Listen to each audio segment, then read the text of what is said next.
hotly anticipated Djokovic-Alcaraz head-to-head that we had been waiting for over a year, getting it late in a major. And for 2 sets, it fully delivered. It was glorious. I'm excited to break down those 2 sets, what the tactics were. The second set that went back and forth, just to talk about how rich that set was in twists and turns and high-quality tennis entertainment. But in the second game of the third set, Alcaraz began cramping, and that was all she wrote. Conditioning, endurance. That is what ultimately determined the outcome of this match. So let's start there. By the way, though, Novak has now won 20 of his last 21 major semifinals. We are doomed. What? Absurd. We are doomed? Mind-bending greatness. I don't know. All right. Let's talk Fritz. about the First of all, What's happening? Is something happening that I didn't see? the guy who's 16 years old. Did I see something dramatic that I should have seen? With it, I don't have time to sign in because you've got me so upset, Fritz. We are doomed. GTII is 87 cents. Is that what you're saying? That's 317,000 shares. We are doomed because it's 87 cents. Well, that was approximately where the gap was. One of the guys on Twitter, one of the boo birds, said, we're going to get it down and sell it at $1. We're going to get it down lower. That's just the facts. So maybe we are doomed, Fritz. Floppy ears. I don't see how this ongoing criminality of selling stock that doesn't exist changes the facts. I mean, if you want to, Fritz, if you want to look at the negatives, the company doesn't seem to have significant fundamentals. The SEC, FINRA never enforce anything. That's obviously not true because every once in a while something gets enforced, but in general they don't enforce anything. And when they do, it's just the cost of parking a truck outside of a busy office while you deliver a FedEx package and you get a ticket. It's just a ticket. The criminals just keep selling and selling and selling. 1-800 has never happened, and Trento's never happened, and Wes has been suing for a long time and nothing's happened, and the FBI is after the guy who stiffed the retail branch of a brokerage firm in California. Nothing's happening. And Jim Cramer came out and said retail's all stupid. And yeah, Fritz, if you look at it that way, we're all doomed. And the other thing you could ask, well, everyone says there's a 250 million, 300 million, 350 million naked short in GTII, but is it really? I mean, if it was there, why hasn't it squeezed already? If you want to look at it that way, Fritz, we're doomed.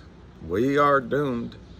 And if I can recommend to you a stock, Fritz, at 86 cents, I can only recommend it intellectually. I can't make financial advice because I don't know you personally. But if you feel doomed,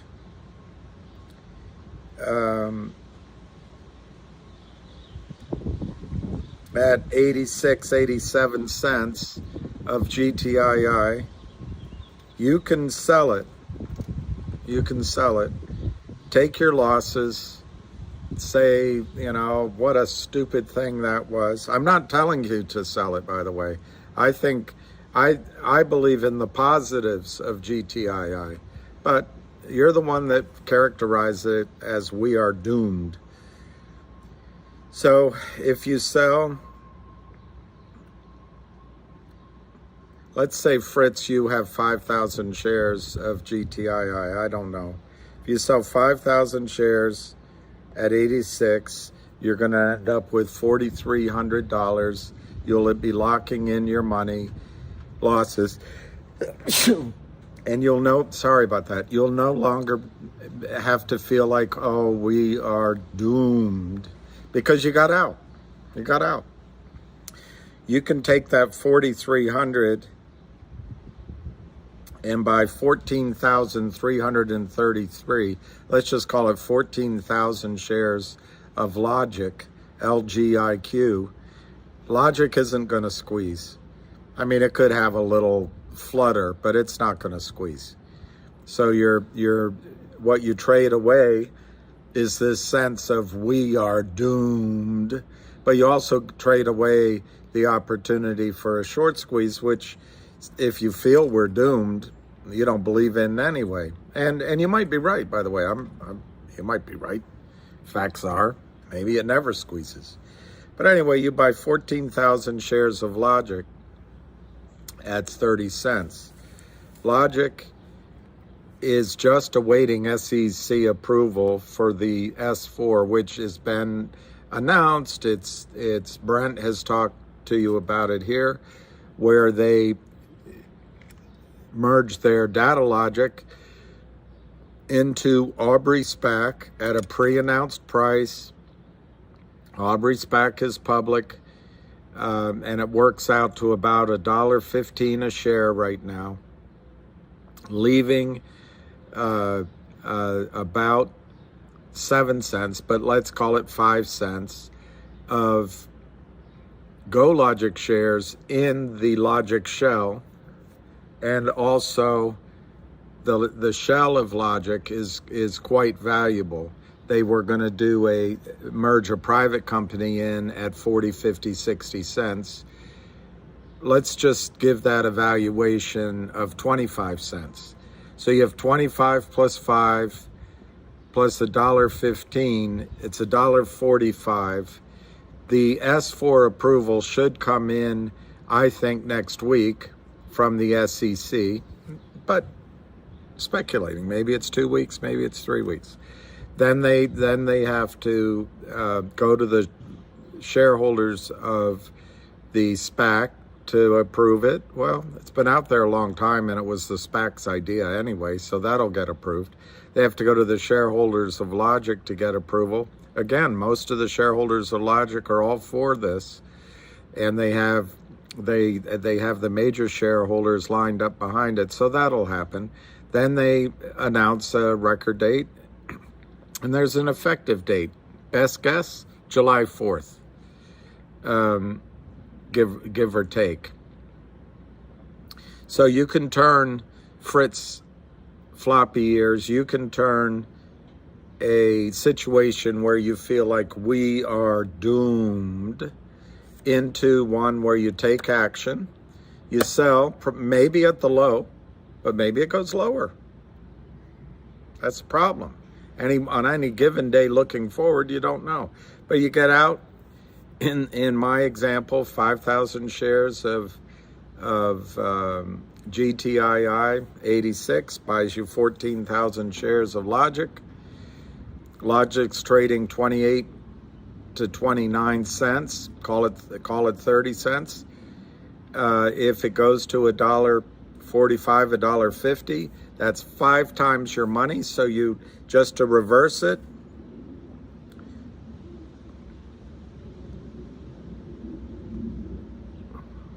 that's $21,000.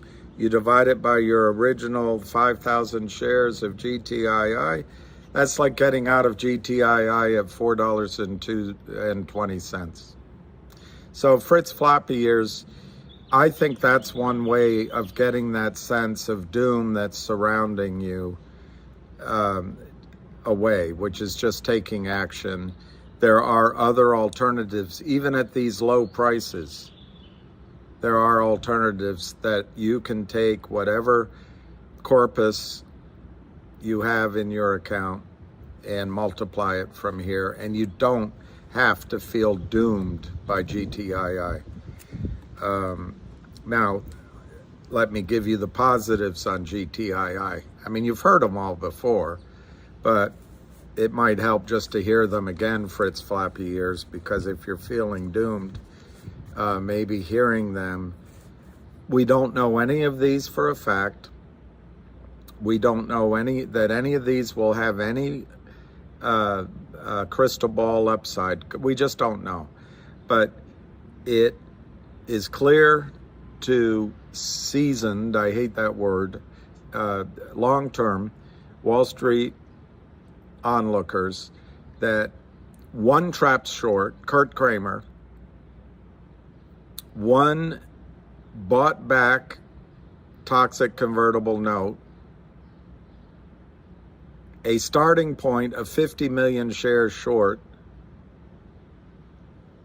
aggressive shorting for 2.5 years, seems to have led to a 350 million share short position. Well, if you don't believe it, just chop it down. Call it 100 million, call it 50 million. Just focus on the 19 million that we know the Swiss clients of Alpine, we assume, those clients have called in to try to cover with the company, and the company said no. So you have a large short position, one trap short. You have Alpine, which is in trouble with the regulators and seems to be going down in flames as we speak.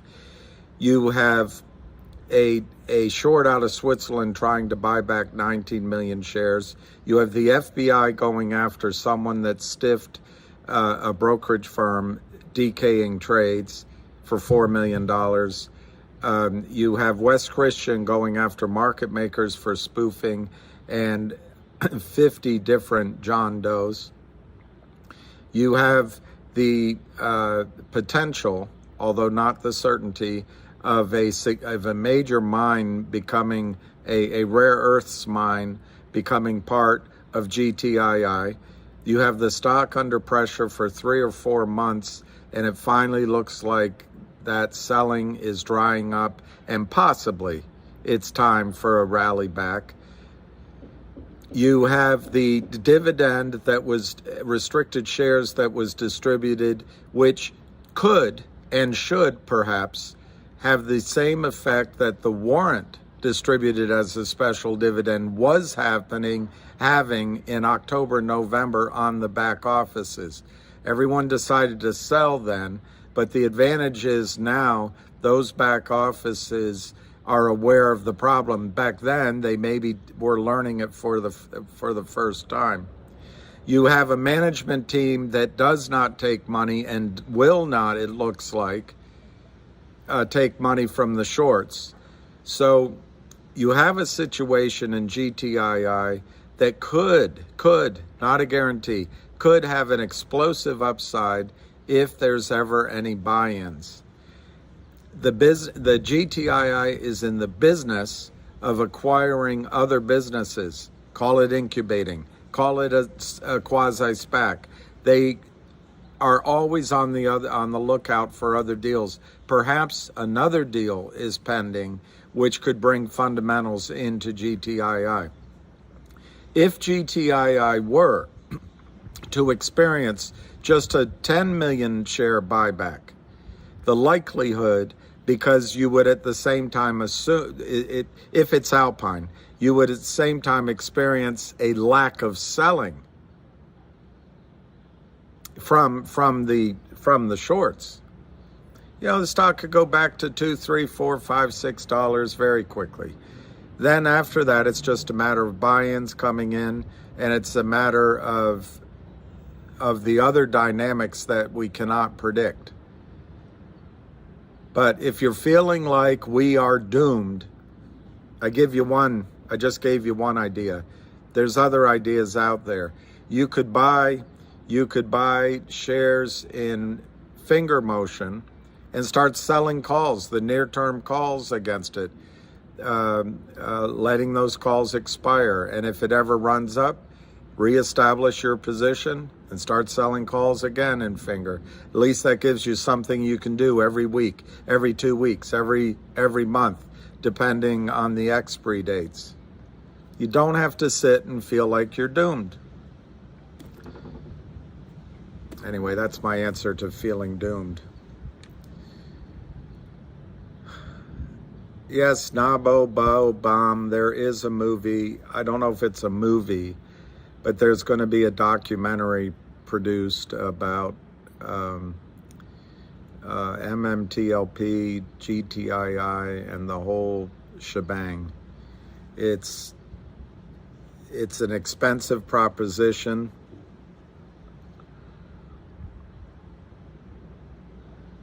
The interviews are starting. It's probably going to cost a couple $100,000 to get done, but Nabu Bomb, it's coming.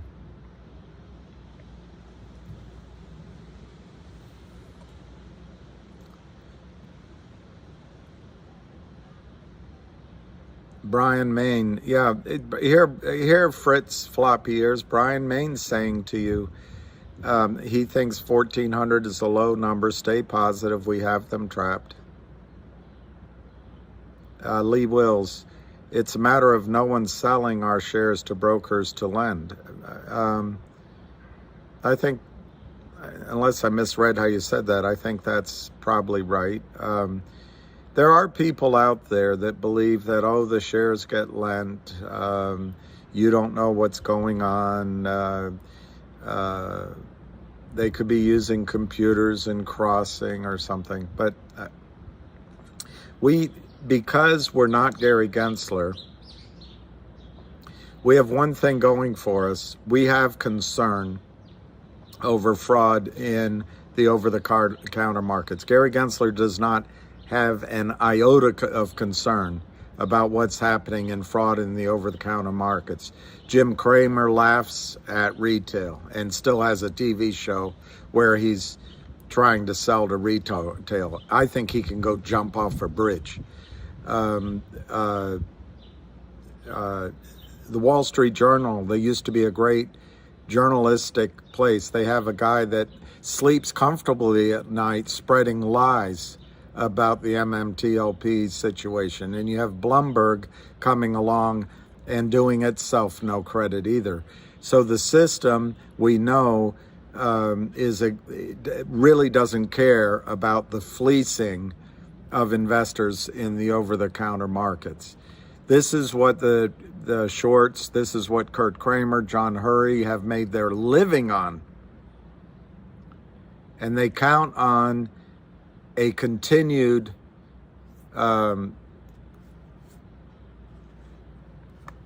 lack of regulatory presence so they can continue criming. I think it's coming to an end. But, you know, maybe we're misreading it all. But I don't think so. But who am I? What are my thoughts? I mean, Gary Gensler is probably much smarter than I am. He's worth $120 million.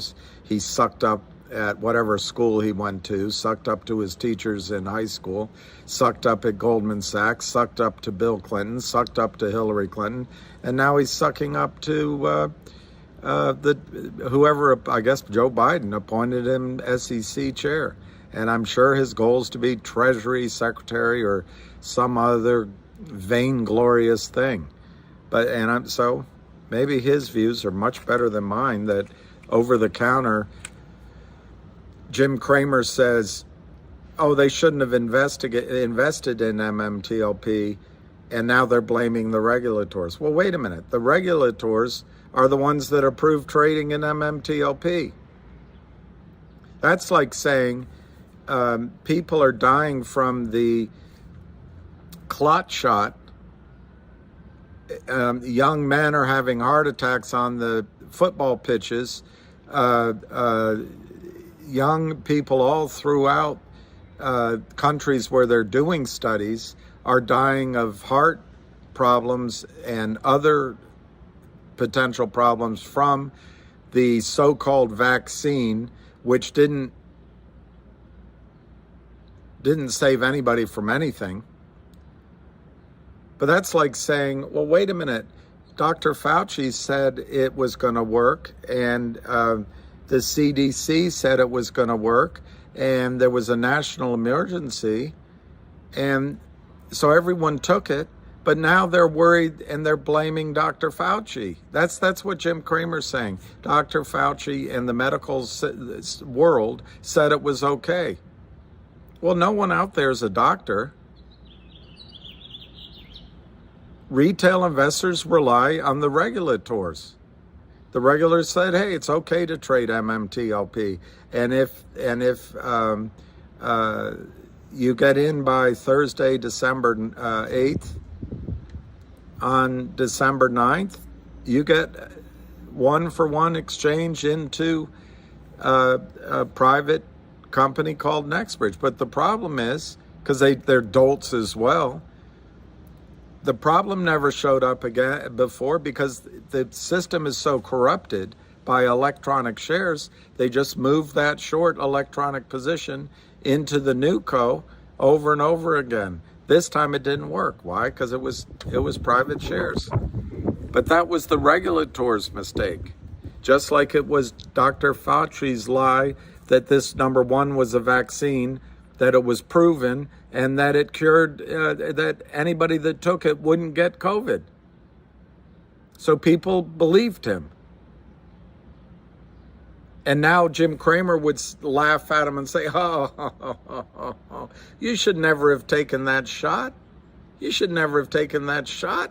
You're retail. You're just the hoi polloi. You took that shot? Oh, it's on you. That's how greedy, evil, and self-centered and self-assured Jim Cramer is.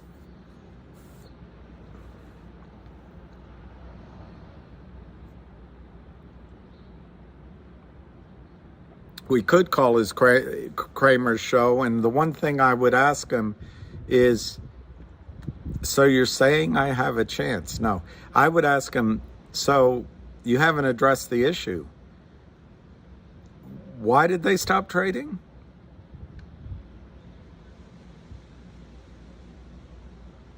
You don't know? Well, apparently there's over 1 billion shares that were sold that don't exist.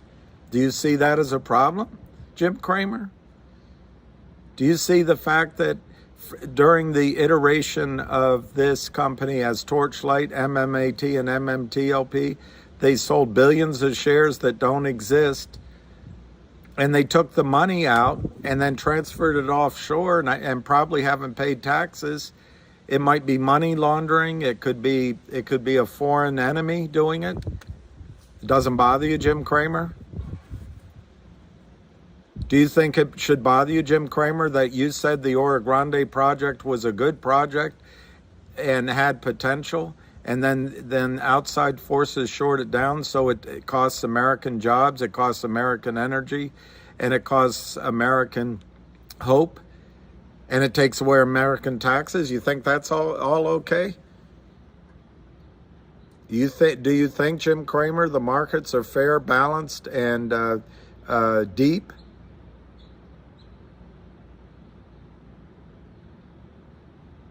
That's one greedy son of a bitch.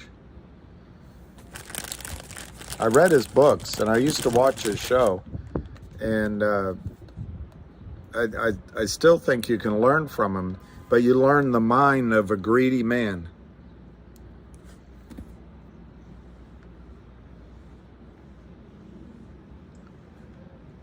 Self-satisfied man. Anyone here down more than 80% on GTII? Well, I would imagine there's a lot of people down 90, 95% from, I don't know if they're down in their cost, but from the highs of $8.97, $8, $7 in the October-November timeframe of last year.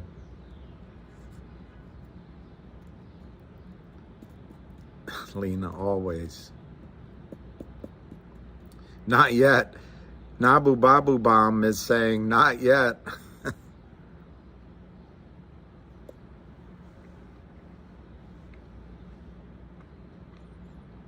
So,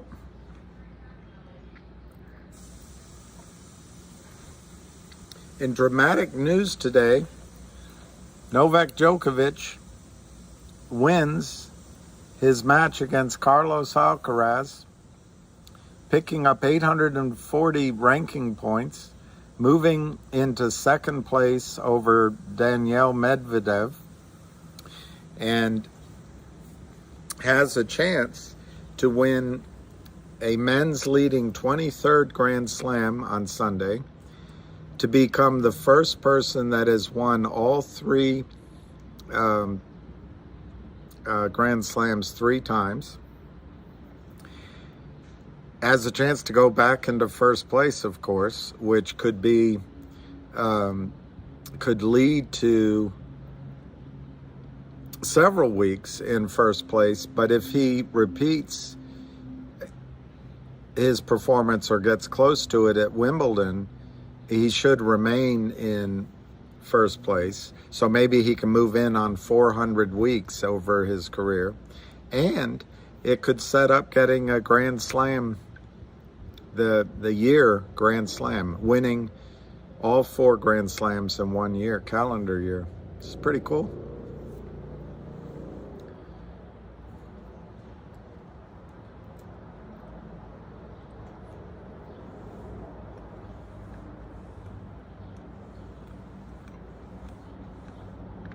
Diego says, Marlon, according to Avid, 20 to 30 million shares short. According to Ham and William, 300 million plus. I'll go with Ham and William on this one. Well, I don't know where Avid gets his numbers, but he's conservative, and I wouldn't be mad, Diego, if you guys go with 20 million.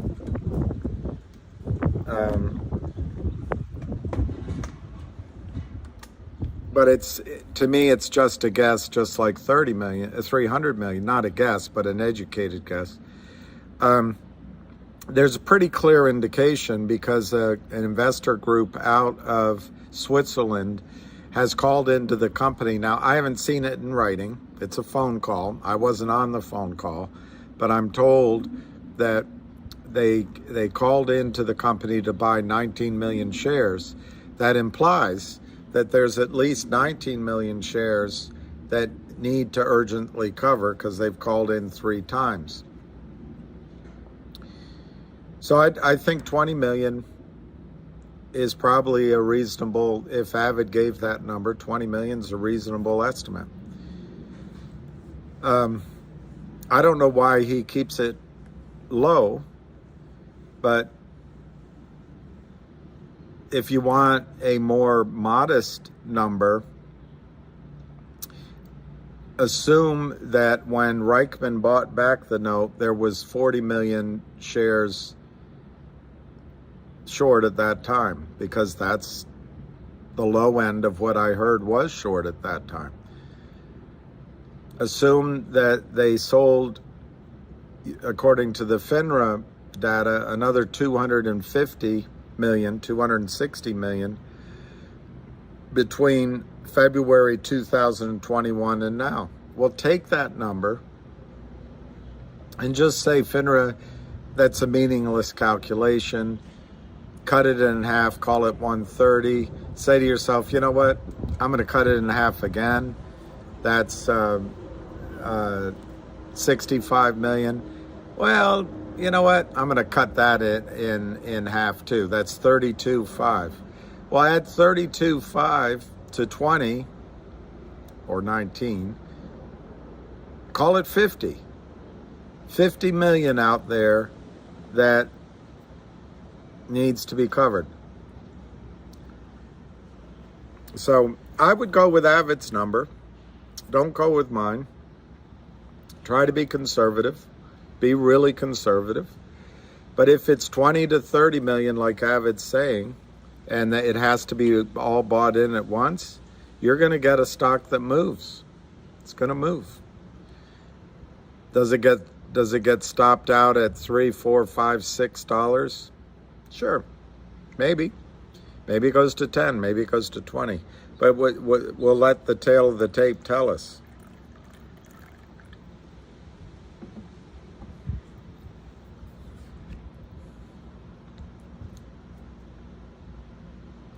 I hope AMC has a run up so I can break even, put that in GTII. Marlon Mundo, that's one good strategy, but just remember, Marlon, you don't need to make, the goal here is to make money. You don't need to make money back in the stock that's cost you money. And by the way, that applies to stocks that have gone up. You don't have to stay in them thinking they're going to even go higher.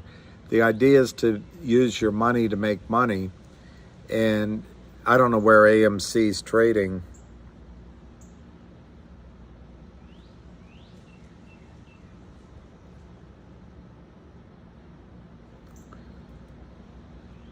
$474. I mean, AMC's been trading in these ranges for quite a while. And I don't know, and the same is true with GTII. There's no perfect answer. There's no correct answer.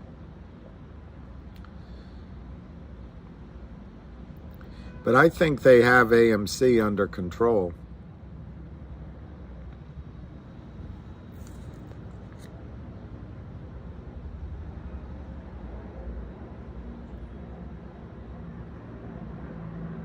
Doesn't mean they can't lose control of it.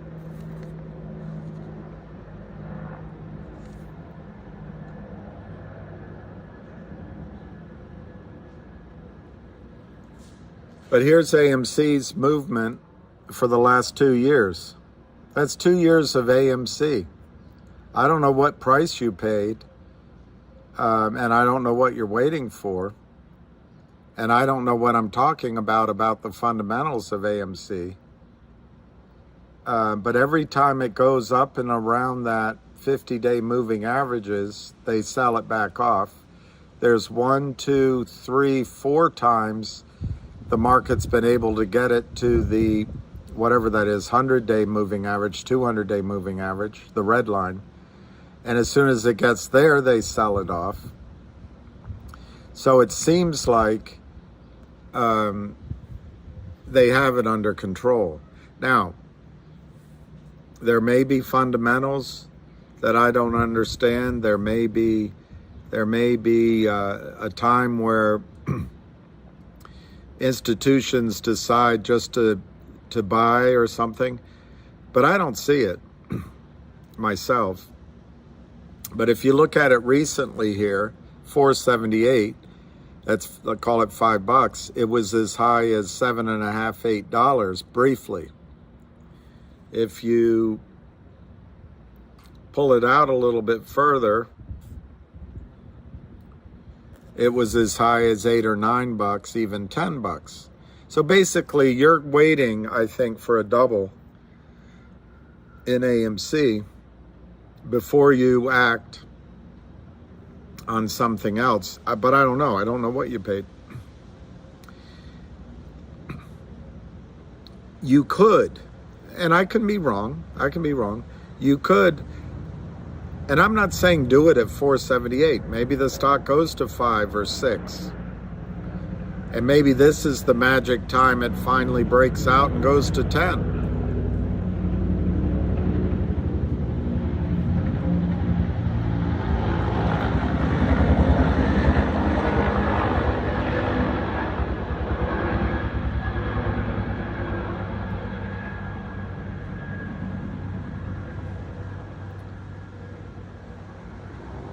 But I don't see anything exciting about that chart. Now, others of you probably are good chartists and you might see it. You could see a, I mean, I see a head and shoulders pattern, which means it's going down. I see a broken upward trend line, which means it is down. I do see, if you do some sort of Elliott wave count, that maybe it can go up to that $5 level, but depending on the wave, it could then just start going right back down. In other words, I don't see really any reason why this stock is suddenly going to take off again.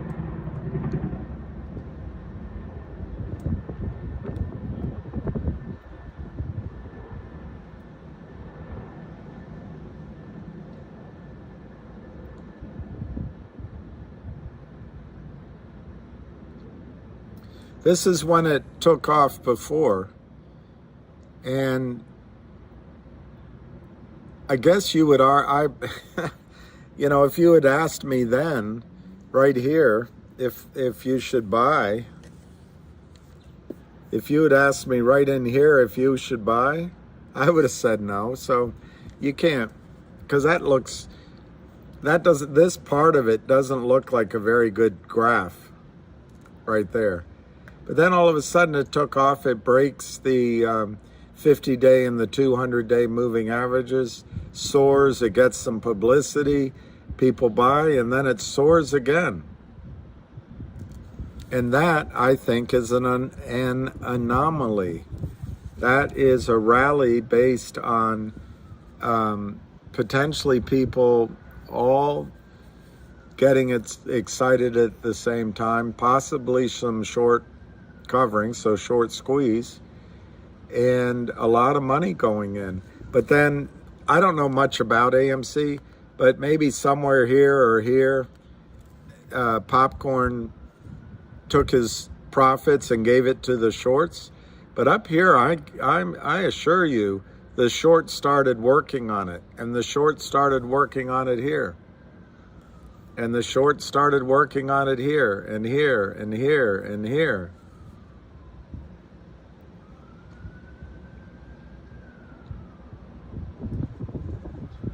So, I'm not trying to be negative because I don't know anything about it. And it's always possible they have a huge mother of all squeezes coming. And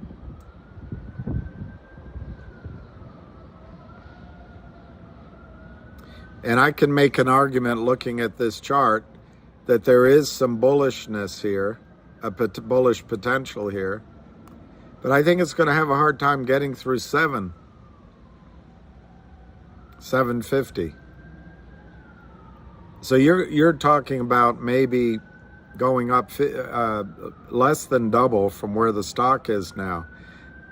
I don't know your reasons. Maybe you think you're gonna make your money back. It's gonna go to 20. I don't know what you're holding out for. But rather than use logic as an example, we could use a different stock at 478.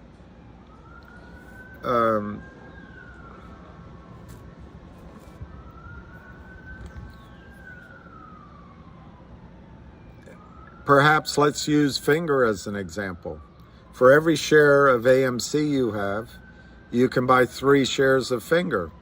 Now, the risks with Finger are it's NASDAQ. There's puts and calls. It was the Lind Partners that did the financing. And there's the potential of stock out there that other people need to sell. So something's keeping the stock down. But in Finger, you've got top-up minutes, both voice and video and SMS. You've got insurance, big insurance. You've got big data. You've got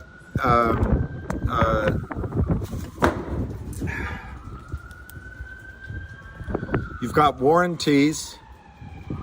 You've got the next Netflix, and you've got growing revenues.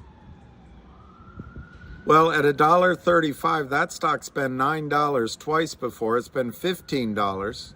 It may take time. It may take time, but it has options you can sell calls against. You can sell calls against your stock on part of your position.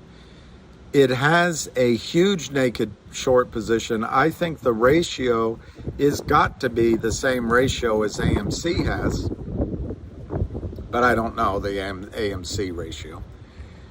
But it's big. It was put out just a little while ago. It's 125 million shares sold short in finger. Now the thing is that the outstanding shares have been going up, and maybe the float has gotten bigger in the last year or so. But I'm just trying to give an illustration. If you say to yourself, I'm waiting for AMC to go up so I can make my money back, I don't think it's the right way to look at it. If there's a better idea, and I'm not saying finger is it, but if there's a better idea, there's no reason to wait for AMC to go up so you can go into the better idea. Just bite the bullet and make the swap. Now, I will say, looking at the chart of AMC,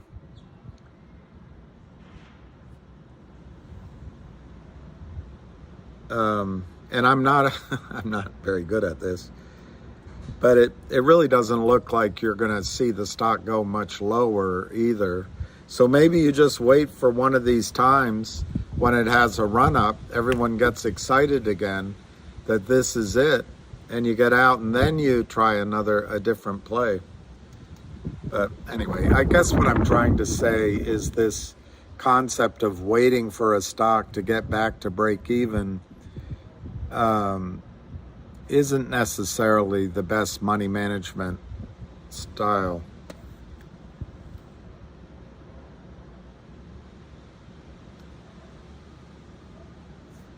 I'll leave those down there. They've already fallen.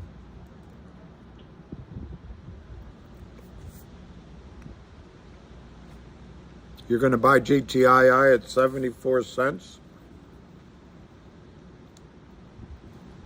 Let's look at that chart.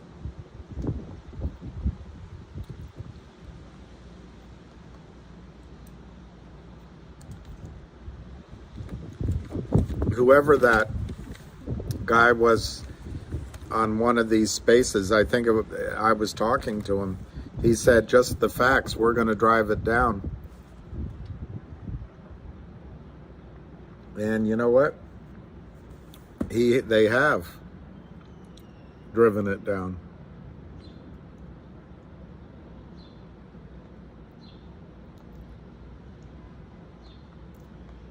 Here's the gap over here in GTII. And if you can keep your eyes on that, I don't know if I can do it with this. That gap right there. And then if we go over,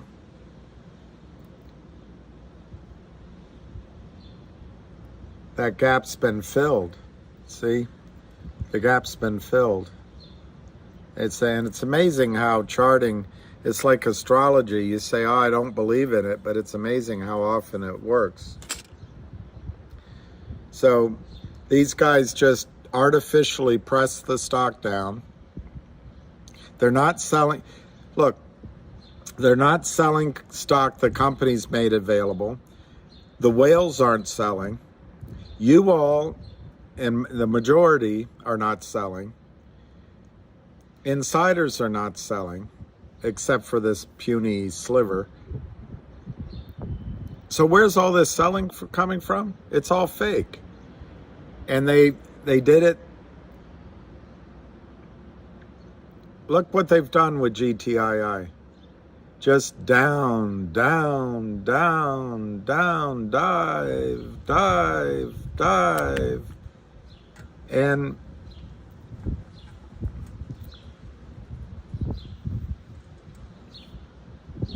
I don't think that's a good looking chart either, frankly. I don't think it looks good at all. But I'm not a chartist. If you draw from here,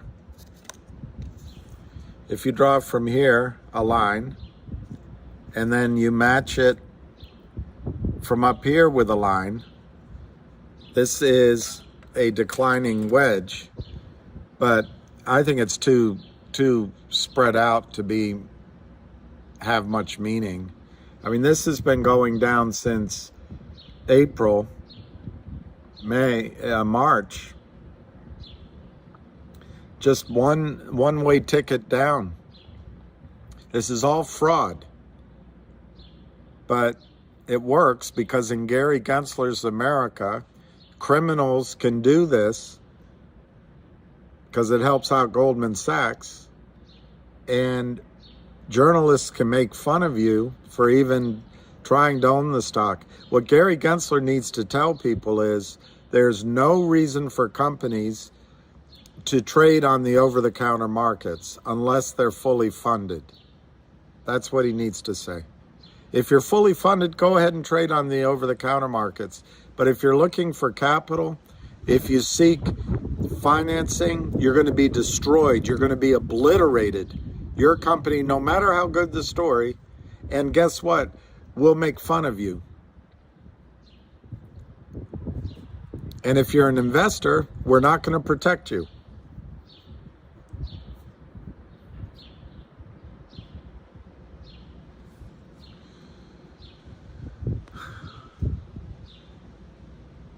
Maybe you'll get your 74. You might get your 74. I don't know. I just don't know.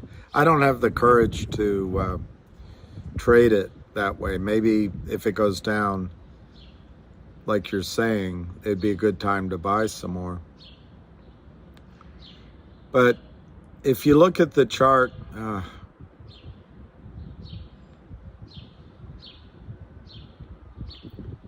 if you look at the chart a little longer term, it doesn't look as dire. It doesn't look as negative.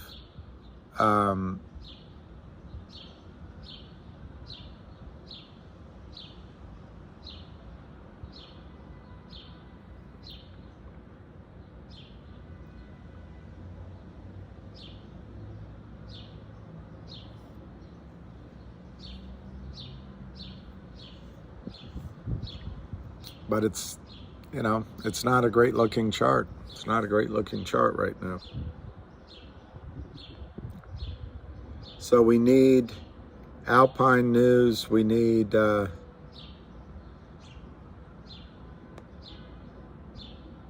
this is how Avid drew the chart. This is how Avid drew GTII. And if he's correct, that's a line to bounce off of. And so that implies a pretty significant bounce up. And if you break out of that upper trend line, based on the length of the decline, you could have a really powerful move. But anyway.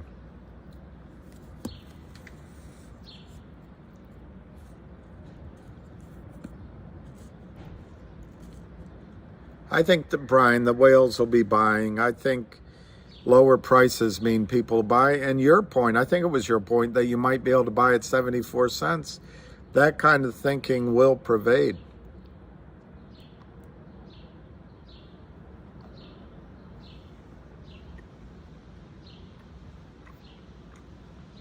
Hey, Hector.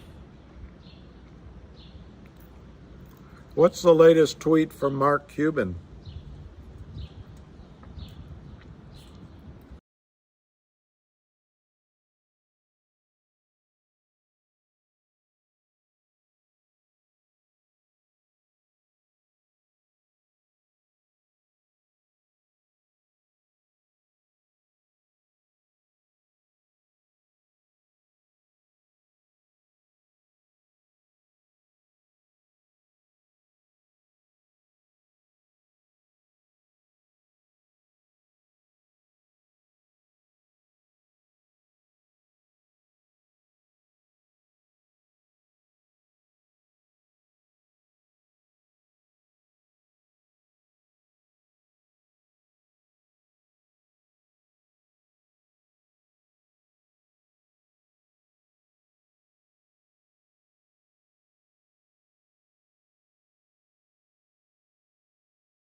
Sorry, guys.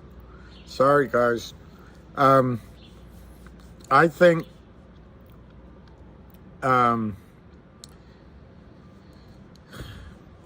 there, for those of you who can buy the stock if it goes to 74 cents or whatever, I think there's going to be some things happening that'll make that worthwhile.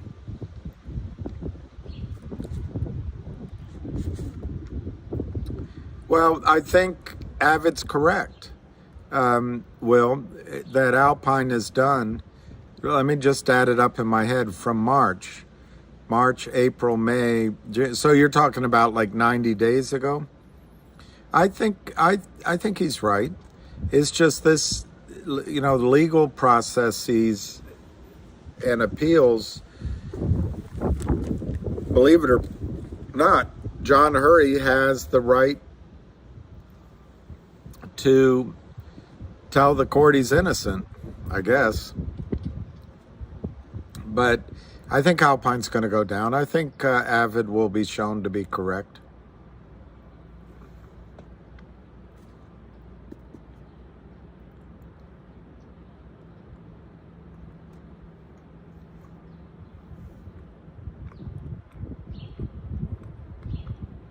Brian, I think it was good news, but I can't. I have no specific information, and I really can't say. But I think there's good news coming. That's more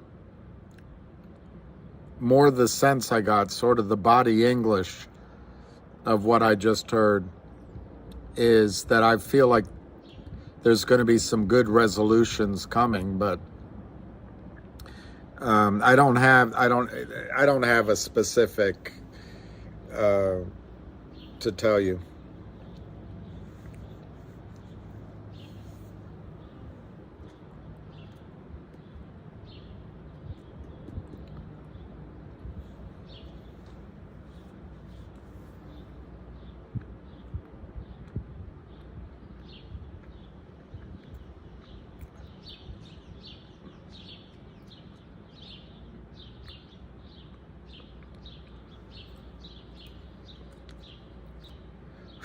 Somebody sent me this.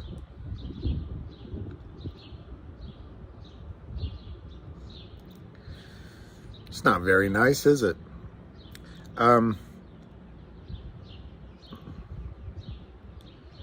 Mark Cuban, you said. I don't know how to find him. Is his Twitter Mark Cuban?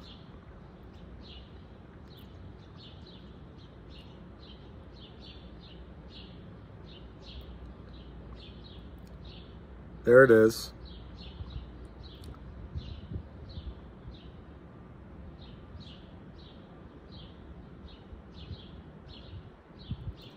Wow. Is this the one you're talking about? Mark Cuban. Here is the SEC calling the stock loan industry opaque, I guess, and requiring transparency. Note, they are not calling stock loans a security, as they are trying to do with loaning of crypto assets, nor are they suing the stock loan departments of brokers' banks.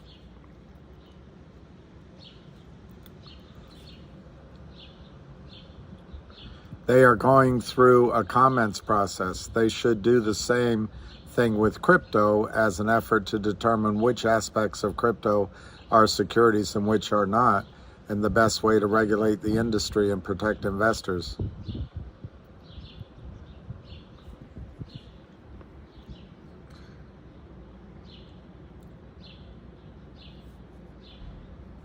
Thank you for calling that to my attention. It's interesting.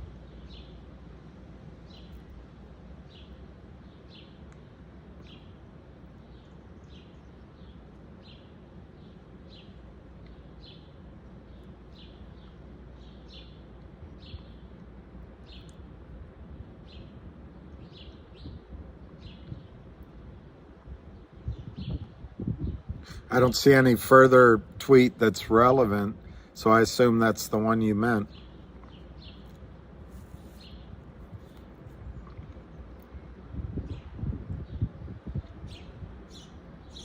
Let's see what Big JR is saying. I would put up the he put up the Mark Cuban post that I just read.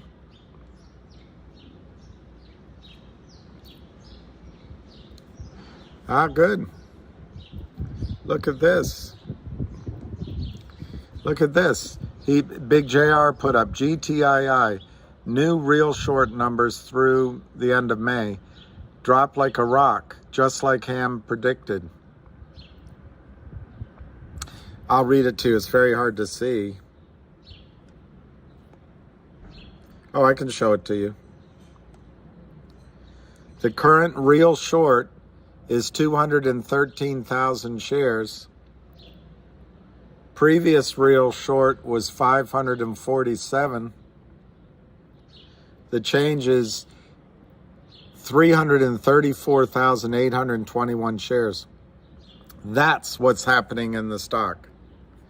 They're covering the real short. They're trying to get the real short protected. That's what's been going on. Any news on MMTLP?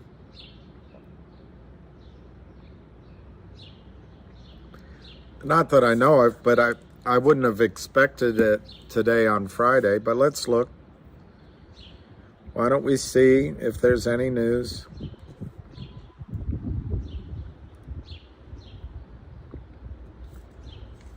Let's see if there's any news. Where would I go for that? Who's the best source? Maybe Junk Savvy.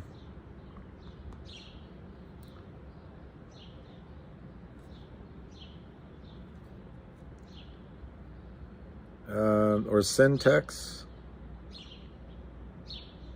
Let me see if Junk Savvy has something.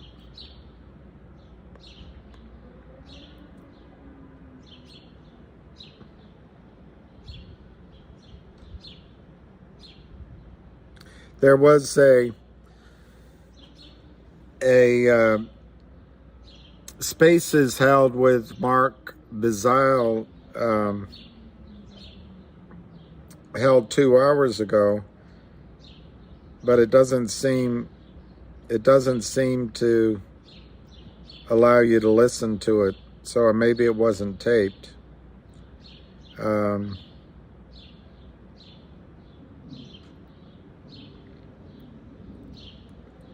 4 hours ago, there was breaking news, new filing, rebuttal to FINRA's request to deny the release of the blue sheets, but there doesn't seem to be a link to that rebuttal, so it's more just letting you know. I assume it was Mark Bezile that filed it.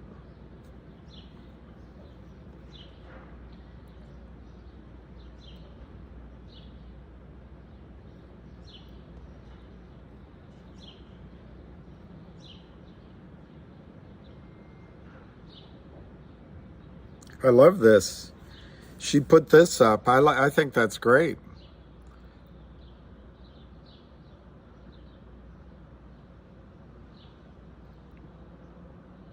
That's great. This is gonna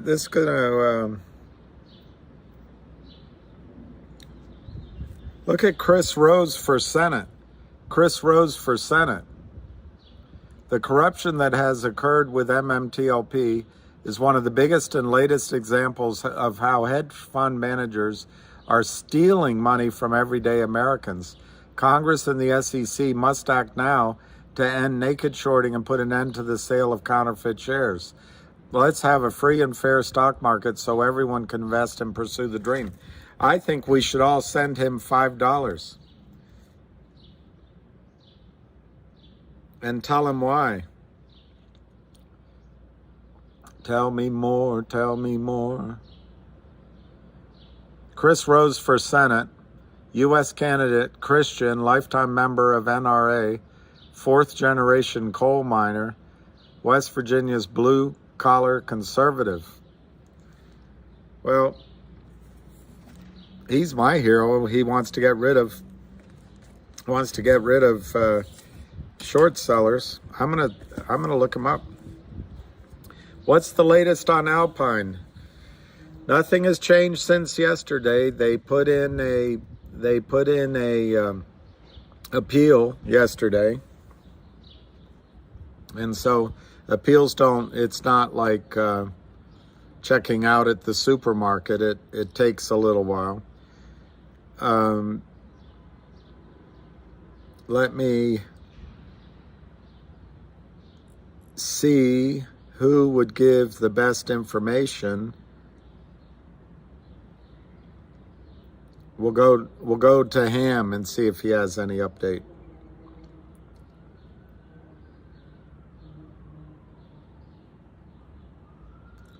The hamster has no other. No. All right, we'll go over here.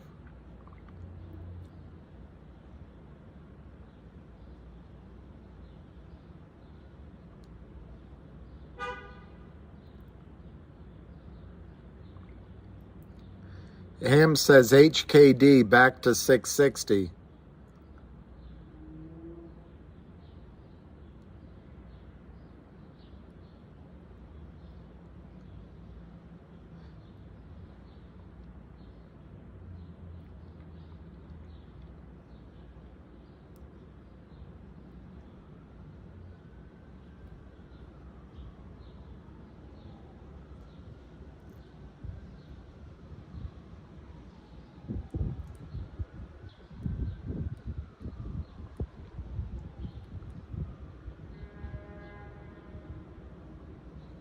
I don't see any new news on Alpine, but I would not have expected news today because they filed their appeal yesterday, and I just don't know that you can really expect an appeal court to read I don't know what you call it, a précis at the end of the day and come back with an answer today. So I wouldn't have expected anything today. I don't think it's bad news.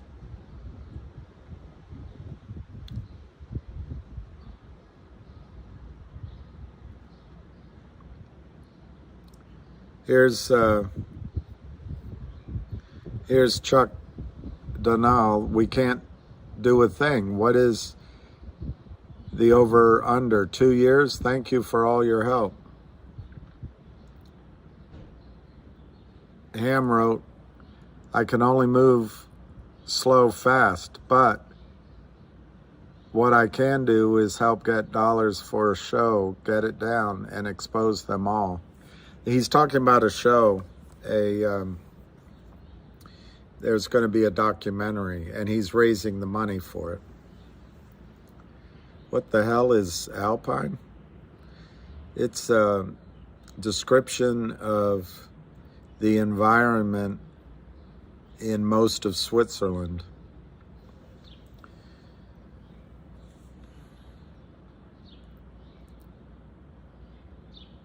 Question 1, does FINRA have an investment fund worth 1.6 billion to 2 billion? Apparently, yes. Question 2, in that FINRA fund, do they hold MMT or MMTLP? Question, if so, is FINRA short either of those tickers? Yeah, that's good. PACER is a service. I forget what it stands for. I bet the N stands for Court Electronic Record. Public access to court electronic records. I don't know what PACER stands for, but it's a way for you to get any court filing. It just costs a lot of money, and it costs money to download it. FINRA had their meeting today, but I don't know what happened with it. I haven't received any phone calls, and maybe I'm just out of the loop. But I did check yesterday to see if it was worth my going down, and it was a closed meeting. So my guess is we'll hear a little bit about it, but since it was closed, I bet a lot of the participants are going to keep it to themselves.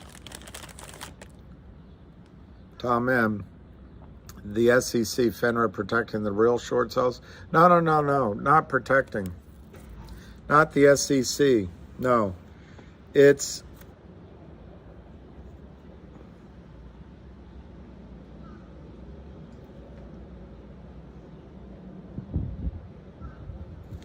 let me just clean this off. See, I took notes on Logic and Go Logic today. I had a long conversation, and now I'm erasing them all.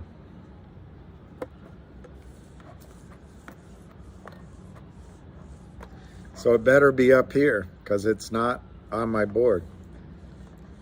But Tom,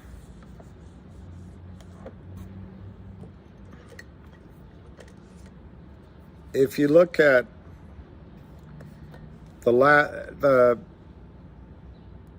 I'm going to do this as a thought process rather than exactly correct.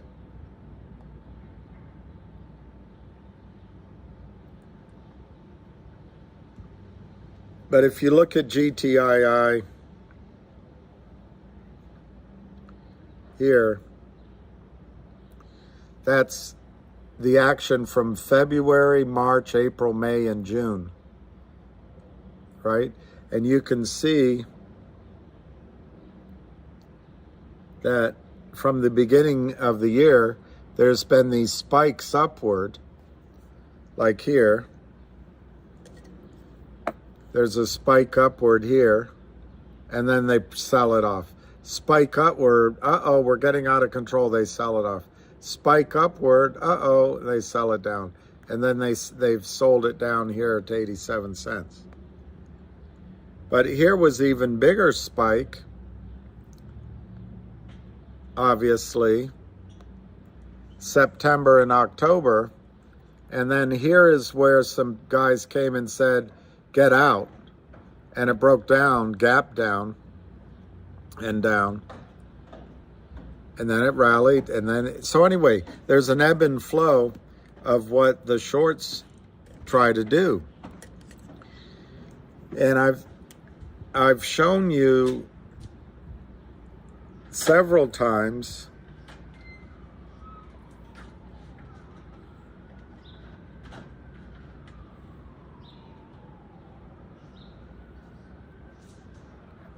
where,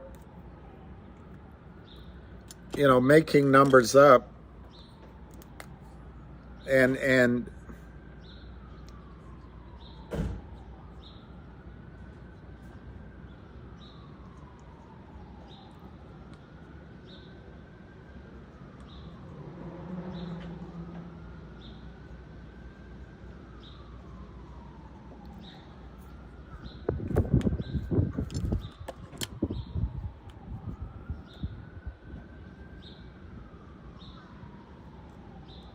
what's happening, and I think this is what's happening right now, and I know this is really cartoonish, but if you had the real short, basically during one of those spikes upward, Kurt Kramer calls, or Alpine calls the real short, who's probably related to him, and said, see if you can borrow shares, sell it in your account, and sell it down.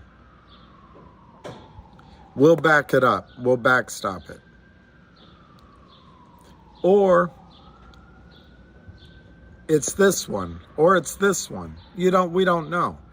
But at some point they said, borrow the real shares, drive it down, and we'll protect you. Now what these guys do, when they're naked shorting, the first criminal LLC sells stock out of thin air. The second one sells it, allowing the first one to buy it back. That's the crossing and the spoofing and the communicating. And they do it so on down the line. But down here, they're stuck. And because they can't drive it any lower right now. They're trying to. But because they've made money all the way down, they have some leeway to try to just move it from 90 cents to 87 cents, 95 cents to 90, it goes back to 96. But what I'm trying to express is that the original seller of almost 1 million shares of real short was the one that got the stock moving down, maybe as far back as October, maybe in December. These fly-by-night shorts are taking money out. But if you assume maybe this was the real one, and I know this is such a cartoon drawing, I don't know how to give you a better conceptual, but that original short was guaranteed somehow by Alpine or by Kurt Kramer, hey, just help us out, we'll look out for you, we'll throw some trades your way, we'll make sure you don't lose. Well, and an alternative interpretation of what I've just said that the naked shorts do, and it can happen at the same time, is that this selling off is to allow, when this guy sells here, it's to allow the real short to buy. When he sells here, it's to allow the real short to buy. When he sells here, it's to allow the real short to buy. And so the proof positive that theory may well be true is that the real position of shorts is down 300,000 shares. So without the graph confusing you, what it really summarizes as is that the criminals are helping each other in a racketeering way to bring the stock price down, trying to get you guys to sell, but also crossing.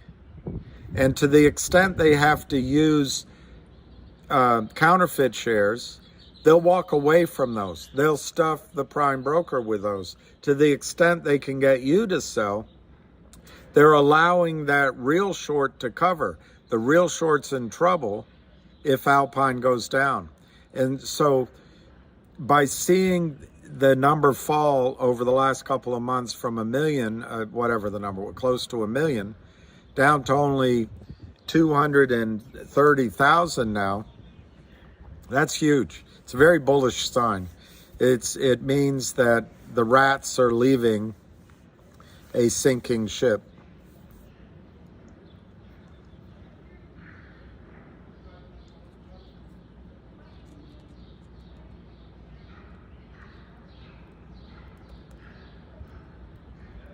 When you understand the crime, you will hold until death. I think so.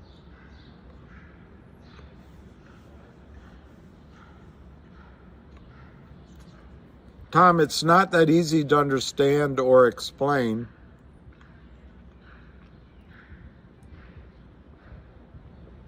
But it's kind of like a bunch of pickpockets attacking one or two drunken fellas back on the way to the hotel,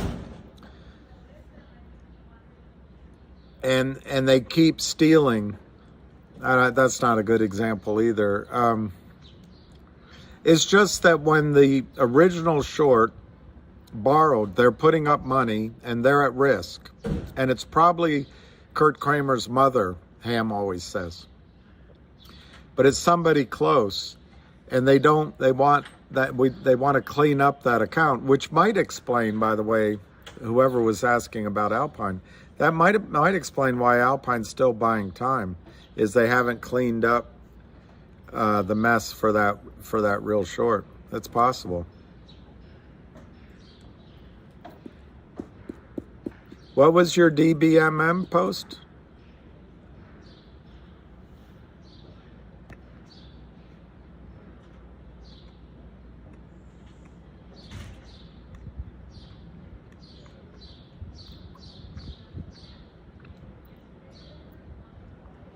Cost to short showing $7.14 per share up from $1.55. I actually don't know what that means. I know what, I mean, I know what the cost to short means, but I don't know what $7.14 per share. That can't be right, because most of these shares are well under $7. So I don't know exactly what that number means.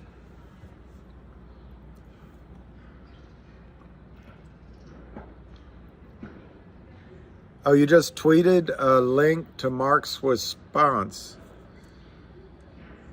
Tweeted it to me.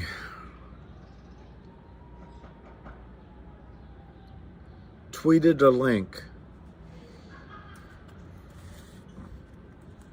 Tweeted a link.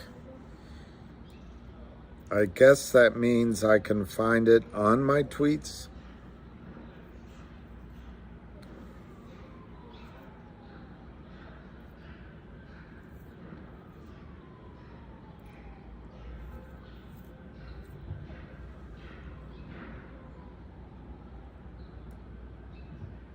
No. Tweeted me a link. Tweeted. Or maybe, I don't know. I don't know how to find that.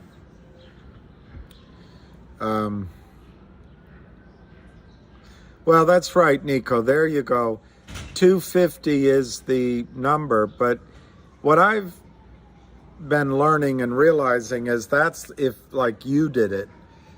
These criminals get all sorts of cut rate breaks, and if they put up collateral, if they, they know they're taking risks, and if they fail, they're going to be in a lot of trouble. But I don't think it's always 250. I know I don't see any tweets here.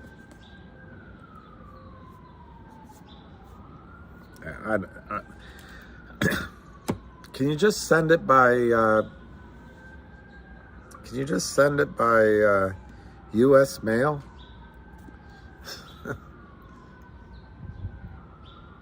Where could I find it? Mark's response. I wonder where I could find it. Maybe it's in his tweets. OTC lawyer.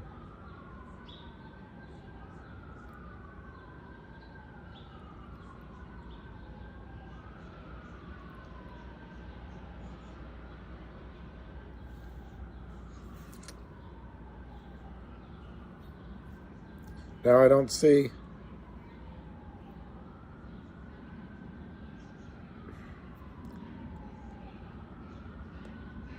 I don't see it. Where's the link?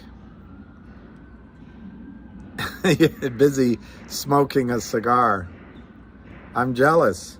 I'm eating a whole batch of cookies because I didn't have lunch. I had lunch, but it was early. Ah, there you go. 25-cent margin for DBMM is a much more believable number. So what you're saying is it's now from $2.50 a share, it's up to $7 a share. That's quite possible. You're talking about what needs to be held against a short position. It's possible they raised it, and it could go higher than that, because firms that lend that collateral, lend that money, lend that, basically lending their balance sheet, they have good risk assessors.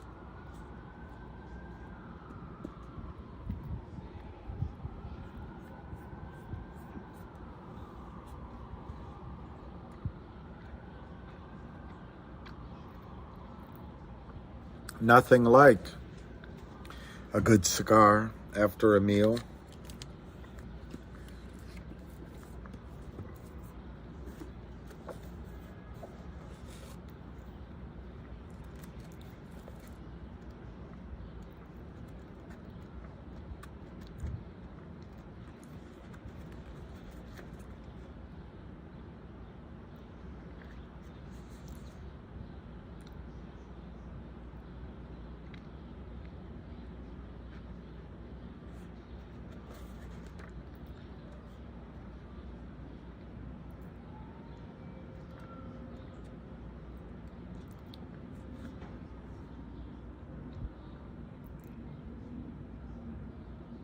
Wow.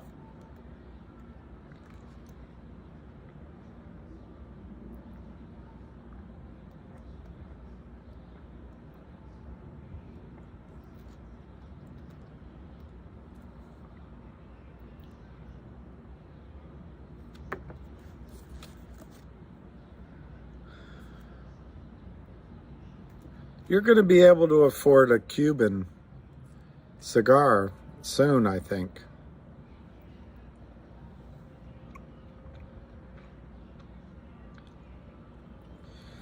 So, I don't know what else to talk about, and it's only 5 o'clock.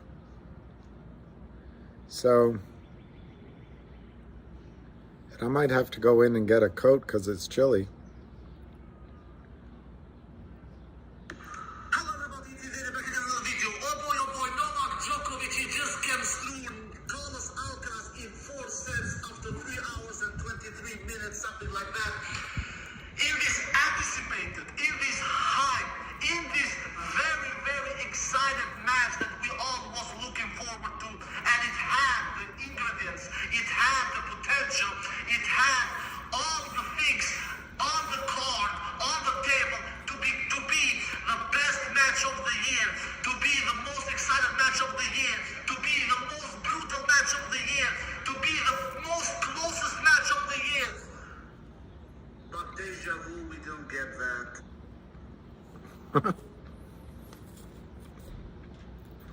That was a lot of excitement for nothing.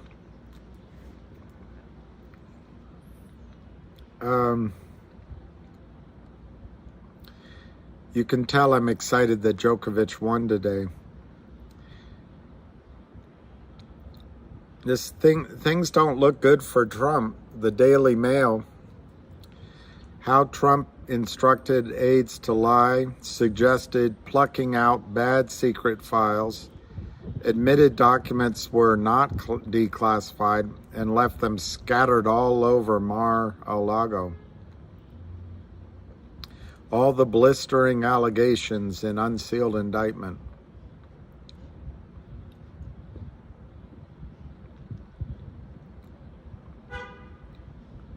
Wouldn't it be better if we just told the FBI we don't have anything here? One of the devastating details in bombshell indictment that could see him jailed. So we have that going for us.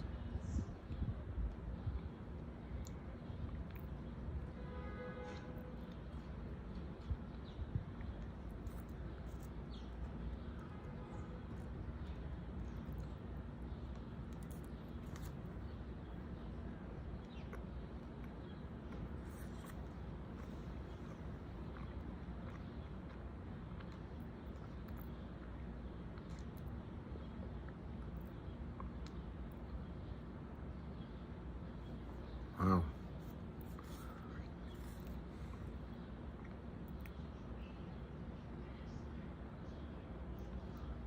All right, so let me see what else is in the news. I have a feeling we just don't have much to talk about.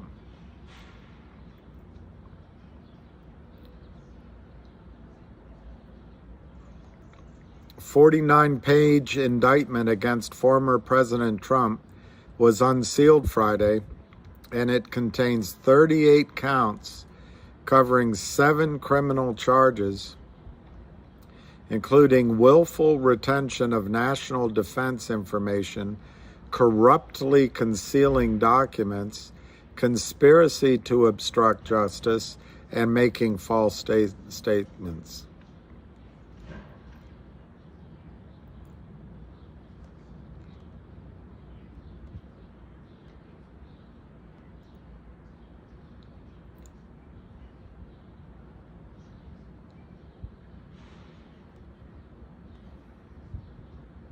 Well, looks like they got him. So we'll stick with Kamala.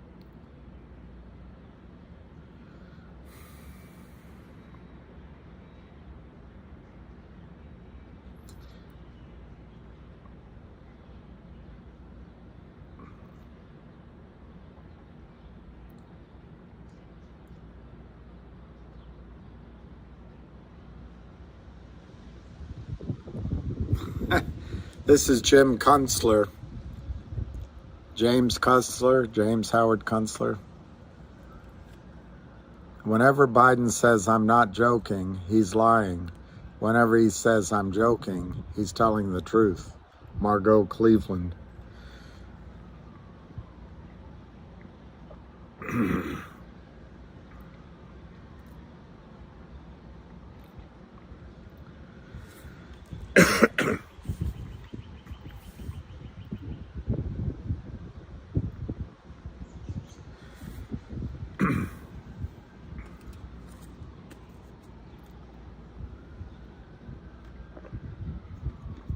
Well, guys, I don't know what else to talk about.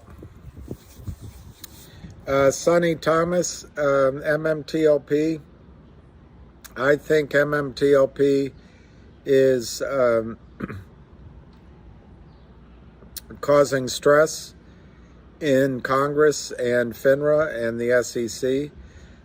I think it's a problem that's much bigger than probably even any of us understand. I think it's offshore, and I think the share positions short are massive.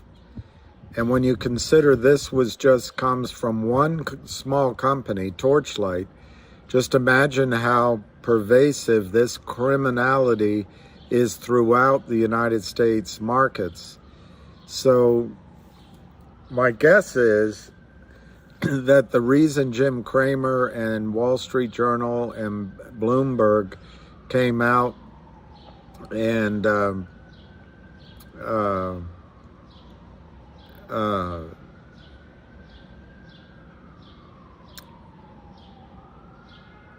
don't know, demeaned retail investors is because the pressure is so high in the system to try to hide this. So I think you're winning in MMTLP. I don't know what the settlement will be, because clearly this kind of attack, coordinated attack, is probably to get all the regulators to think in terms of low settlement numbers. But as I've said very many times, the blessing that you have in MMTLP is 4 or 5 of the largest shareholders are really teed off about what happened, and they're not going to agree to a small settlement. And it's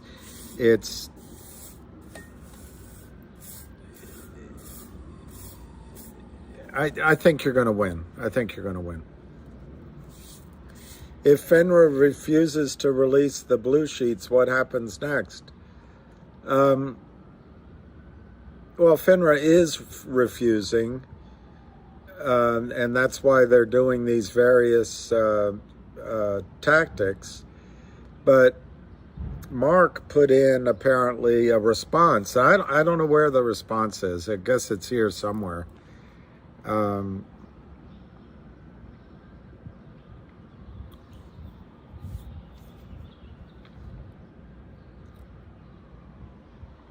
Tweeted. No.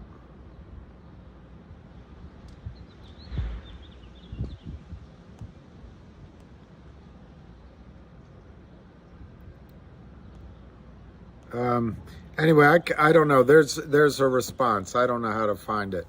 But Mark put in a response against FINRA's objection. So what's happening, to your question is what would happen, is happening in real time. A lawyer that is, as I understand it, doing this pro bono, is working hard to force FINRA to release the blue sheets. I think this is an administrative action, and it is a right that anyone has to ask for. I think there'll be a negotiation, probably behind closed doors, about what they can release. There are 108 broker-dealers caught with counterfeit shares of MMTLP in your accounts. 108 or something like that, broker-dealers. That doesn't count the hedge funds and the prime brokers and all their exposure, just the broker-dealers. If FINRA were to release unredacted blue sheets and it said Morgan Stanley, failure to deliver, undelivered 250 million shares of MMTLP, Merrill Lynch, 375 million shares undelivered, and Wells Fargo, 500 million shares undelivered. If they released that data, the next day those stocks would see an 85% decline in their stock price, because shorts at Citadel, SAC, and other firms would say, oh my gosh, these banks are going down, and the sell-off would be faster than what happened to Shearson Lehman, or could be. So, is it in your interest, is it in the interest of the market for FINRA just to release unredacted blue sheets that show Merrill Lynch has a massive problem, Charles Schwab could go bankrupt because the problem's so big? I have a feeling that's not going to happen. And I further have a feeling that Mark is going to have to make a negotiation to accept a less than fully unredacted blue sheets release. The answer would be, to me, just make it one number, just one number. Don't divide it out to 108 broker-dealers. Just make it the system as a whole, the whole thing. And then you could release the blue sheets, and it says that there's 1.25 billion counterfeit failure to delivers in the system. Well, that would take away the problem of any one bank going down, or two. But how does the system react to finding out that over 1 billion shares are failed to deliver? Could the whole system start to shudder? Could bank after bank be in trouble? My guess is probably not, because nobody understands it very well. But I think FINRA will argue that it puts the whole system at risk. FINRA might argue that it's, I don't know how to find his response. I'm speculating, and we would know by his response. How can I find it? Maybe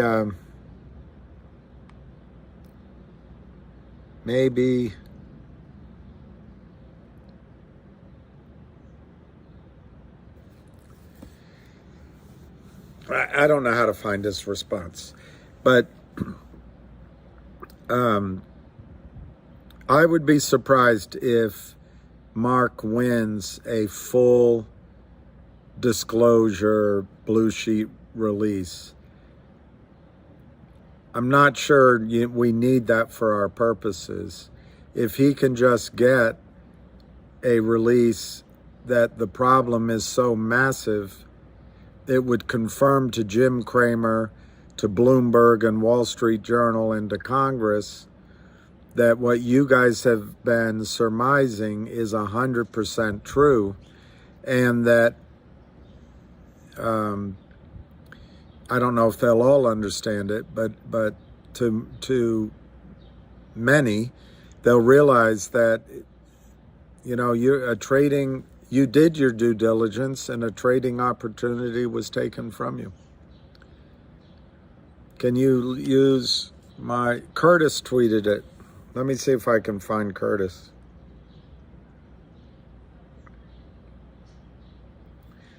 Yep, I've got him. Okay, I found it. I have to go get a jacket. I'm feeling chilled, so I'll come back and we'll read it. Is that a deal? Is that a deal? Well, you don't have any choice.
I hope it works. I hope it works. I hope this one works.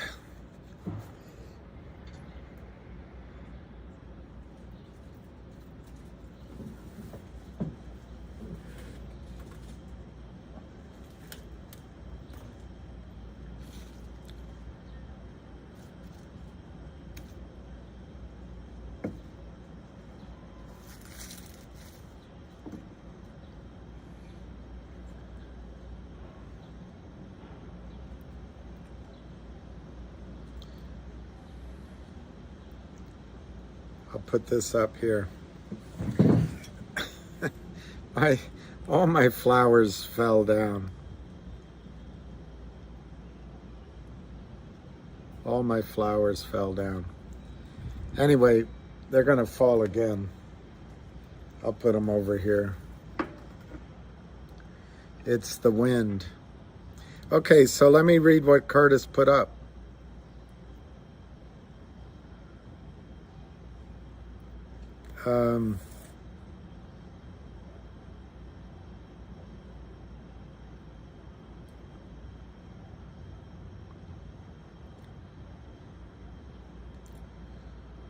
Okay, let me see. I think we have it here.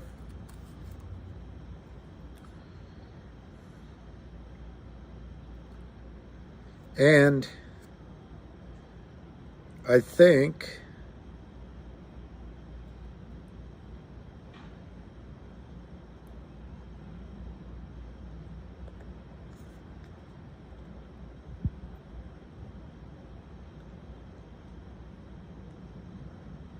I'll print it. So I'll print it.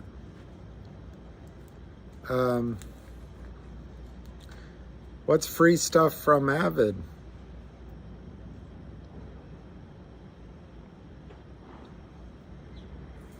It's printing. Let me go get that. If I could put this somewhere, I would. Oh, here, maybe I can put it here.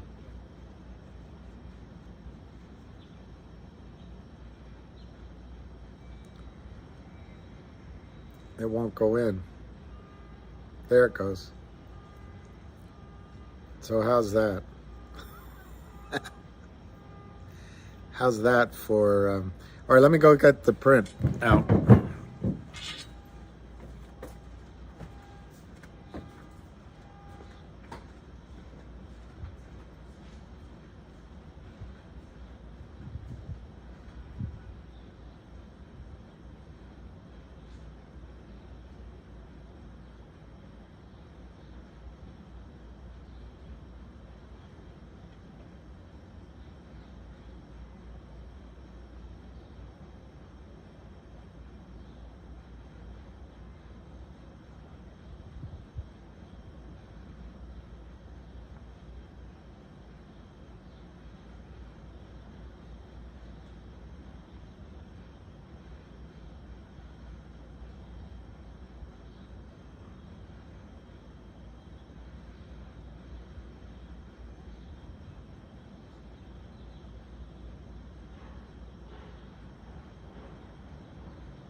Okay, I have it. I have it. Thank you to whoever was smoking his cigar. Was it Pete? And thank you for whoever told me where to find it. And whoever asked the question. Thank you for asking. Hey, lucky boy. So this is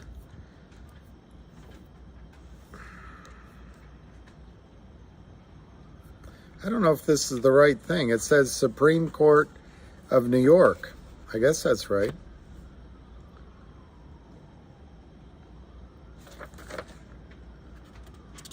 Wow. He's done a lot of work on this. This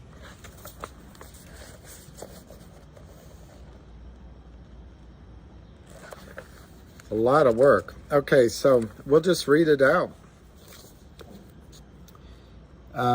See up in the corner, that's what, here, let me highlight it.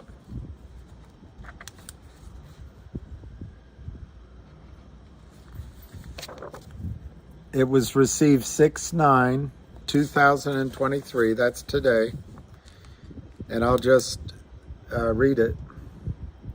Petitioner David Khorasani submits his reply to respondent FINRA Inc.'s opposition to petitioner's petition to compel pre-action disclosure pursuant to the petition. Summary of the petitioner's reply.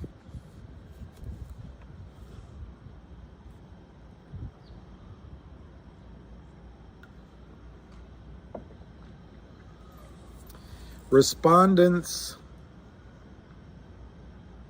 opposition. All right, the petitioner is us. The petitioner is David Khorasani. And the respondent is FINRA. Respondent's opposition is misplaced and replete. Replete means full of. Packed to the gills, bloated, overflowing. Respondent's opposition is misplaced and replete with errors of law, including the standard that New York courts apply to special proceedings in pre-action disclosure petitions to determine whether certain causes of actions are colorable, whatever that means. The tone of the opposition is one of a defendant in a lawsuit and is an artful attempt to misdirect the court from the matter at hand. Petitioner, that's us, petitioner has not brought or even alleged any claims against FINRA, that's them. Rather, FINRA is the custodian of information sought by us, by David Khorasani.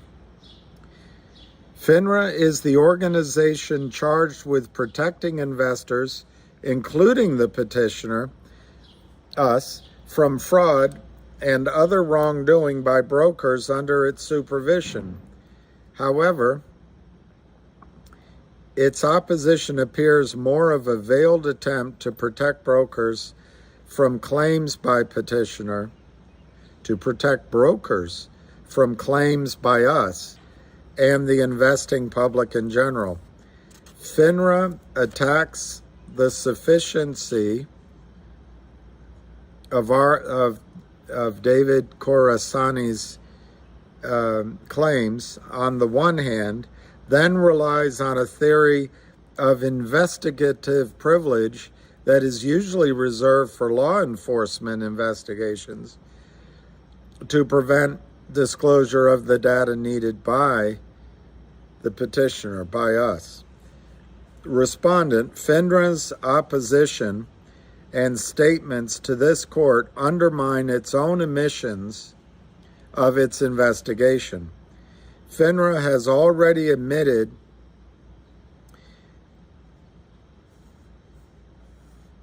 that the underlying matter hit its fraud desk and ordered the electronic blue sheets just prior to taking, I assume they mean the fraud desk ordered that, just prior to taking the drastic action of issuing a U3 halt of trading in MMTLP 2 days prior to the deadline that FINRA previously announced that the MMTLP symbol would be quote unquote deleted. This extremely rare action was instituted because, as FINRA puts it, quote, an extraordinary event occurred or is ongoing that has caused or has the potential to cause significant uncertainty in the settlement or clearance process of shares in MMTLP. This extremely rare administrative action, the U3 halt, was instituted, as FINRA puts it, because an extraordinary event occurred or is ongoing that has caused or has the potential to cause significant uncertainty in the settlement or clearance process of shares in MMTLP. That was almost 180 days ago. This extraordinary event has never been defined, explained, or otherwise made public by FINRA, but like most of the evidence collected to date on this issue, FINRA's own internal actions indicates at the very least it suspects its own brokers of fraud because it quote unquote blue sheeted its member brokers, not only for the MMTLP security, but also the symbol MMAT, Metamaterials Inc., the issuer of both securities. What is more troubling? I have to, excuse me.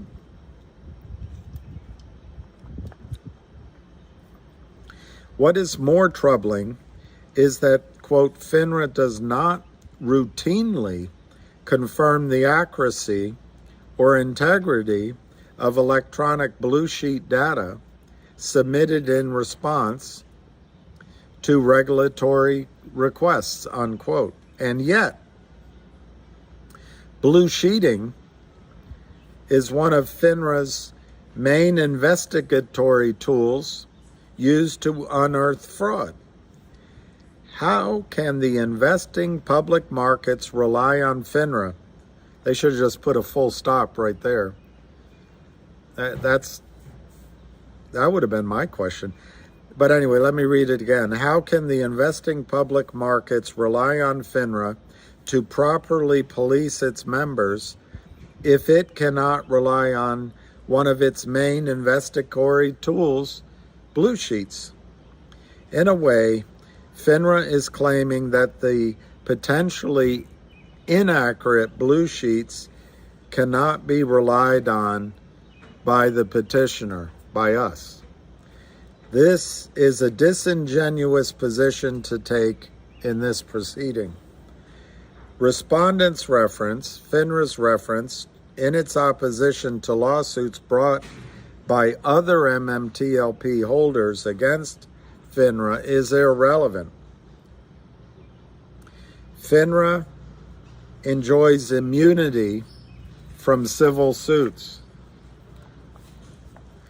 Since this special proceeding is not a lawsuit against FINRA, any reference made to those lawsuits is another calculated misdirection. Considering those cases and any decision affecting the turnover of the blue sheets in those cases are completely irrelevant to this special proceeding. See, this isn't a lawsuit. This is a special proceeding. In one of the footnotes, noteworthy, in the last 3 years, FINRA has imposed, that's in the last 3 years, FINRA has imposed 3 U3 halts. One a year. That's in the footnote. Okay. Mark goes on.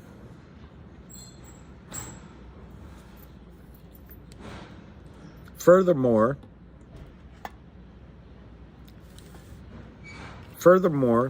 it is also highly inappropriate to litigate claims in this special proceeding, but that is exactly what FINRA is attempting to do, despite not being a potential defendant of petitioners' contemplated lawsuit.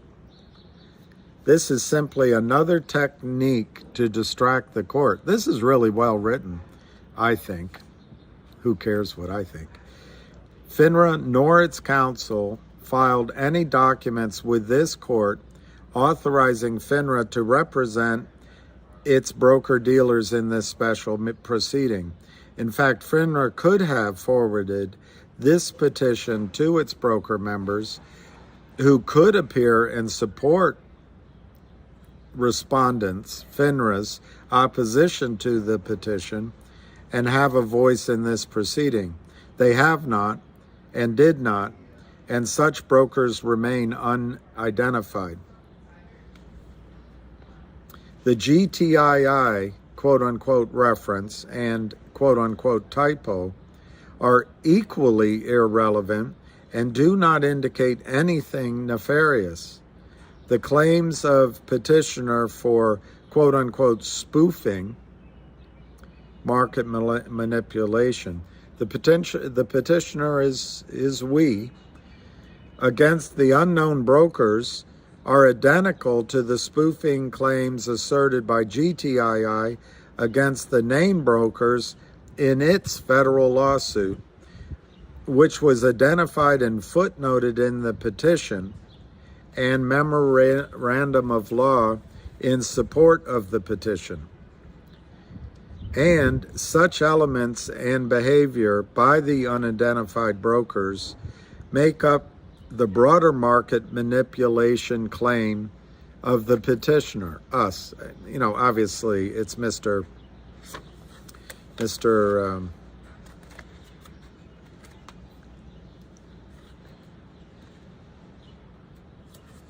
Wow, Stewart versus Saucony vacuum. I remember studying that in antitrust law, I think it was. This is, the petitioner is David Khorasani.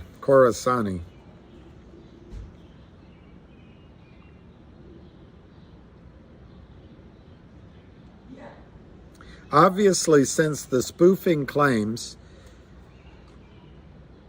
of petitioner are almost identical as in the GTII matter, we specifically referenced the GTII case in a footnote in both the petition and the opening memorandum.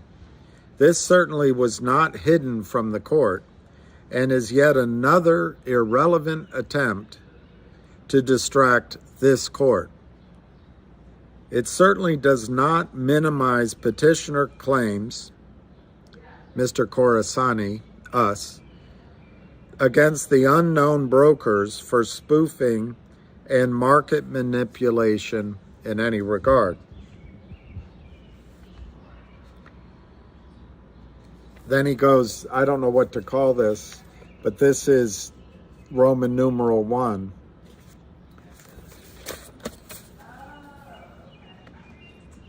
And it's in bold, it's a bold headline. The petition fairly indicates causes of action under CPLR 3102C. Under CPLR, I guess section 3102C, disclosure is granted only where the party seeking the disclosure has alleged facts that, quote, fairly indicate he has some cause of action against the adverse party, unquote, and that the information he seeks is, quote unquote, material and necessary to that actionable wrong. See Stewart v. Saccone Vacuum Oil, 1957.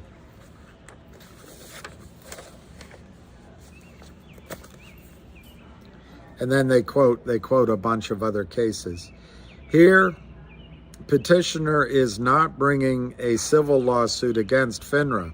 Rather, is merely seeking information in FINRA's sole possession that is, quote unquote, material and necessary.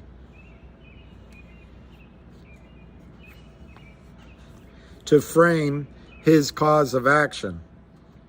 Respondent's assertion that petitioner is required to, quote unquote, state a claim is misplaced, and that position is not appropriate here. And then now under Roman numeral 1 comes an A. Petitioner has fairly indicated a claim for fraud. Petitioner being basically us, but being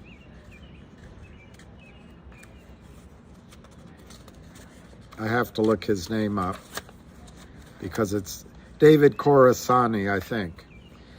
Okay. A petitioner has, quote unquote, fairly indicated a claim for fraud. When pleading fraud, which is not required here, New York law requires 1, a misrepresentation or a material omission of fact, 2, which was false and or known to be false by the defendant, 3, made for the purpose of inducing the other party to rely on it, 4, justifiable reliance of the party on the misrepresentation or material omission, and 5, injury. See Drummond, Decatur, and State Props, LLC, v. 10500 Drummond Road Partners, LP, 2017. Quote, where a cause of action or defense is based on misrepresentation or fraud, the circumstances constituting the wrong shall be stated in detail. Petitioner fairly indicates fraud against the unknown brokers concerning the MMTLP securities. 1, unknown brokers registered the MMTLP shares to be traded on the over-the-counter market when those unknown brokers had no authority from Meta Materials and was in direct contravention to Schedule 14A proxy statement filed by Torchlight Energy Resources, Torchlight Energy, that specifically identified the Series A preferred shares as a placeholder which would not be registered and not publicly traded. 2.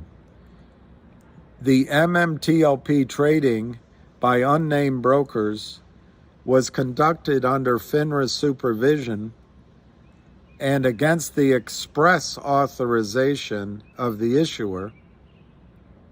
And 3, approximately 163,258,152 shares, approximately, of MMTLP were outstanding between November 18, 2022 and December 8, 2022,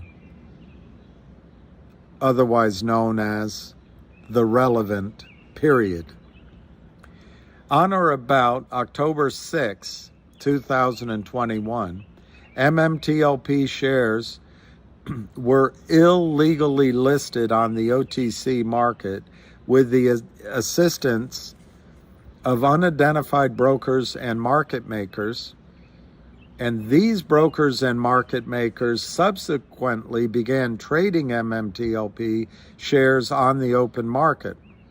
In addition, more than half of the MMTLP shares that were illegally sold were from unknown brokers that purportedly, quote unquote, borrowed MMTLP's shares to immediately sell, with the result of depressing the stock price through short selling.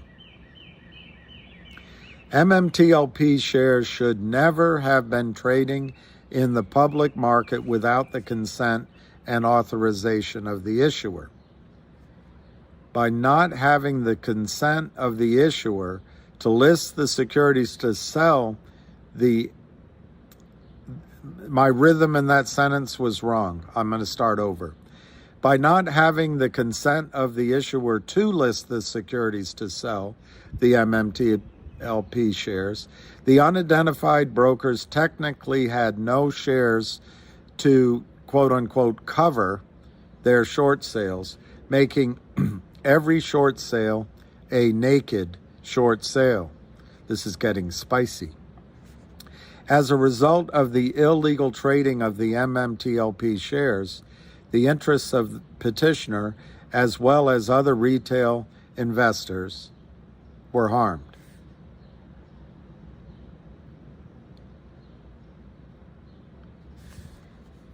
I'll read, see they put footnotes. I'll read the first one.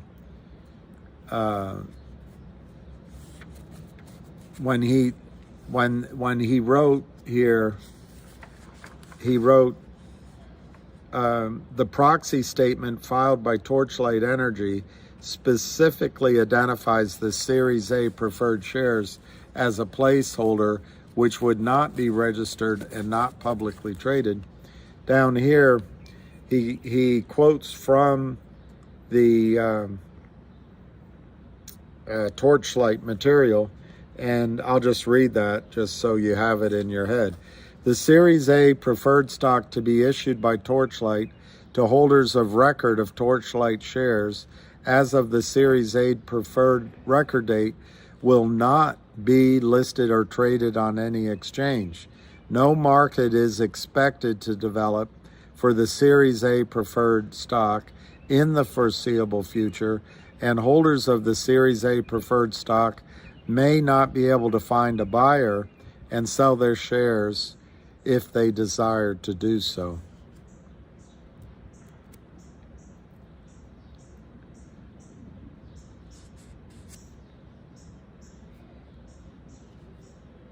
So he also quotes in the footnotes when he talks about quote unquote borrowed shares. The SEC proposed a rule change that requires brokers to identify and borrow shares before they can short sell a security in the public markets. See SEC Commission, some rule page, volume, number. The proposed rule change prompted over 2,000 public comments, with approximately 90% in favor of the proposed rule change.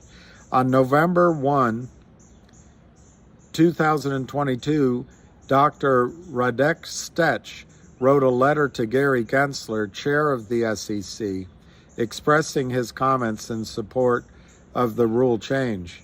Moreover, on November 22, 2022, 15 members of Congress, we should find out who they are, had written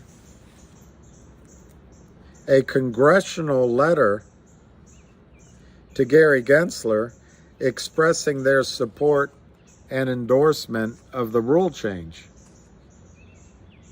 Specifically, the congressional letter stated, quote, "The SEC has proposed significant regulatory changes that will impact nearly every type of investor and market participant.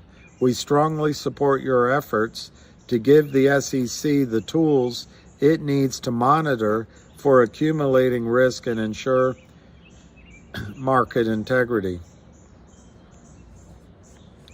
He then has another footnote here. Short selling has been brought into the public eye in recent years, and this shorting issue has hurt retail investment community as a whole. And he quotes Reuters, U.S. prosecutors look at short selling in bank shares. Okay, we'll get back to reading the body of the response. I'll just let that sound go by.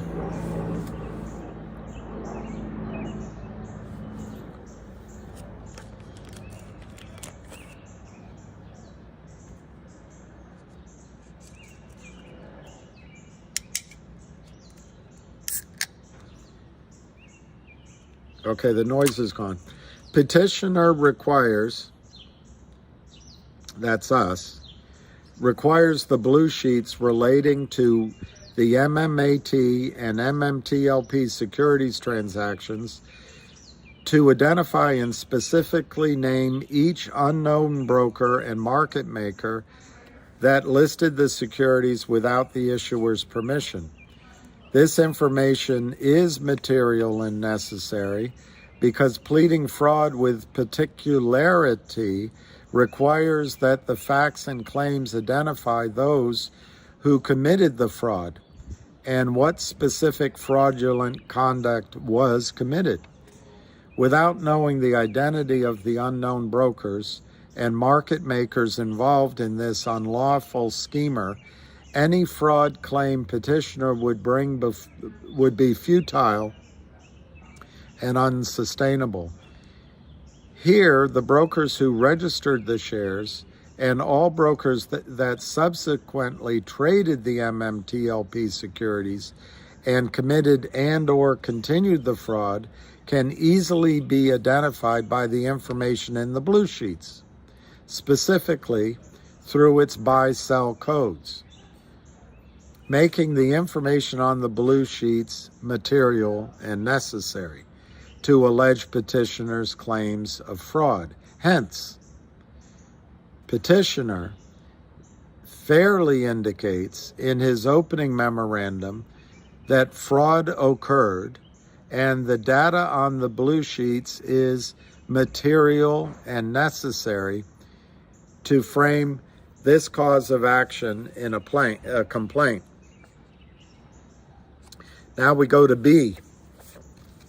B.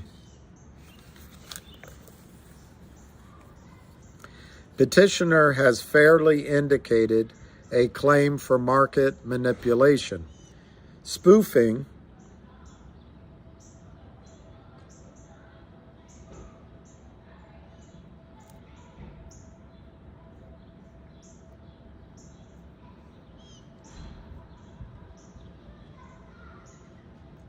Okay, I assume you guys, he footnotes the definition. I assume you guys know the definition of spoofing. Spoofing and naked shorting by unnamed brokers give rise to petitioner's claim of market manipulation. Petitioner fairly indicates in his petition that during the relevant period, spoofing and naked shorting occurred.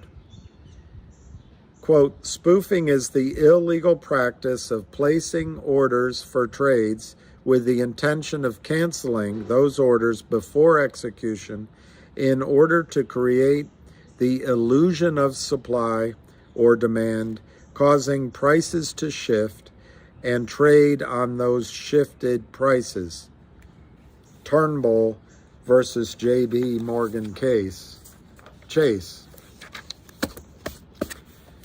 MMTLP stock dropped significantly from 890 to 289.5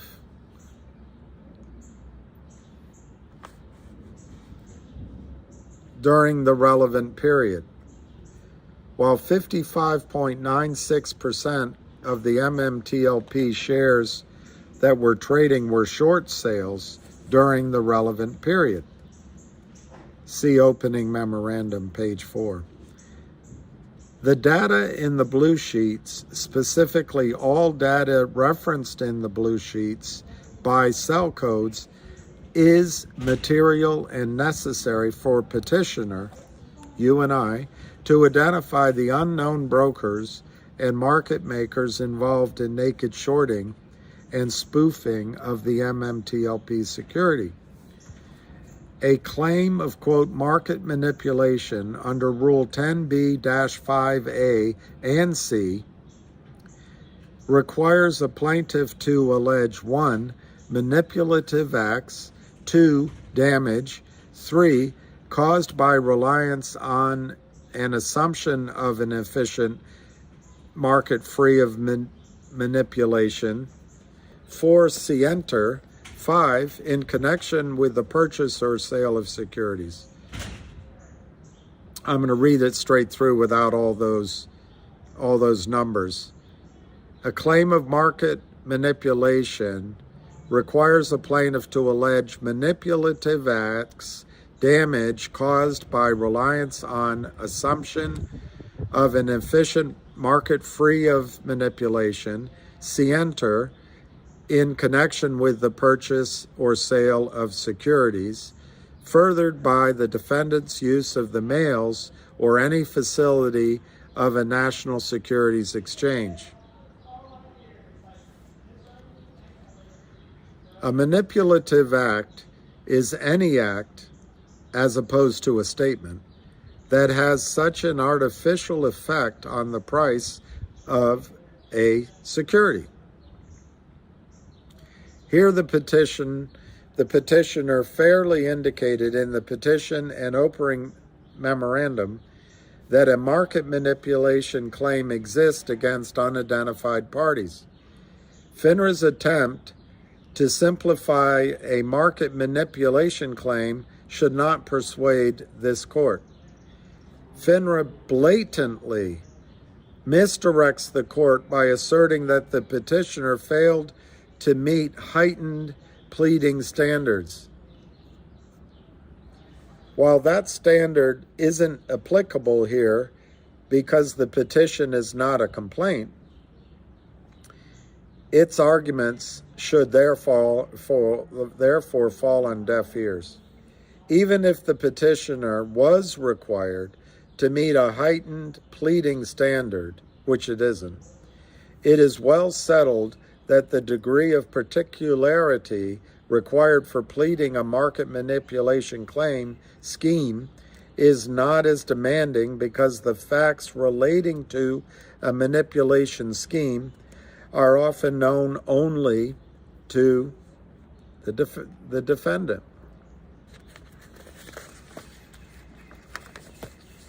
Bunch of cases.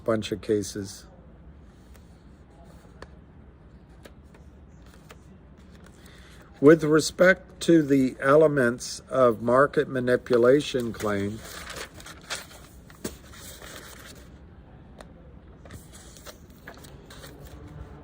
with respect to the elements of a market manipulation claim, which do not need to be pled with any standard of particularity in this action, they are undoubtedly fairly indicated in the petition and opening memorandum against unidentified market participants as follows. 1. Manipulative acts.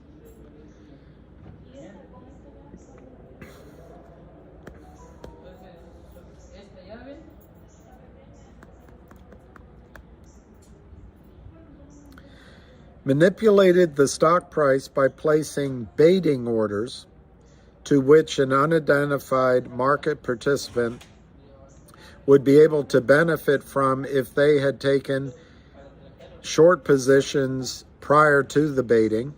2. Damage. The harm suffered by the petitioner exists by the diminution of value of the shares he held. 3. Reliance. The petitioner certainly relied on the market to be free of manipulation, as does any prudent investor, absent extenuating circumstances. 4. Scienter. The unidentified brokers had a motive to engage in this manipulation because of the short positions taken out prior to the baiting. 5. In connection, this occurred in connection with the purchase and sale of the MMTLP securities. And 6, facility of a public securities trading platform. This conduct occurred on the OTC markets. Notwithstanding the fact that all 163,258,152 shares of MMTLP should have never been able to be purchased or sold in the public markets, it is clear from the opening memorandum that during the relevant period, some form of illegal activity occurred and was fairly indicated in the petition. The opening memorandum states that during the relevant period, the trading volume of the MMTLP stock was approximately 41,960,054 shares, with 23,480,293 shares consisting of short volume. This means that at least 55.96% of the sales that occurred during this short time were short sales. The petitioner fairly indicated that during the relevant period, 20 days, aggressive naked short selling and spoofing resulted in the price of MMTLP shares dropping from $8.90 on November 18, 2022 to $2.89.5 per share on December 8, 2022, a staggering drop of $6.005 per share. And then it goes to C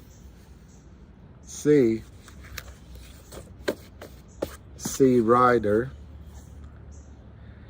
A pre-litigation discovery petition under CPLR 3102C does not need to satisfy heightened pleading standards.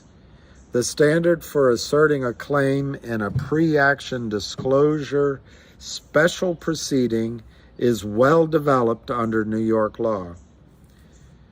To demonstrate facts that fairly indicate a meritorious cause of action.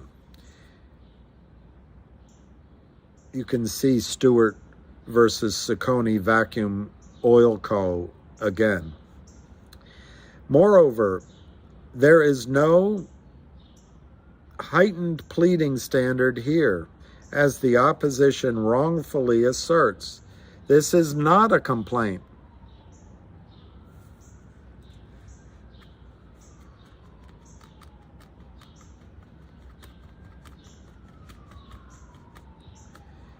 But a request for information that will aid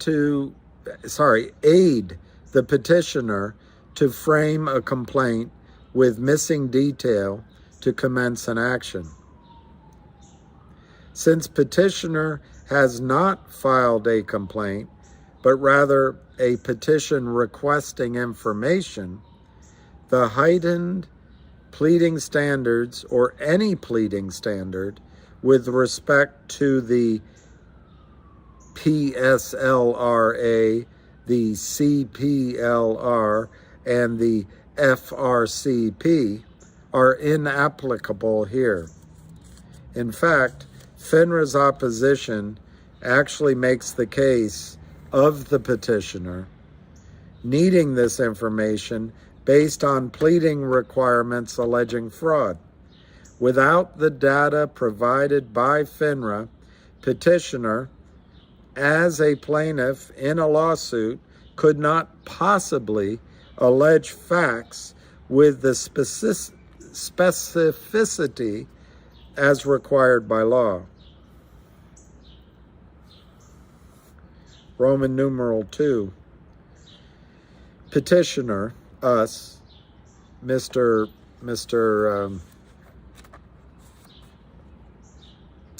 David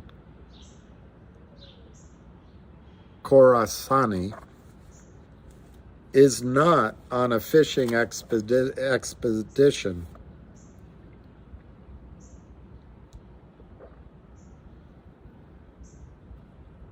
Pre-action disclosure under CPLR 3102C may be granted to obtain information of prospective defendants against whom a cause of action may exist in order to sufficiently frame a complaint. First, in case law cited in respondents' FINRA's opposition, the petitioner was seeking a disclosure which the court ruled as fishing for facts.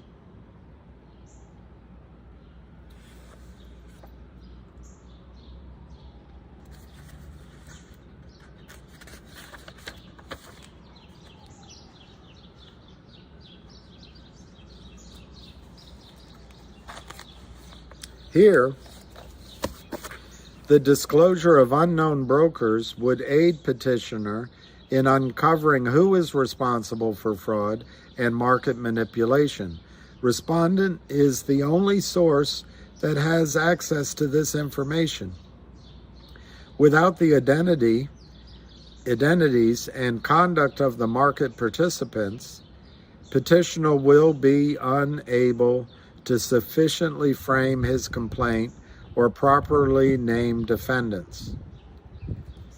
In matter of Daly versus New York City Transport Authority, 2020, the court rejected a petitioner's application for pre-action discovery, finding the petitioner's request for video surveillance footage was not a valid use of CPLR 3102C because the petitioner had a police report containing sufficient information to properly plead his negligence claim in court. In this proceeding, by way of analogy, FINRA, the police, has the blue sheets, the police report, and has not provided the blue sheets, the police report, to the petitioner, the victim. Therefore, petitioner does not have any of the information that the petitioner in Daley v. New York City Transport Authority had. Here, the blue sheets that petitioner is requesting from FINRA are synonymous to police reports in Daley, with the sole distinction being that prior to filing this petition, petitioner does not have the blue sheets, the police report, in his possession. The blue sheets and CAT data are the exclusive sources containing the information required to allow petitioner to effectively frame this complaint, a complaint. Respondent proclaims this, FINRA proclaims this pre-action disclosure request is a fishing expedition while disregarding the material and necessary data petitioner is seeking to frame his complaint.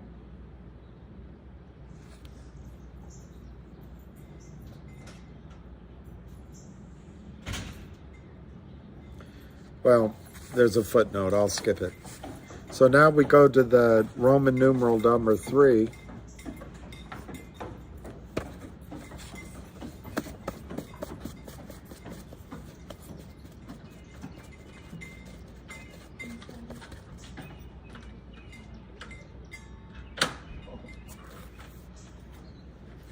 See you later. Thank you. Good night. There's they're doing work upstairs, and these are house painters and drywall workmen, but they're both women. Okay, number 3, petitioner's request is reasonable and not overbroad or unduly burdensome. A, petitioner's request is not overbroad. Respondents claim that petitioner's request to produce the factual and statistical information on the blue sheets is, quote, overbroad on its face, unquote, is wholly unsupported.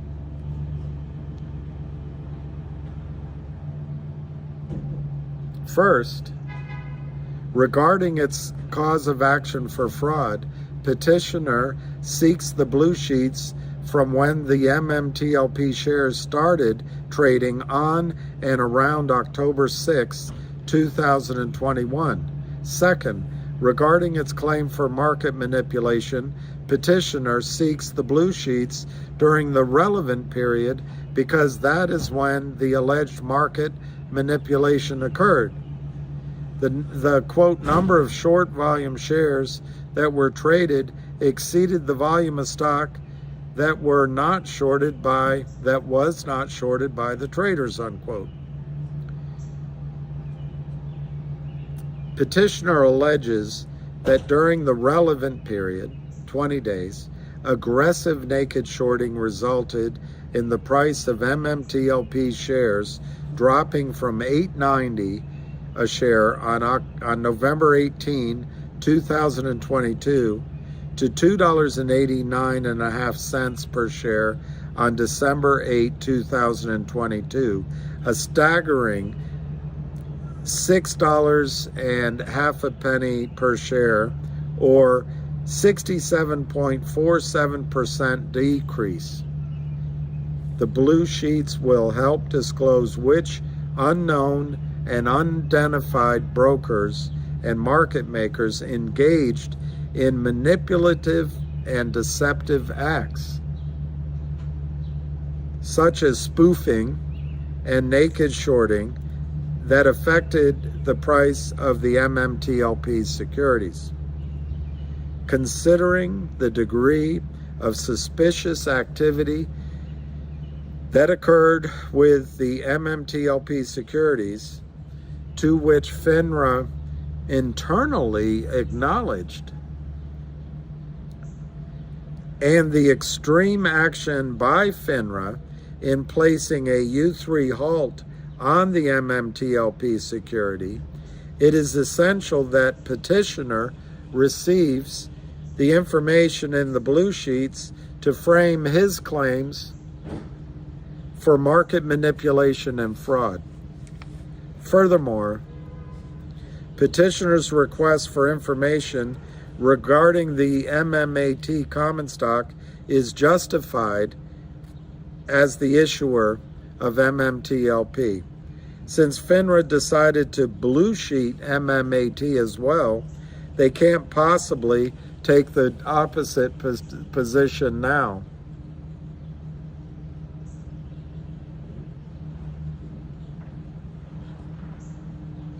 It is clear that petitioner's request for this information is warranted, as the activity related to MMAT could certainly have an effect on other securities of the very same issuer. B, petitioner's request is not unduly burdensome. Quote, competing interests must always be balanced. The need for discovery must be weighed against any special burden to be borne by the opposing party. That is a quote from McMahon v. New York Organ Donor Network, Inc., 2016.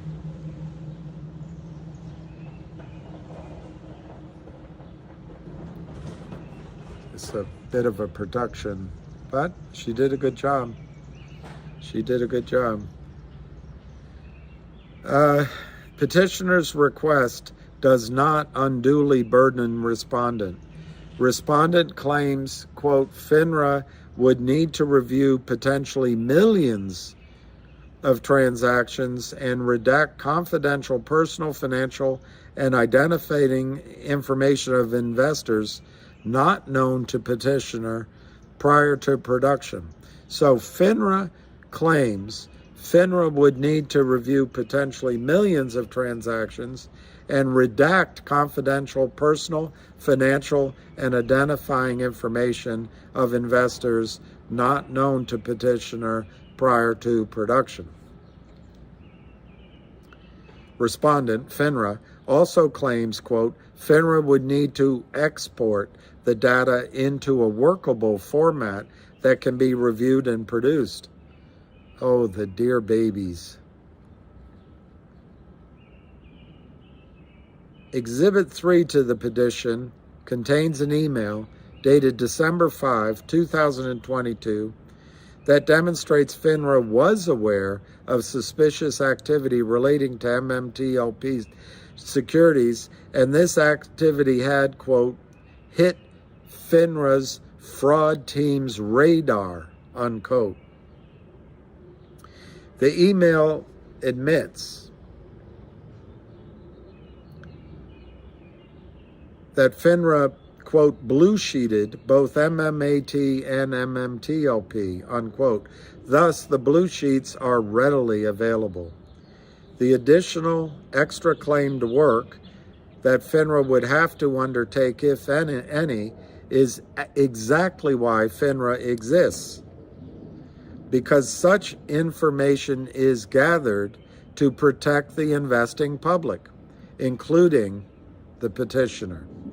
Petitioner would only require the broker identification information and the data populating buy-sell codes contained in the blue sheets pertaining to the MMTLP stock transactions. Without the data from the blue sheets, petitioner will be foreclosed from bringing a lawsuit against prospective defendants because their identities are unknown.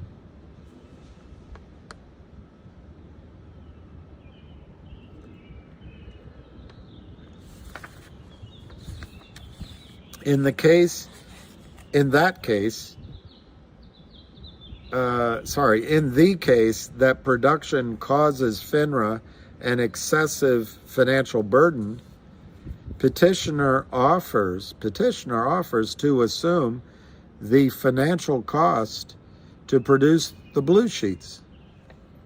So that's not us. That's David Khorasani.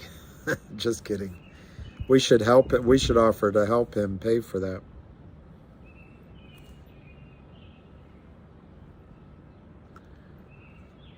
4, the investigative file privilege does not apply to FINRA. 4A. And they just repeat the same basic headline. The investigatory privilege is a qualified common law privilege protecting civil as well as criminal law enforcement investigatory files from civil discovery.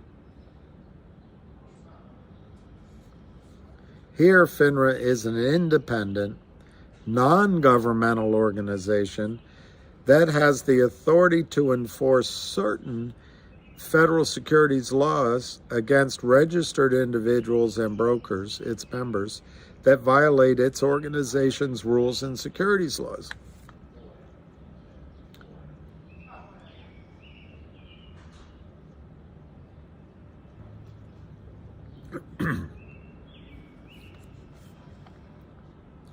FINRA does not have the authority to bring civil or criminal judicial action against its members.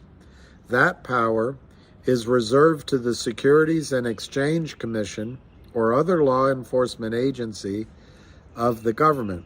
Instead, FINRA is authorized solely to bring administrative, disciplinary enforcement actions against its members.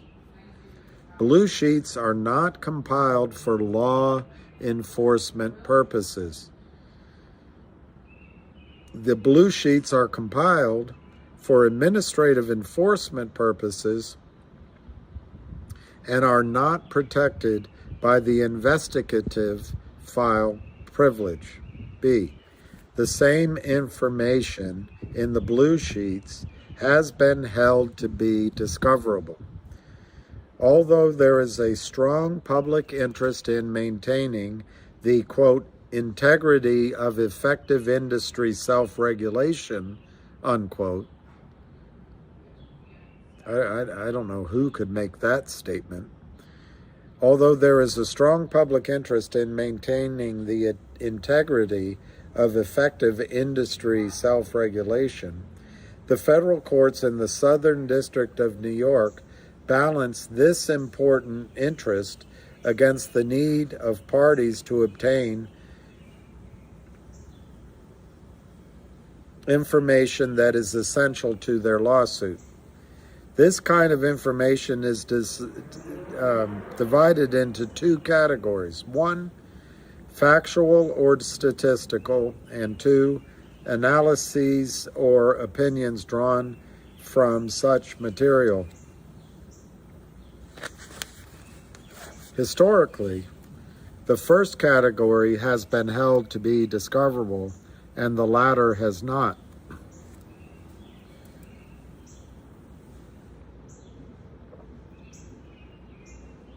The factual information contained in the blue sheets, which is needed by petitioner to sufficiently frame his complaint, includes, but is not limited to, the name and symbol of the security, the dates of the transactions, the quantities of the securities bought or sold, orders placed or canceled, the names and addresses of the brokers submitting the reports, the broker-dealers that executed the transactions, period. The information contained in the blue sheets is solely in the possession of respondent and is unavailable from any other source, as FINRA, quote, does not make electronic blue sheet data publicly available, unquote. Petitioner is not asking that the blue sheets be publicly disclosed, and petitioner does not ask for the disclosure of any analyses or opinions respondent internally produced, nor does he require the disclosure of respondents' analyses or opinions to sufficiently frame his claims in a complaint. Big C. The information sought by the petitioner will not interfere with any of FINRA's internal investigations. Respondent, FINRA, claims disclosure of the MMTLP blue sheet data would, quote, interfere with FINRA's ability to complete its investigations and would frustrate FINRA's mission of protecting investors and safeguarding market integrity. I would love something to frustrate FINRA's mission. Well, not the mission, but just to frustrate FINRA, because they don't protect investors or market integrity. At least they don't do it very well.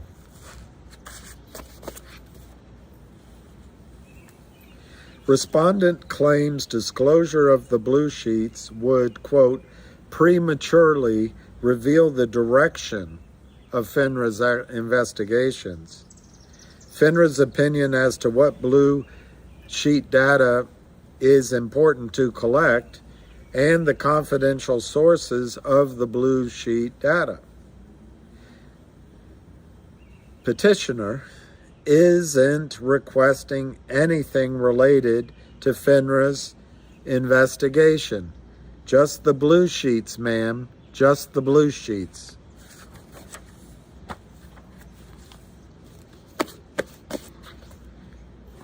Respondents' blatant statements do not include, quote unquote, how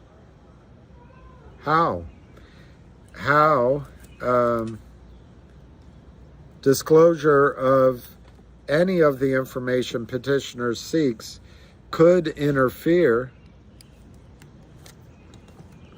with their internal investigation and does not describe how any of that information is confidential, especially if the sources are the broker's own reports to FINRA, who were under the supervision of FINRA themselves.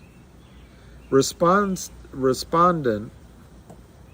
also does not provide the court with any alternatives from where petitioner could get this information from.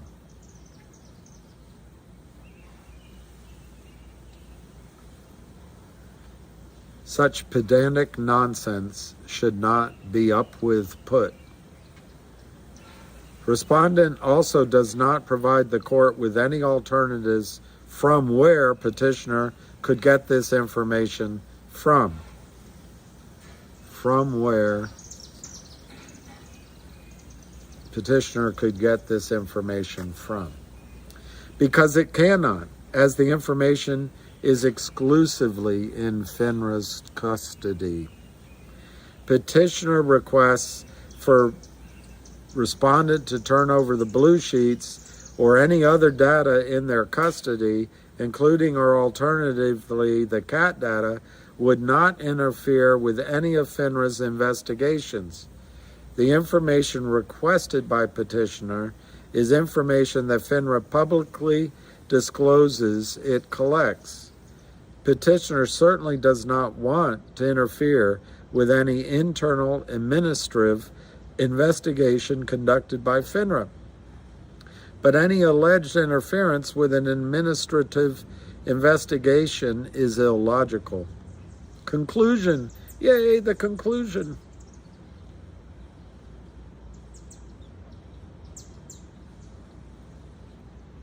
The conclusion. The information being sought vis-a-vis the blue sheets is material and necessary for petitioner to sufficiently frame a complaint for his claims of market manipulation and fraud against unidentified market participants. For the aforementioned reasons, this court should order FINRA to turn over the blue sheets for the entirety of MMTLP's trading history, or in the alternative, for the periods reflecting the alleged fraud and market manipulation on or about October 6, 2021, and during the relevant period respectively. In the alternative, if the court is inclined to deny petitioner's request for the data through the blue sheets or any other data aggregation that FINRA uses and has in its possession, such as CAT data, petitioner respectfully requests that the court appoints a referee pursuant to CPLR 3102 and allows petitioner's counsel to depose Sam Dradi and Stephanie Dumont. That's a name from the past. Stephanie Dumont, UVA grad, Georgetown add-on some sort of law thing. Respondent provided the affidavit of Sam Dradi, in which Dradi attests and admits that one of the investigative tools available to FINRA's examination and investigation teams is the ability to request blue sheet data. The information that Dradi and Stephanie Dumont can supply would assist petitioner in framing his complaint. As another alternative, the court should order an in-camera inspection of the blue sheets or CAT data to review and supply the relevant and necessary information to the petitioner. Dated June 9, 2023, respectfully submitted, Mark R.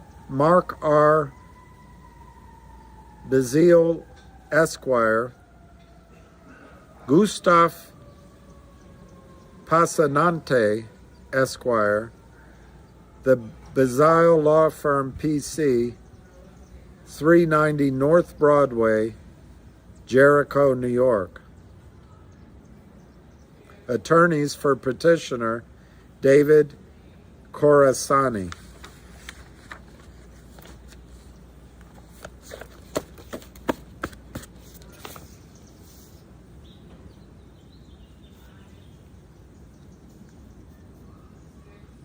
And the court case, well, the index, it's not a court case. The index is right here.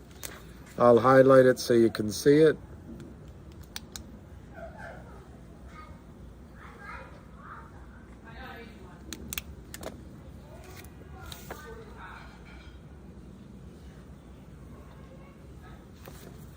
And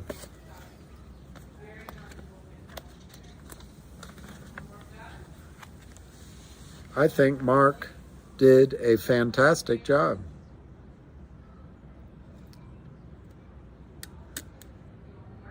Whew.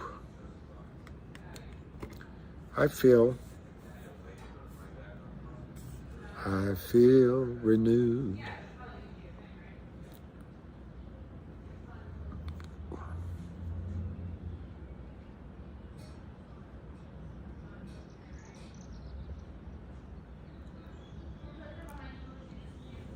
Hey, Jenny O. I want to know how to find what assets FINRA has in their investment fund.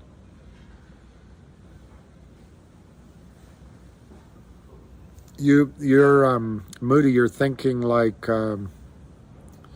junk savvy. The blue sheet data probably shows that FINRA themselves were shorting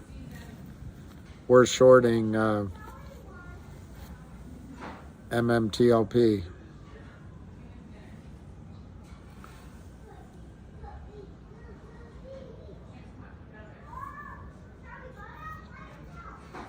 Dominic, gotta love how useless crats work.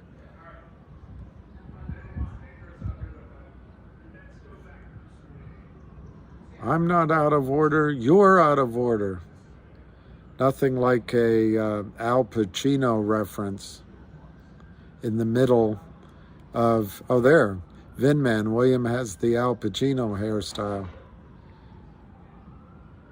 I think William should change his handle to Silver Fox. You're not the first person that has called me that, for obviously because my hair is white.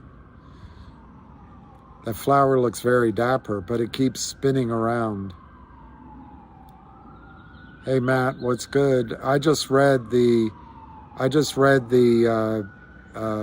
response that Mark Bazile filed today, and today was the last day. And I think he did it. He hit it out of the park. He did a tremendous job. Tremendous job. Jenny L, push your hair back and say hi to the lady that's working. No, they were, well, I don't know exactly, but they were probably, I don't know. I'm sure they didn't need me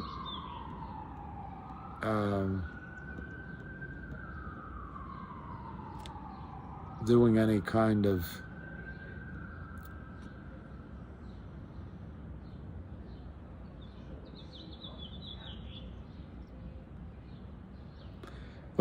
the rod is system-wide. They can't show the blue sheets without the market blowing. It's possible, but hey, the market's going to blow up eventually anyway because of this. Line Phantom, market will crash, economy will crash in the fall 150%, so I don't know what they think they're protecting.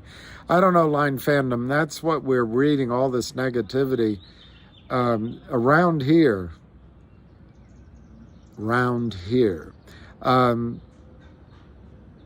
There's a lot of construction going on. There's a lot of economic activity, but it's not broad. I mean, there's a lot of commercial office buildings empty, but the restaurants are overflowing. The streets are full. The cranes are soaring. So I don't know, it's weird. Yes, I think the economy, there's something obviously wrong, but on the other hand, maybe there's some strength to it too.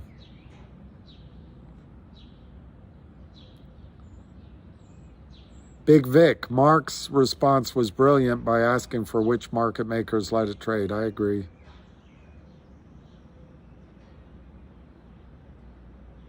Line Phantom, in one stock, FINRA is inadvertently helping us, and the other, FINRA is at war with us. FINRA, they're not the most brilliant. Do you think if they were good attorneys, they'd work at FINRA? FINRA will settle before anyone sees a blue sheet. Well, what are they going to settle? Spiny, what are they going to settle? Maybe some of the money out of their fund, but what's to settle? I mean, what Mark's asking for is data so he can file a complaint basically against the street. And what's to settle? I don't get it.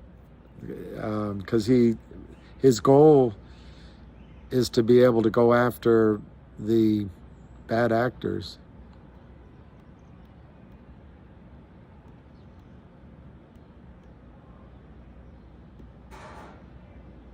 All right, it spun out, so I guess I just missed some of your comments. We can see if there's a space call discussing this, because it would seem like there would be.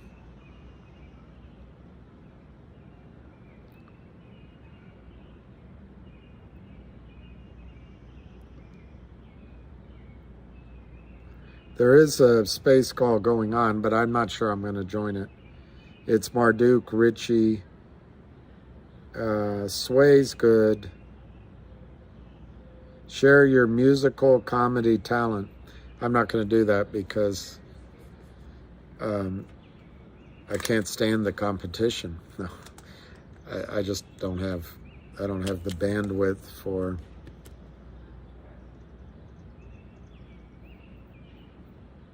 it.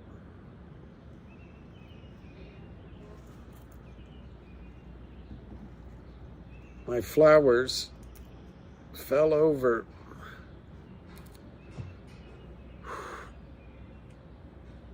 Wow, Moody Waters, that sounds good. Roast beef dinner sounds good. Those girls must have been wearing their whites. Well, whites and jeans. They didn't have full whites on.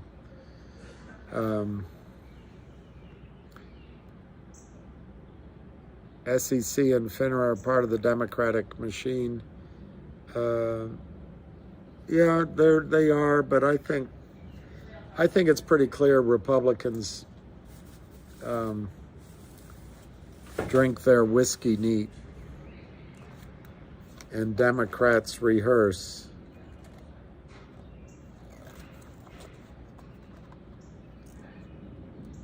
Republicans drink.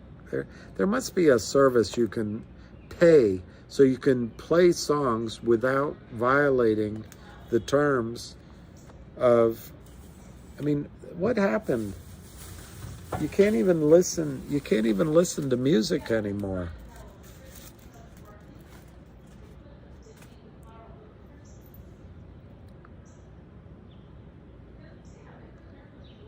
Jenny L. Dips Patel. Jenny L. As intelligent as you are, you would be an amazing lawyer. I think that's true.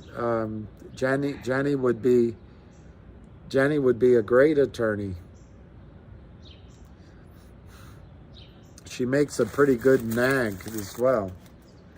She makes a very good nag. But she would be a great attorney. But I think what Mark submitted is excellent. Absolutely excellent.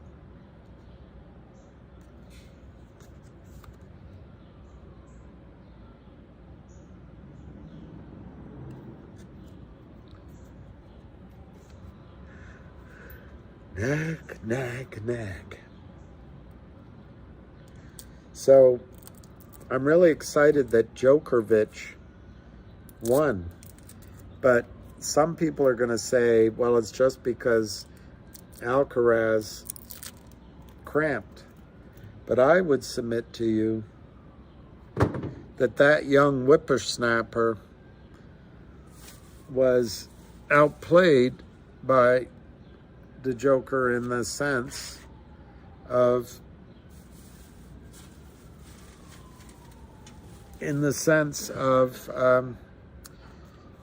expenditure of energy. I don't know. I was so nervous to watch it, I had to turn it off. And then I called my friend and I said, "What's the score?" He said, "Can't you see?" I said, "No, I don't want to watch." And that's when I found out that the third set had gone 6-1. So that was a relief to me. We're in the need of a kick-ass karaoke night.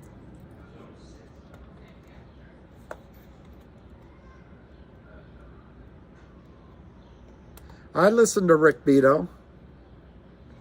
I listen to Rick Beato. I'll see if I can show you.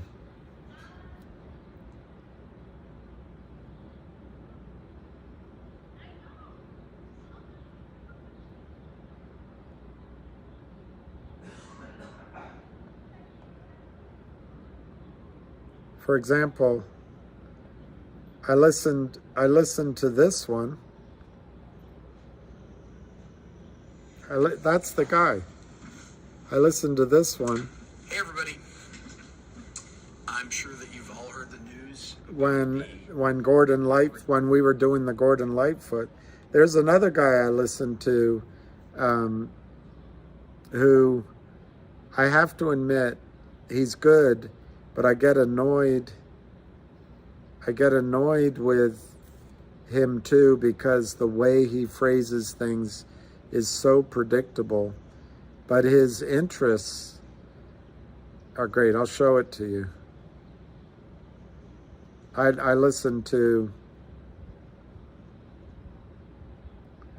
Billboard 200 album chart and spun this three guy. singles: The Chain, Silver Springs, and Landslide, of which the latter was released in '98.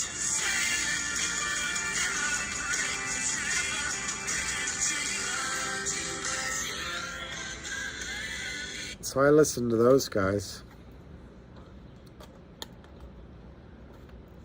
He's from upstate. Yeah, and he plays well. He's really a talented musician. I'm not a musician. I never had the patience for it or something. I wish I could be a musician, but I'm not.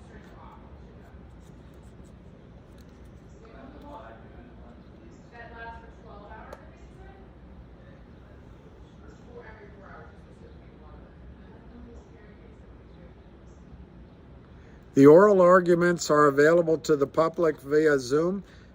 Pete, how can we watch that? Or maybe everyone will be watching it. We'll all be on a space call together.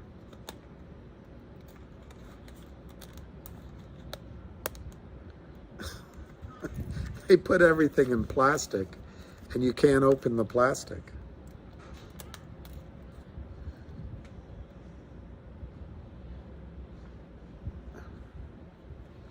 AC didn't come on. So Vin, do you listen to that guy too? I forget his name, like Professor of Rock. Yeah, Beto is, it's fun to watch him. I don't know, it's interesting. A career in law.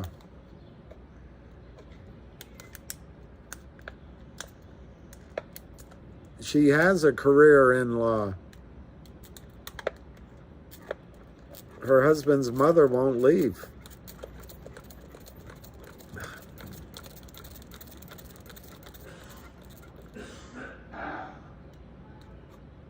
Ron Pivo, that was, maybe that you're one of the people that said it.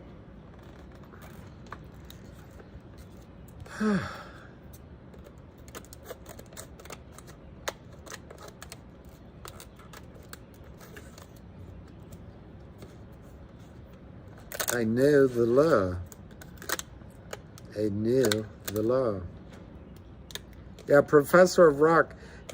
Tell me then, when he starts talking about his stupid glass sponsorship, I want to just throw my, I'd skip forward. And then he always frames things like so, but he does great interviews, and I love his hooks to get you in to listen. And I never knew that all the music I used to listen to was all that important, but I guess it was important.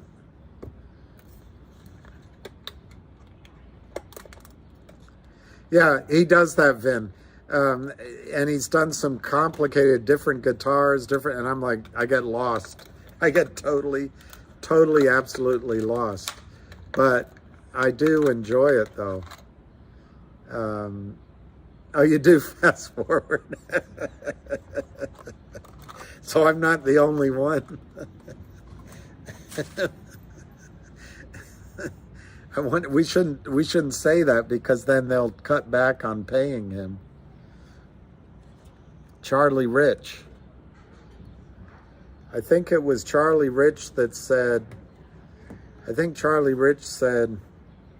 he didn't like happy songs very much. To him, they didn't have much to say. I think that was Charlie Rich.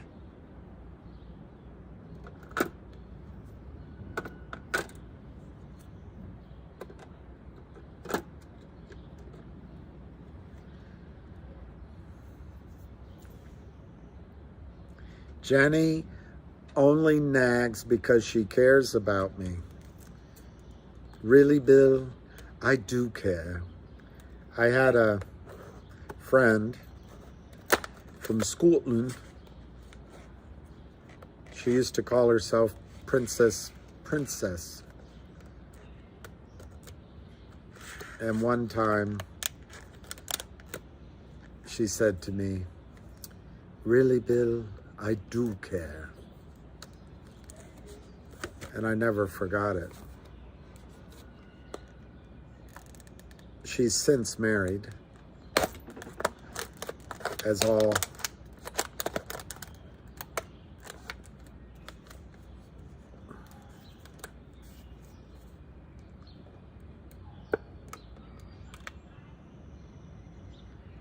one-hit wonder, The Knack. Good girl. I thought that, who did My Sharona? Good Girls. I remember The Knack.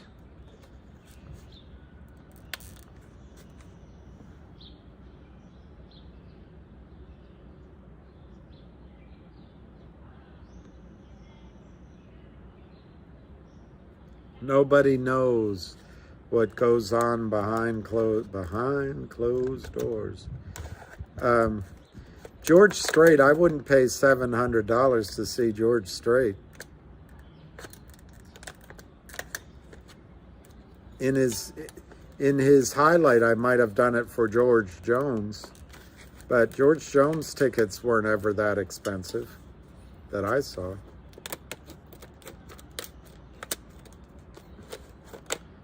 I didn't know Spirit in the Sky was a one-hit wonder.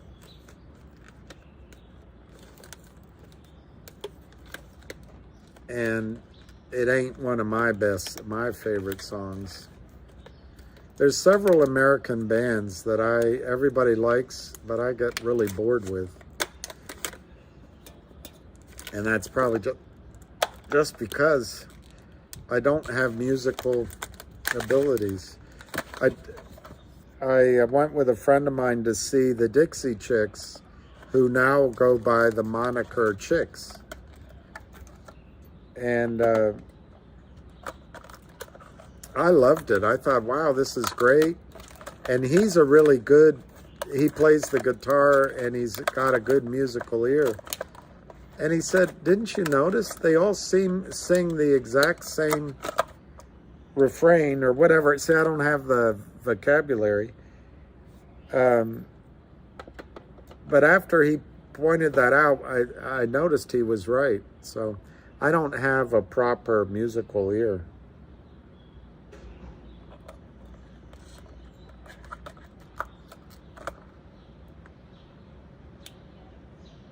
He played his brother's song, My Sharona, without knowing it was his brother.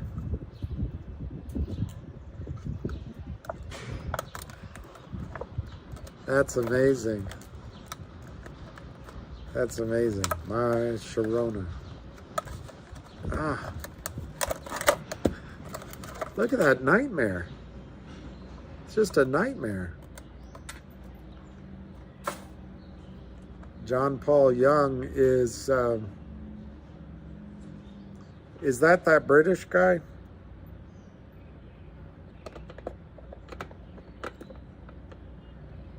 Whew, I got it finished.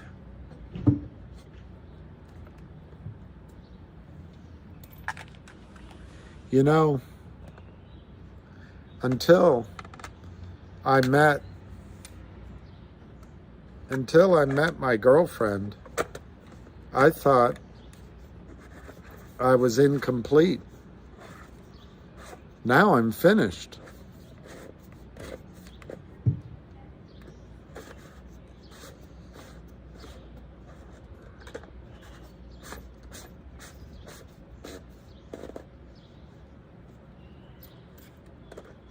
Led Zeppelin released one single that never appeared on a studio album. I'm gonna guess it was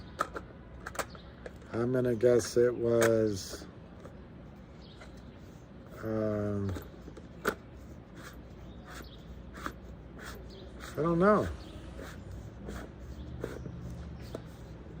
Ah, this is annoying. Everything's crap.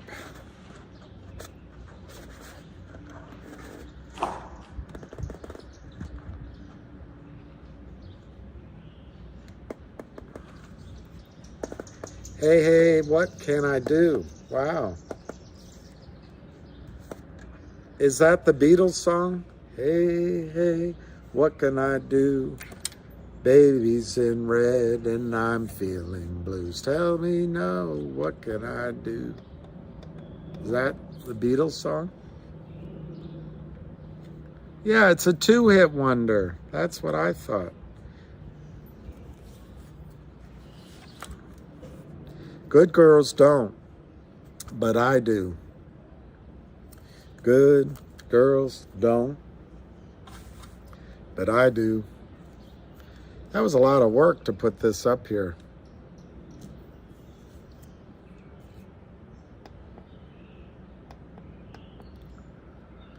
I hope it was worth it.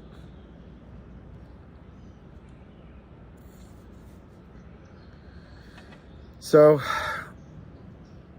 I don't really have any other stock stuff to talk about. Let me see if there's a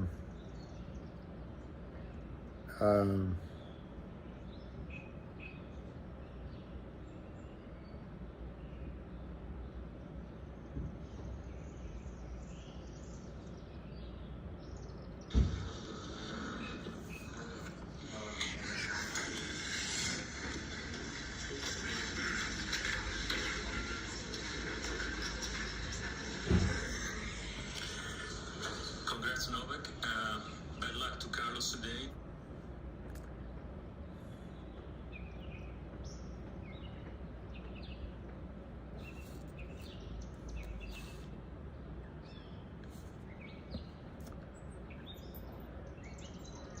Journey, Vinman. That's one of the bands that I just never grew to like, but listening to, maybe it was your guy Beto, one of them, you know, he made it clear they have a lot of talent, but I never really liked. All right, I don't know. I can add some mods. I forget how to do it. The drummer of Leonard Skinner, who survived the plane crash and then got shot looking for help. Artemis Pyle. That's pretty neat.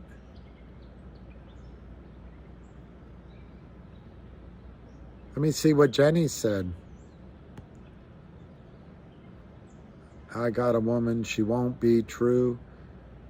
I got a woman who wants to something all day. I got a woman stay drunk all the time. That's the song that wasn't on an album? I used to like listening to that song. Modern country is just pop music with y'alls. Modern music sucks. I was in a store buying something, and 2 songs in a row was all crap.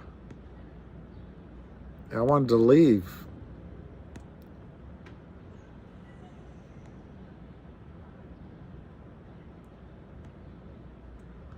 Every time you go away.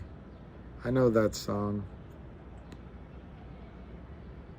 Carvana short sellers suffer 1 billion loss after, wow, CB, that's great.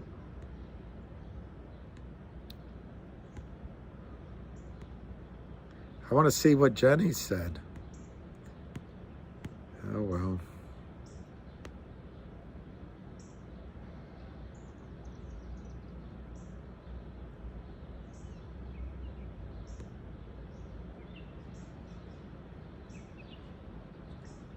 All right, Vin, man, that's a pretty cool thing to say.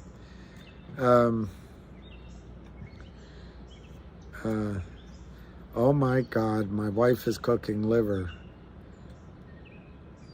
That's my mother's favorite joke.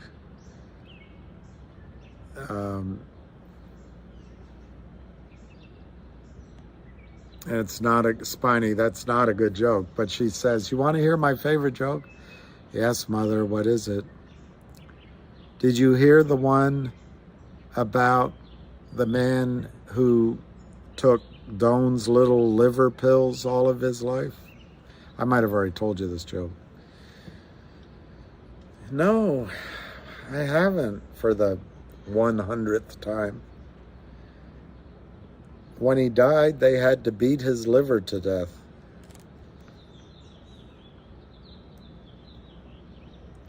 A 2.5-hour IEP meeting Wednesday? Woof. That's it. I walk to town, keep searching around for my street corner girl.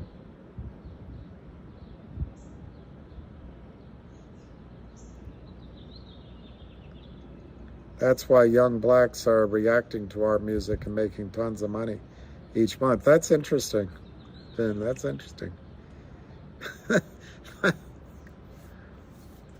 That's very interesting. Well, it's good people are making money. But God, some of this, the words and the music, it's just saccharine.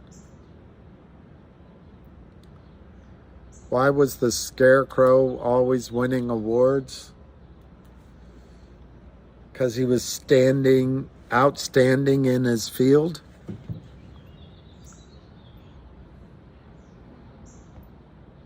That's all I can think of. Baby's in black and I'm feeling blue. Tell me, oh, what can I do?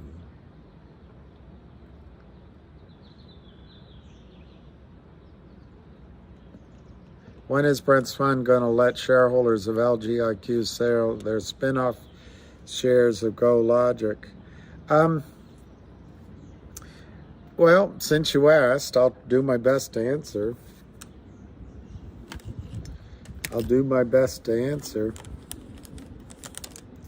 But I probably should do a separate Time Life video because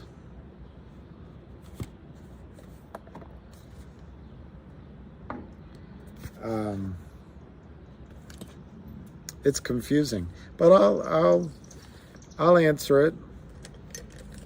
I will do my best to answer it. Scented. Okay.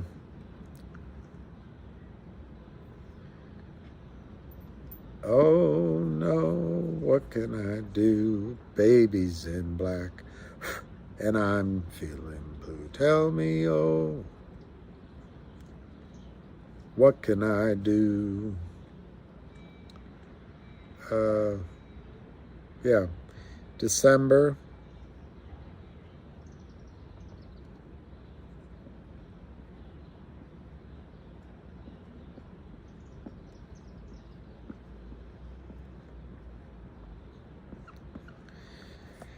There was a different name. It was called Lavero, but Logic spun off. For every one share of Logic you owned, at the end of December 2021, they gave you one share of. It was called Lavero. It might even had a different name before Lavero, and that even had a trading symbol. LOVA or LOVR. Anyway, it doesn't matter. They changed it to GoLogic. They changed the name. And this was effective, basically effective,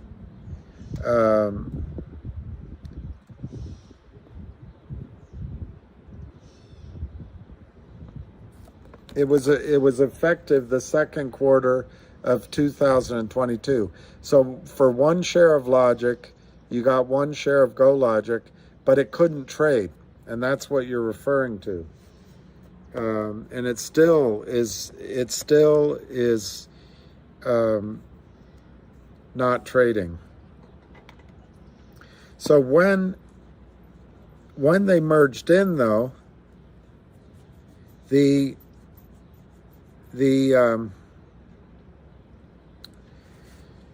when they merged in, the Lavero or whatever it was trading, and the GoLogic shares did trade as high as, I don't know, something like $8, $10, and now it's trading for $1.50 basically.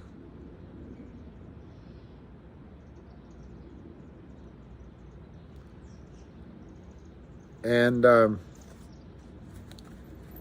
so recently, the 1-year anniversary came up, and the plan was to have the shares of GoLogic trade. But there was a massive, relatively massive,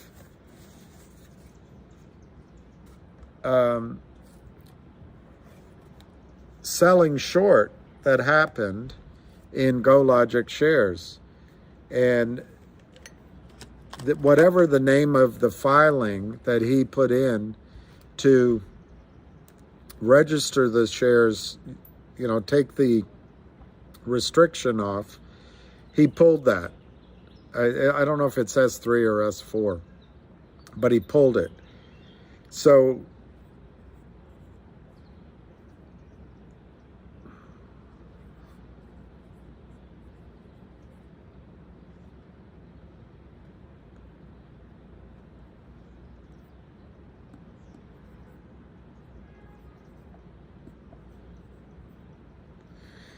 there's something like this for GoLogic. There's 1,300,000 shares in the float. There's about 900,000 plus that are closely held.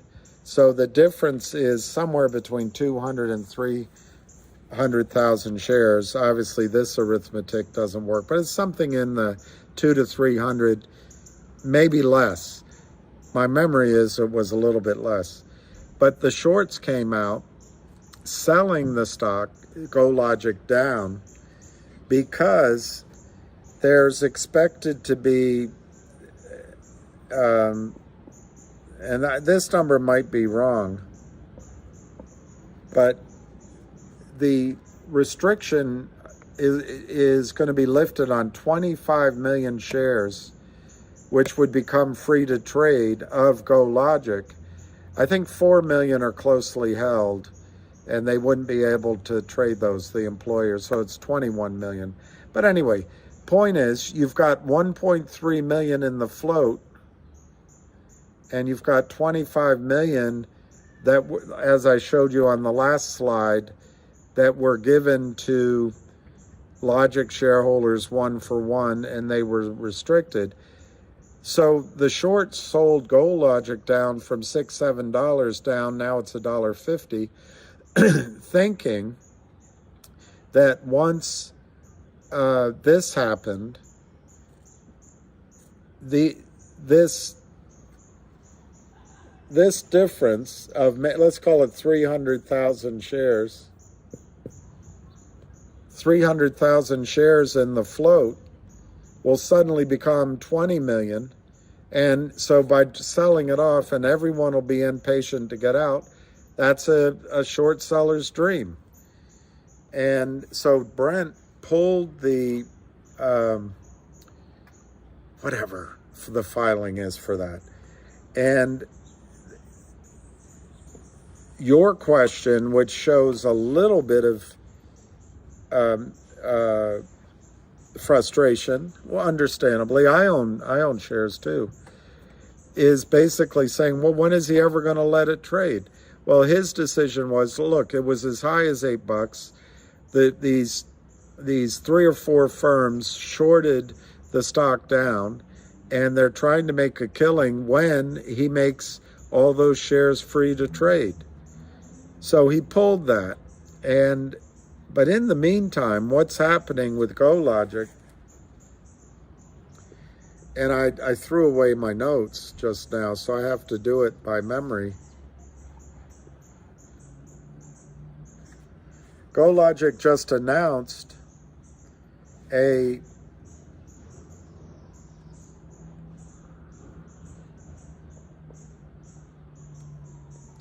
GoLogic just announced a deal with Recruiter.com, and GoLogic is going to distribute its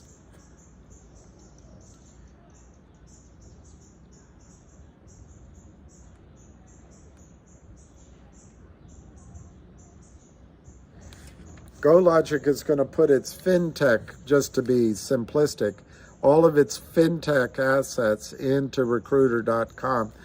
Recruiter.com is going to go away, and they'll probably change this name to something. I don't, but for the time being, Recruiter.com is a publicly traded company. It trades at like, I don't know, 20 cents. So they're going to have to do at some manner of, possibly some manner of reverse split so that GoLogic can fit into this.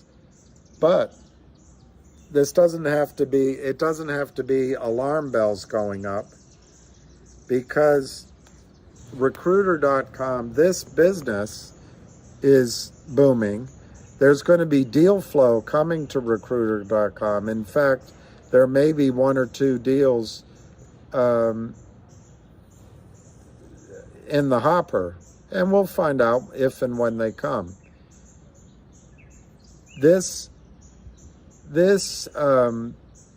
I'm trying to remember the amount of shares. They're going to have to come up with some ratio of GoLogic shares into the RCRT. But there will be probably a bit of a reverse split. I don't know what it would be, with the intention of getting the RCRT stock maybe to $2 or $3 a share on the NASDAQ. This would be a NASDAQ trading company, maybe not right away. But the idea would be to get this trading. Now, the reason I bring that up, I don't know what the ratio is going to be. But GoLogic, which has gamma ray in it,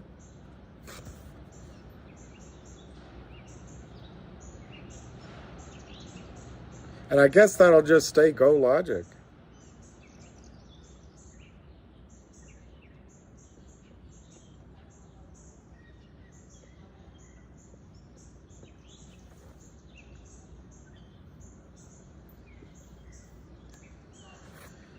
So GoLogic will put the fintech business in Recruiter.com, and then GoLogic will keep gamma ray and keep trading under its own auspices.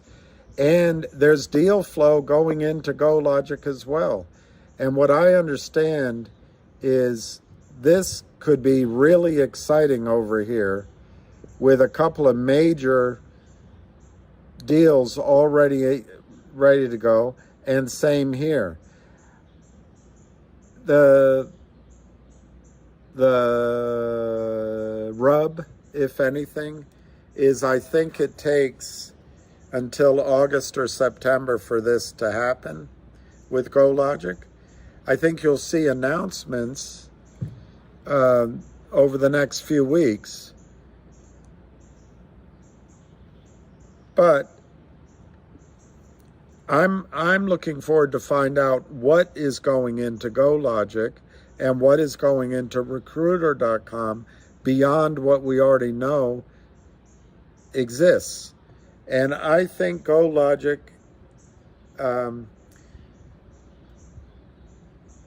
combined would be worth a few dollars a share, $3, $4, $5, $6 a share. I don't know. I'm just trying to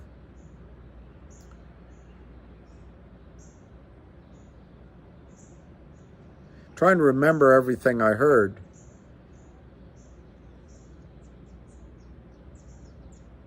And in one of the two situations, I don't know if it's GoLogic or Logic, because they have similar stories now.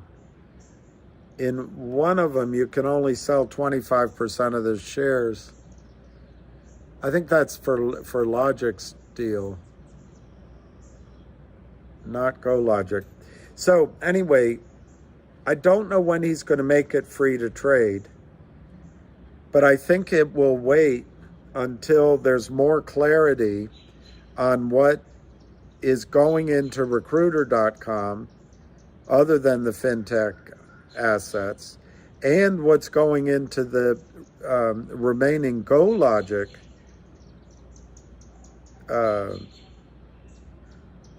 it's not a shell, but I'll just use that word, shell, beyond the a very big asset called Gamma Ray. Once they get some clarity on that, I guess then he would be more comfortable maybe in allowing those shares to trade, because you're going to have two companies. For the one piece of paper, you're going to end up with two pieces of paper, both valuable, both trading. And let me just check. I took pictures of my notes. And part of it I don't know that I can talk about. But yeah. So the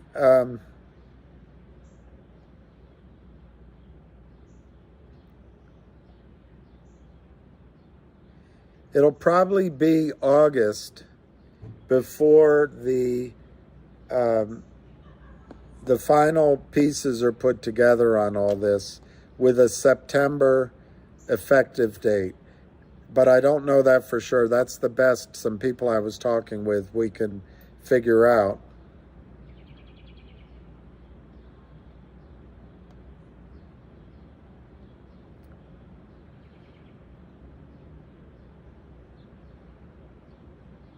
But one of the transactions that would go into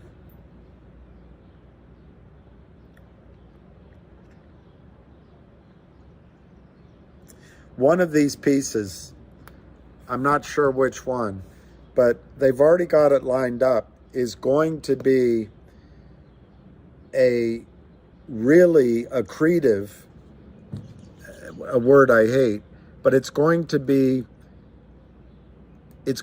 put this complex into a whole different revenue status if it goes through.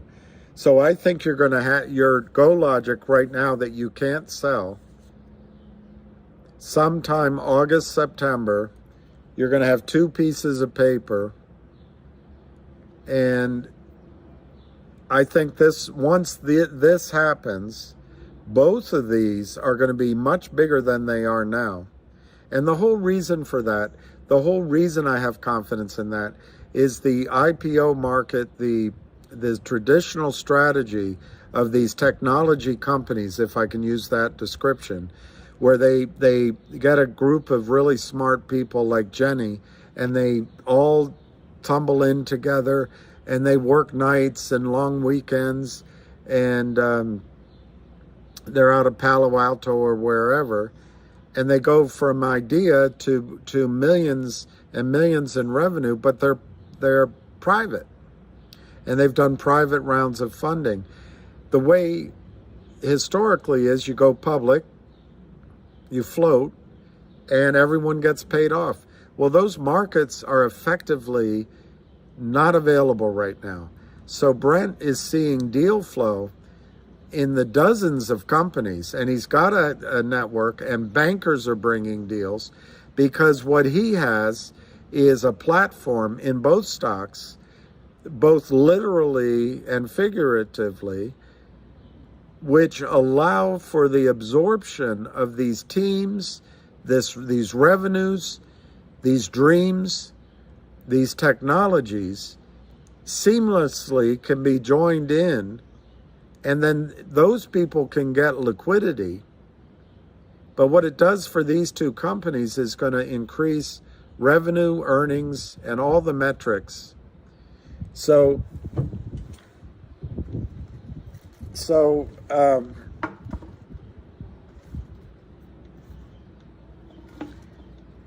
I'm not sure it's going to take you all the way till September to be able to sell. And I think you can certainly, you'll find out that you might be able to do something in the gray market, but I think you're going to want to wait, is my point. Right now, GoLogic is right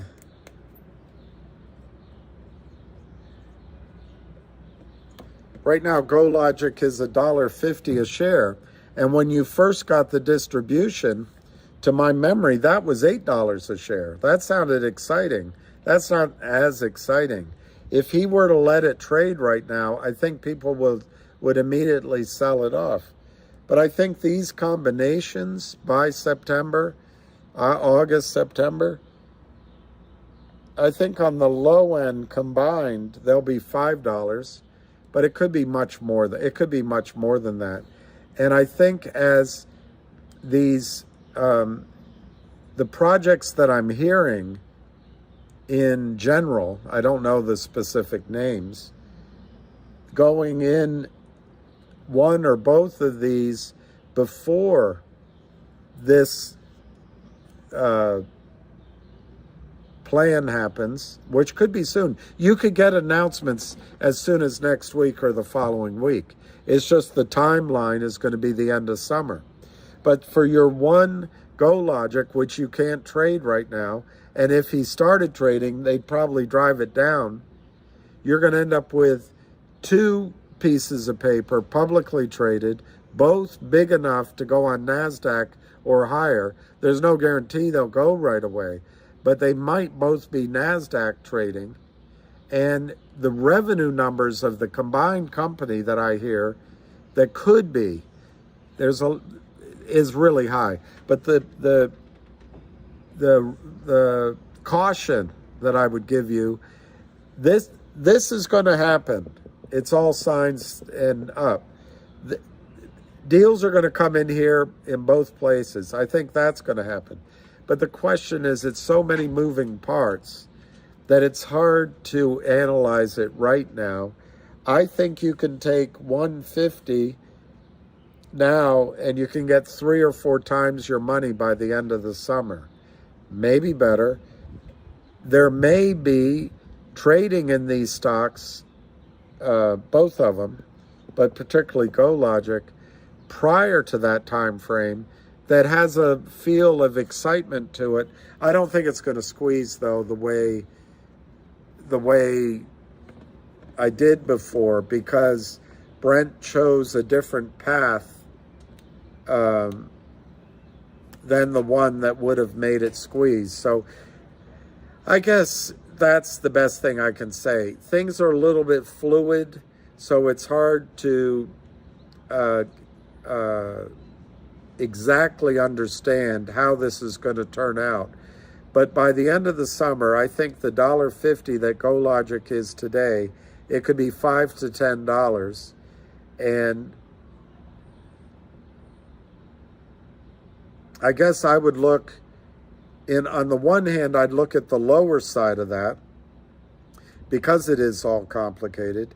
On the other hand, I'd look at the higher side because I know the deal flow is absolutely cream of the crop deals that he can put in here, and it's going to happen. And so this combined, exiting 12 months from now, you might be looking at a $20 or $25 stock. So I think in a way it's good that you can't sell it. But you, on the other hand, you maybe don't want to wait that long. But I think there's an enormous upside to GoLogic. I'll try to, when I can talk to somebody, I spoke with 2 or 3 people today, but I want to get more information. I'll try to do some sort of, and I forgot who I'm answering that question for. I'll try to do a video on it that lays it out better than what I said.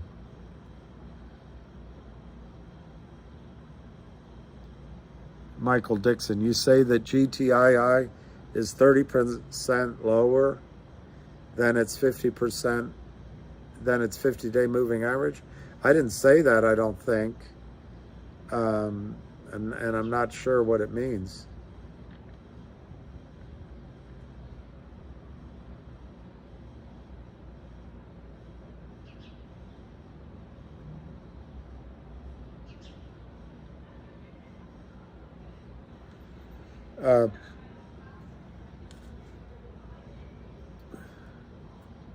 Bill Nelson, you rubbed people the wrong way.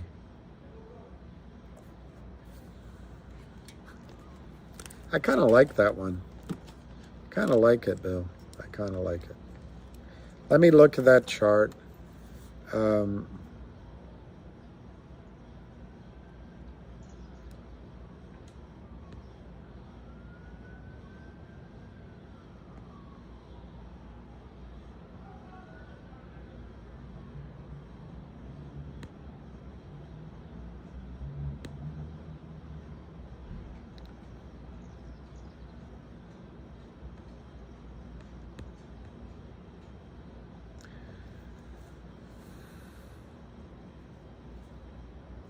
Let me look at GTII.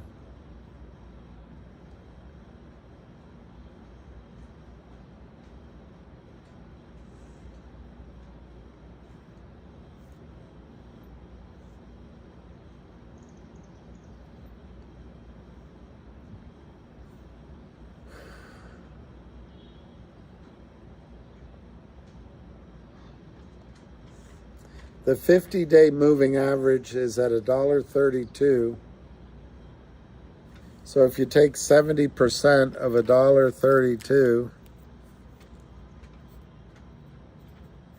I mean, this is how I would calculate that. If I'm doing it incorrectly, go ahead and let me know. $1.32 times 70, that would be 92 cents. So yeah, I guess at 87 cents, GTII is a little bit over 30% below its 50-day moving average. I'm not sure why that's a magical percentage, though.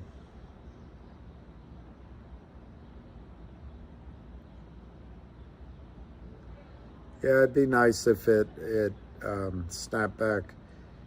This has been a long downward trend, and nothing's happened with the company. I mean, I ran through it at the beginning of the video. I think for Fritz Flappy Ears, who feels like we're doomed in it. I think that's what they meant. And you can look at all the negatives, and you can say, you know, the stock's down because of all the negatives, which I listed. But a lot of the negatives are, you know, when you list the positives, a lot of the negatives are the positives too. So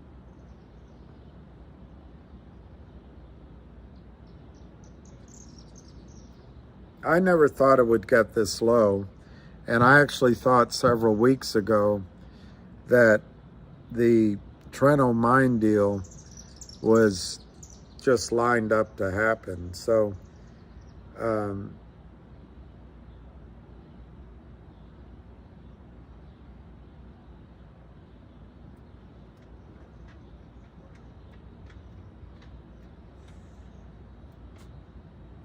and I guess the unrelenting selling just works. Hey, happy dog.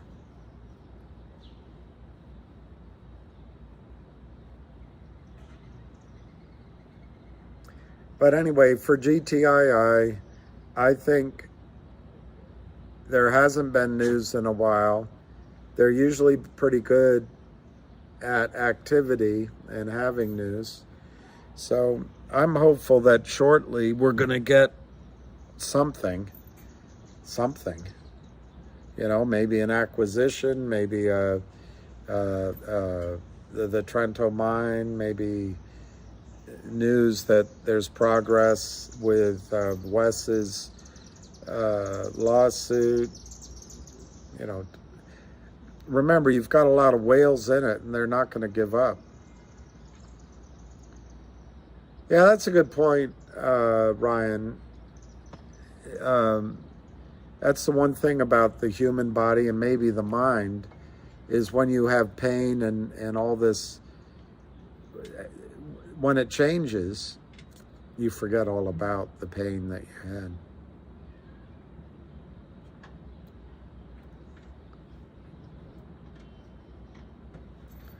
What did the guy say, Robert? I want to see what this guy said to Robert. That guy, Robert looks like he's Robert looks like he's a big guy.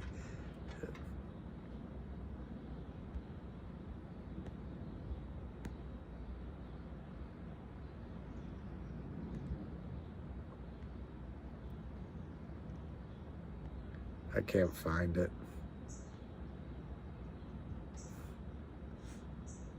She thinks of him.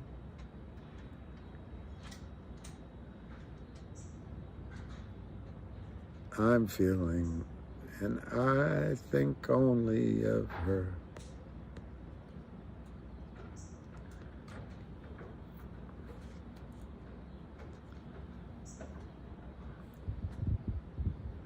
I missed the story that Robert said, what the guy said to him.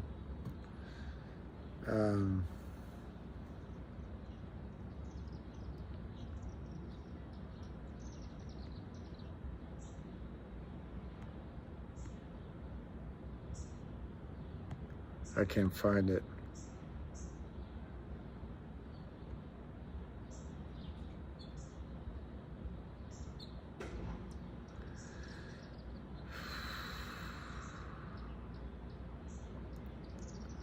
With the band instructor.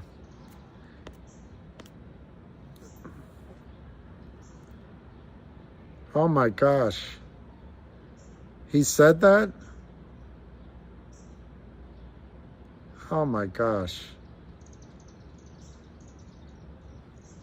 There's not something right about that guy.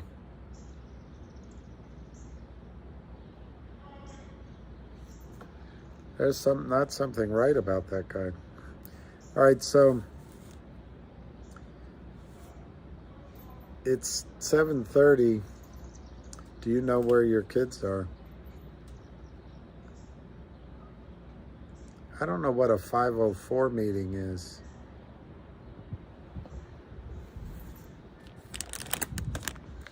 I'm gonna have my last cookie. I don't know what else to tell you guys about anything. Let me see if there's a space call going. And maybe if there's nothing to talk about, we can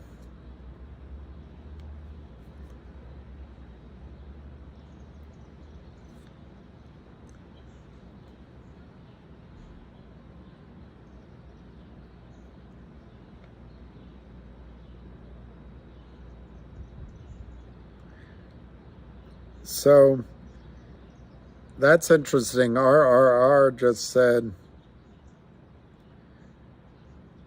something's not good for Alpine 3 hours ago.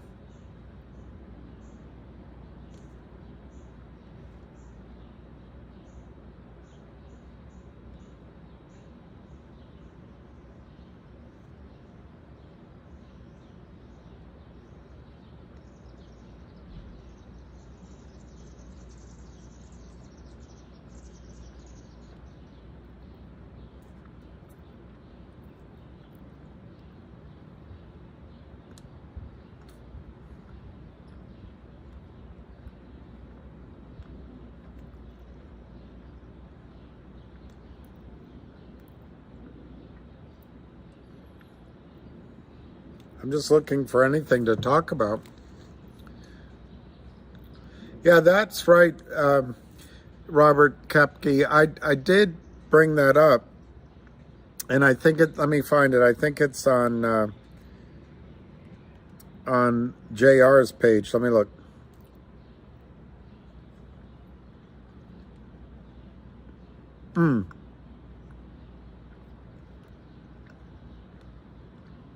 It might have been Curtis.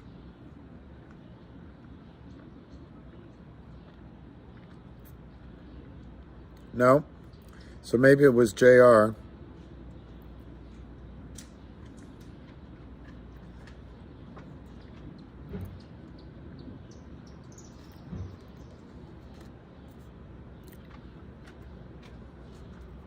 Oh, here it is. It was Big JR.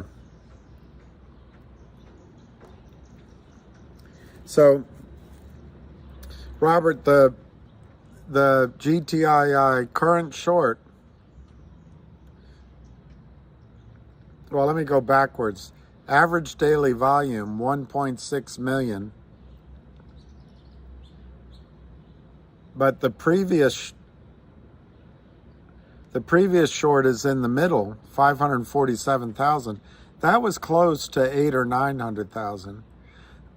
It's now 213,000 shares. So it's down quite a bit, down 334,000 shares, 335,000 shares.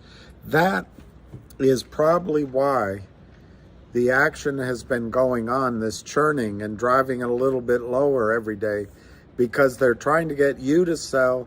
They're trying to be able to spoof and swap and cross trades in order to get this short, who's probably them, but it's certainly very close to them, out of this position before if the stock were to explode upside.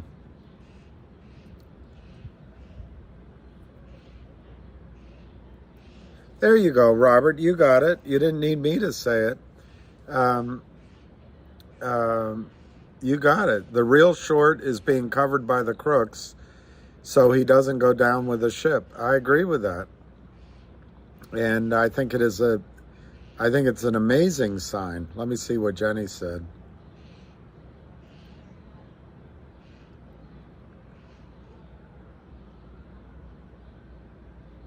$504 are accommodations for students.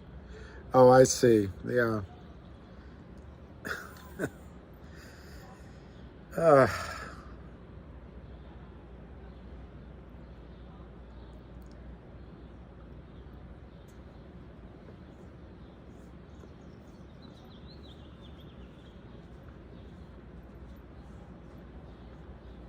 So you played guitar for 50 years, the last 20 with an Elvis impersonator. Didn't have to learn it. Why is that? Elvis always covered other people's songs. Yeah, Jenny, they are. I think they did go to Congress today, but I don't know what happened, and I'm gonna guess we're not gonna learn, like, read all about it, headline news, because it was a closed meeting, and I'm sure they want it to be circumspect, not, out in the Twitters. But I'll try to see what happened. And then next week, there are going to be a group of people going down to Congress, and I assume I will be there for part of it.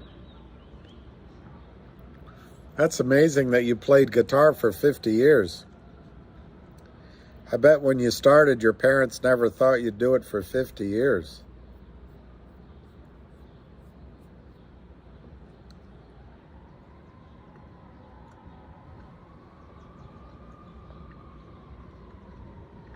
Jenny, it might explain,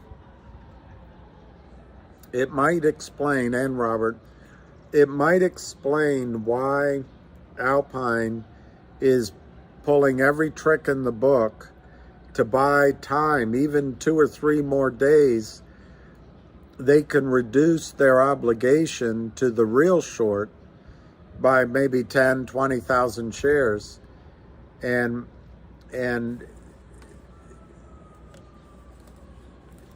it might just be one of the reasons why they keep going. They can pay the attorney, and if they want to net that down to 0 before the house caves in. That might be one reason.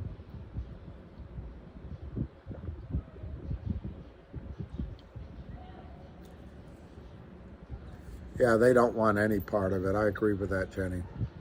I agree with that.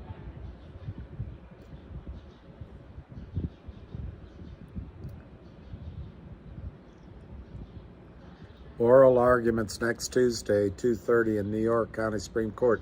And CB, that's the one that we can go in by Zoom call? Wouldn't it be amazing if 30,000 people signed on the Zoom call?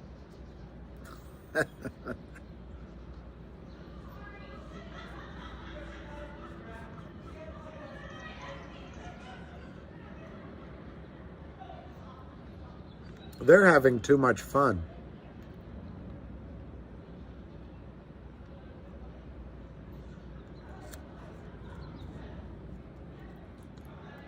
Rock on. What's that song?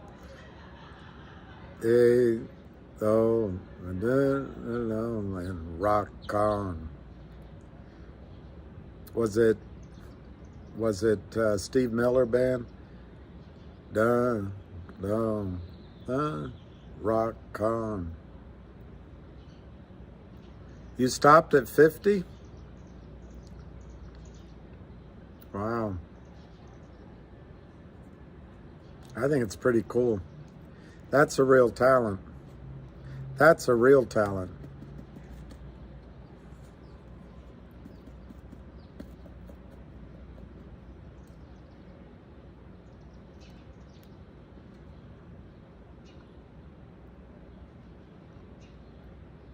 That's it, Jenny. But I wondered why they would be, might as well just close up shop. But, you know, every 10,000, 20,000, 100,000 shares, you know, on 100,000 shares, if you can make 15 cents, that's a nice payday to pay the lawyers, give to your criminal friends. Stopped when I played for 50 years. Oh, I see, when you played for 50.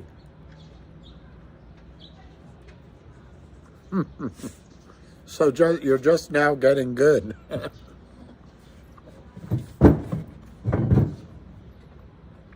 That's funny, Mr. T.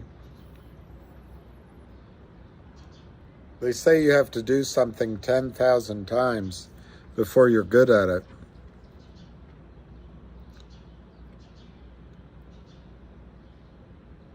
That's what I think, Jenny. These friends are friends as long as they can make each other money, whether it's now or they see it in the future. But as soon as, you know, ooh, that smell, the death of smells, the smell of death surrounds you. Okay, there's the case number.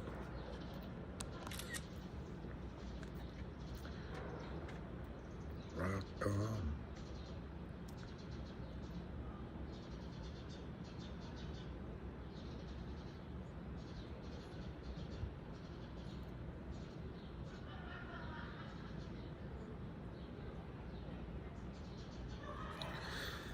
You know, it's musicians have jokes too. You know, it's not just that playing the guitar for all those years and that our songs suddenly have become, I don't know, so important. It's just, where did all the years go?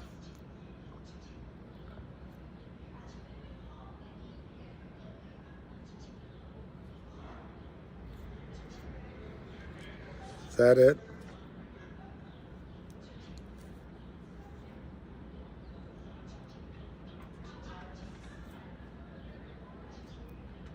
Rock on.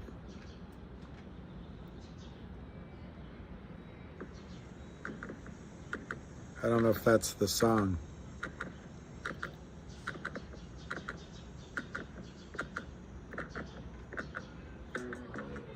That is the song.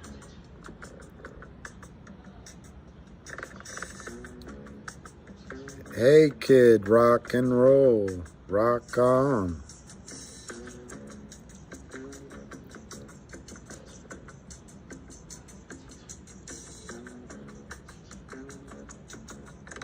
What?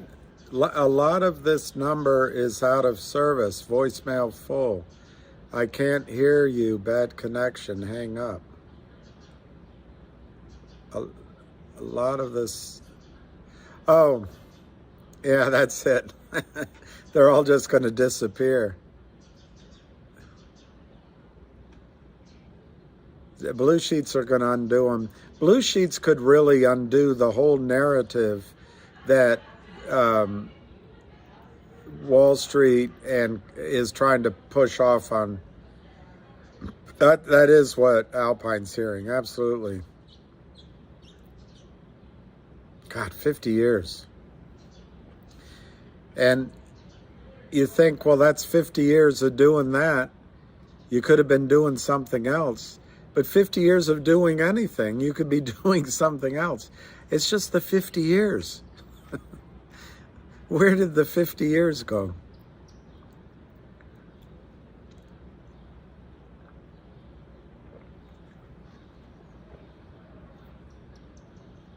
How do you get a bass player off your porch?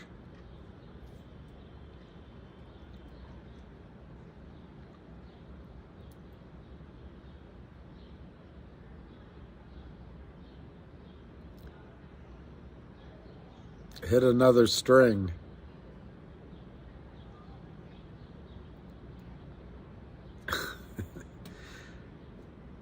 Are the blue sheets actually blue?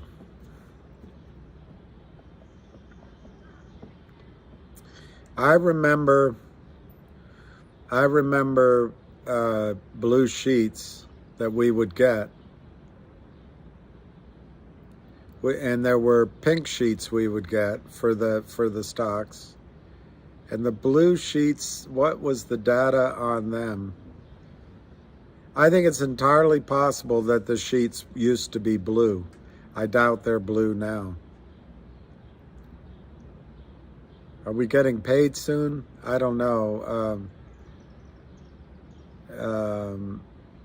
Well, Pete the Greek, I think the closed meeting makes it a powerful meeting, but I think they want to control the message. And I think the message has been provided by the Jim Cramers of the world. So what do you call a bass player without a girlfriend?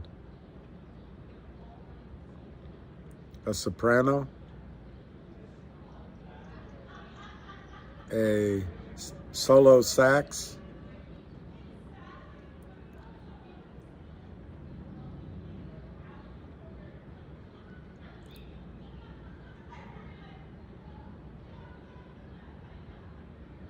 You sang in Chinese to 1 billion people when you were 58? Wow. CB. You're never going to have stage fright again. 1 billion people. And I think you changed all of their lives. What's his answer? What's his... Homeless? What do you call a bass player without a girlfriend? Homeless?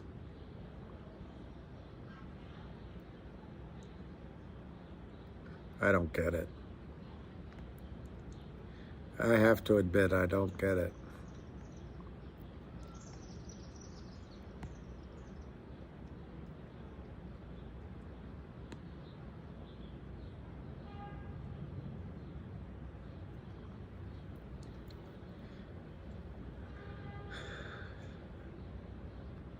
Well, the jokes your husband tells, they're probably the funny ones.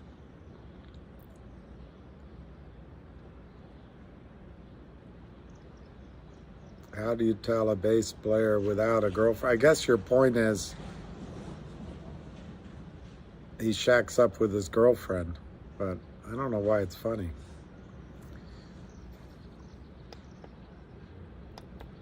Hey, ho, rock and roll, rock on.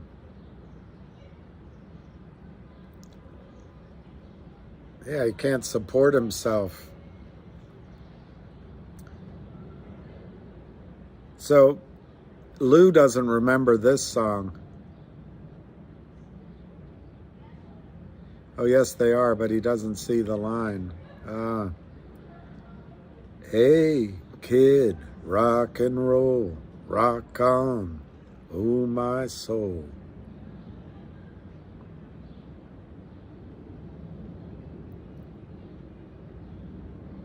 Rock on, rock on. Rock On is a song written by English singer David Essex, originally recorded in 1973, and I remember it.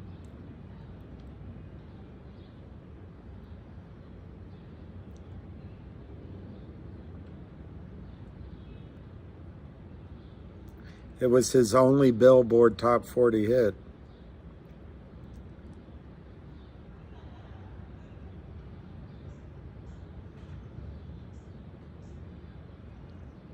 Rock on. All right, I'm Echo. I don't know what else to talk about. CB, big storm blowing, end of red line right now. May head down to you. All right, so I'm gonna clean it all up then. Is it true once the number of shorted shares hit 0, we will run? I got to see your name. Is it Akram? Adam. That's the real short. I would, yes, is possible. But I would say what would happen is they'll stop shorting. They'll stop manipulating. Right now, you don't know how much it's costing them to move this all around. I think they were making money on the way down, but right now, it's probably just the opportunity cost is high.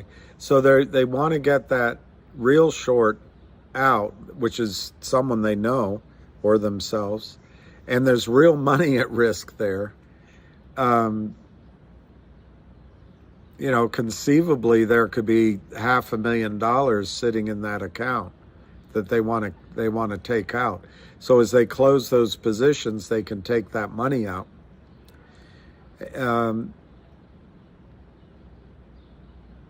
It doesn't mean it'll go up right away, but I think it might be a sign of the manipulation stopping. Because when they're playing games with each other trying to make a little bit of money, that could be rewarding, but it could be losing. But what makes that valuable is if you're getting the other guy out who has a big profit, you're able to take the profit, but you're also able to take that capital out that's been sitting there against that real short. It's a real number.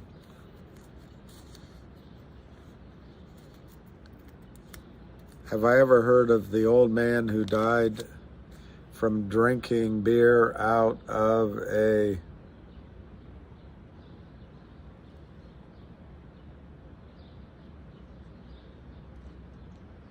All right, I got to get... Beer will never kill you, but an old tomato can will. What's the last thing a drummer says in a band?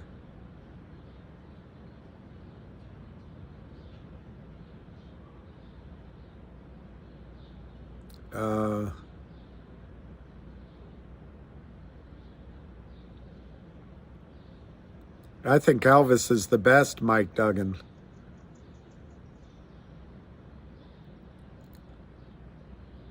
All right, I'm Echo. Beer will never kill you, but an old... All right, I got to get... If the storm comes, is it true once the number of... I think I answered that.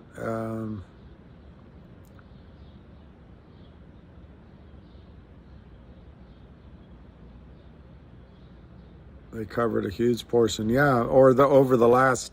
Maybe today, but over the last period of time, yes, they covered a lot. No, I haven't heard that.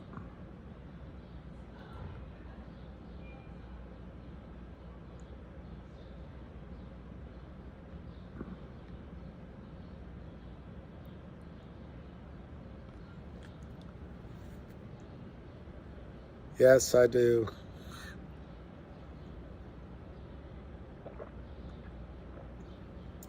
Join the list, or you already have. All right, I think a storm's coming. I'll go 7 more minutes, and I know that's going to disappoint everybody, but I don't think we're talking about anything. John Hurry doesn't just react, he thinks he will emerge victorious.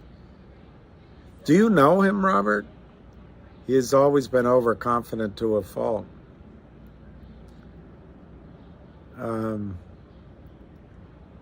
That's interesting, Robert. He thinks he's coming back. He ain't coming back. Lido left the train today. No, no, no. I said, oh, but he ain't coming back.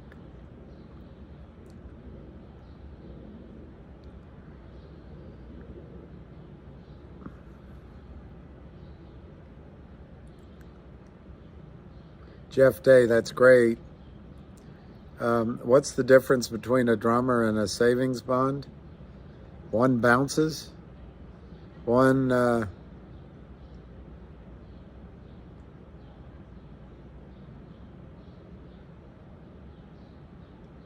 will mature and make money. The other plays drums.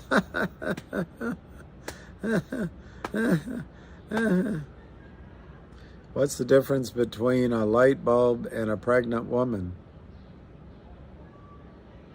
One is a bulb and the other is a pregnant woman? Haven't seen him in years, but he has lunch with friends all the time. You can unscrew a light bulb. Should have gotten that one. Are we waiting on FINRA to boot Alpine? As in they've started the process to kick them out or no? Well, Echebawaski, the way I read it, and I'm not a lawyer, they did kick them out just over a year ago. And ever since, Alpine's been fighting. I don't think, in the thing I read the other day, I don't see any evidence that FINRA has changed its mind. So let me just look at your question. Are we waiting on FINRA to boot Alpine? They started the process to kick them out or not? So not only do I think they started the process, I think we're at the very end of the process. As soon as the appeals don't work, which I don't think they're going to, I think Alpine's out. And you might wonder how long that would be. I did. And I was told that the appeal could be a minimum of 30 days, maximum of 60 days from the ruling, last week's ruling. But they already filed the appeal because it was an emergency. So it's moving quickly is my point.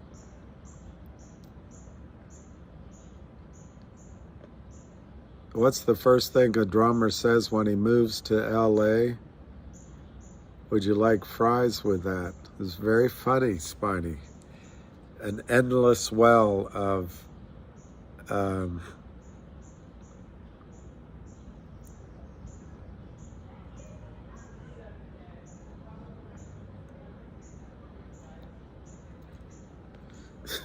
endless well of jokes.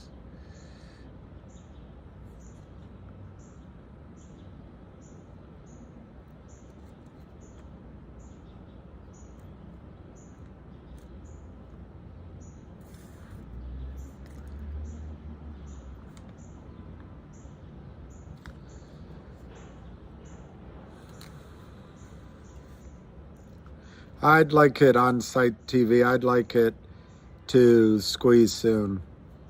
Yeah, March of 2022, and Alpine's been fighting it. I just don't think they're gonna.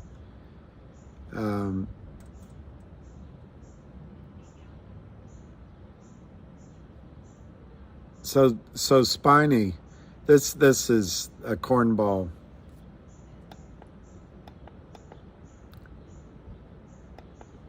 A very cornball. A blonde gets on an airplane and sits down in the first class section of the plane. The stewardess rushes over to her and tells her she must move back to coach because she doesn't have a first class ticket. The blonde replies, "I'm blonde, I'm smart, I have a good job, and I'm staying in first class until we reach Jamaica." The disgusted stewardess gets the head stewardess, who asks the blonde to leave. The blonde yet again repeats, "I'm blonde, I'm beautiful, I have a good job, I'm staying in first class until we reach Jamaica."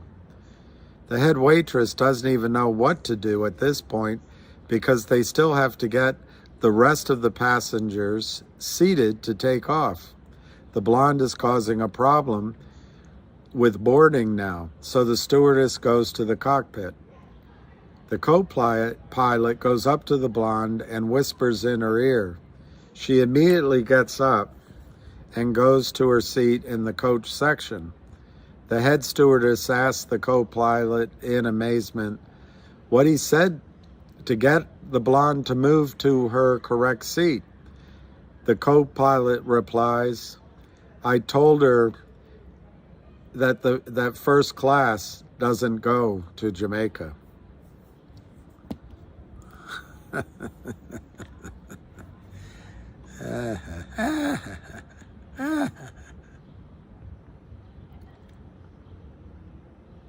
What does the drummer say to the band leader? "Do you want me to play too fast or too slow?"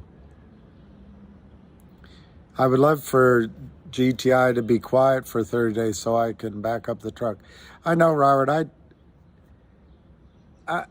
What I'd like is just one of these stocks that people are in, be it AMC, COSM, CLNV, GME, just one of them to run for you guys. Just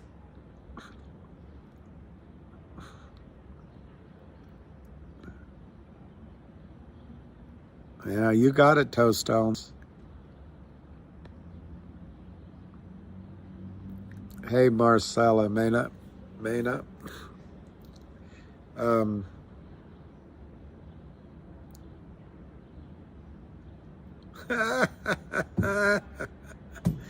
Tell your husband that's funny.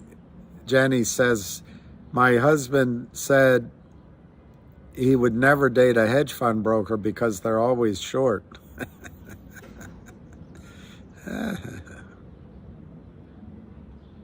If they covered so many shares, why didn't it go up?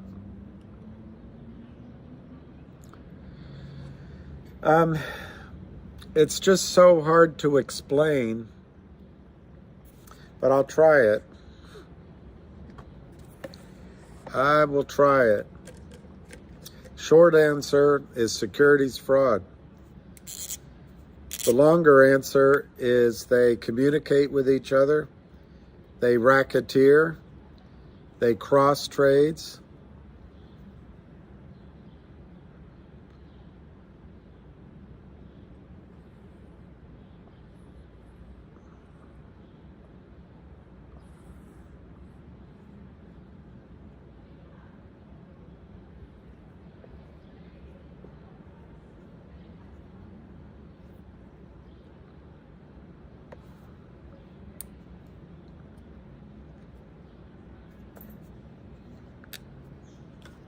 It's hard to explain because it's hard to think about it in your head.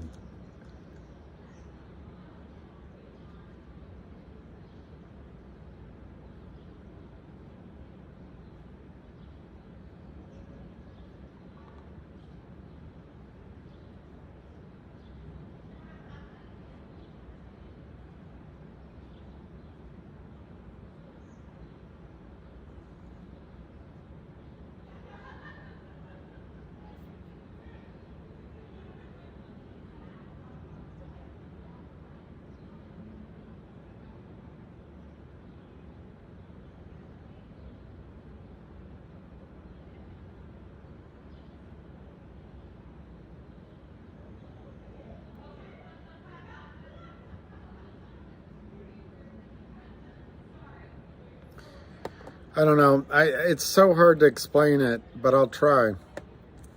If the real shorted 800,000 shares, let's say a month ago, 2 months ago, and this is always in motion, so there's never any concrete. When it gets down, let's say they shorted it at $2, and it's now down at $1, but we don't know. We don't know the average price. At LLC number one, maybe at $1.25, comes in and naked shorts the stock down. LLC number two comes in at $1.10, shorts it down. So LLC one buys it, is the buyer of this naked sale. Well, what does that do? That means that LLC one, by selling 10,000 shares at $1.25, he's able to get out by buying from this naked short seller at $1.10. He makes 15 cents on 10,000 shares, $1,500. This guy's now short with nothing. I mean, they're all doing it with nothing. And the stock goes down. Unfortunately, criminal number three, the stock has gone up, and criminal number three has the tough task of shorting the stock down from a higher price, but criminal number two wasn't able to cover. And then luckily, criminal number four, the stock comes down, they're able to short it down, double the volume. These two buy the stock from this guy. It's all fraud. It doesn't exist. None of the stock exists. They drive the stock down to 95 cents. Criminal number five comes in and drives it down to 87 cents.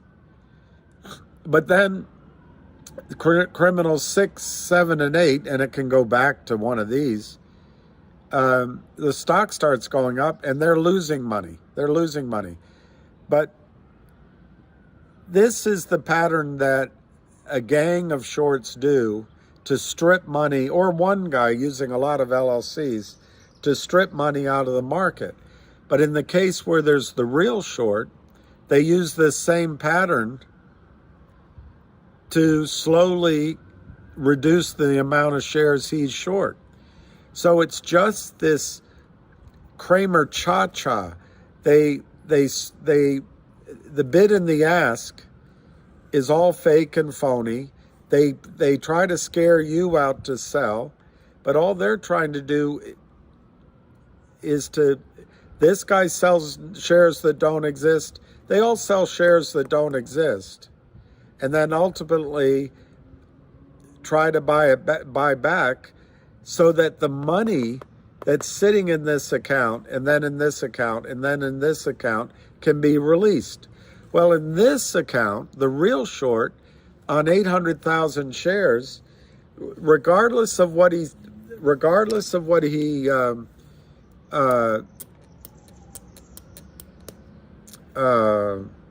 sold it for, to open this position, he may need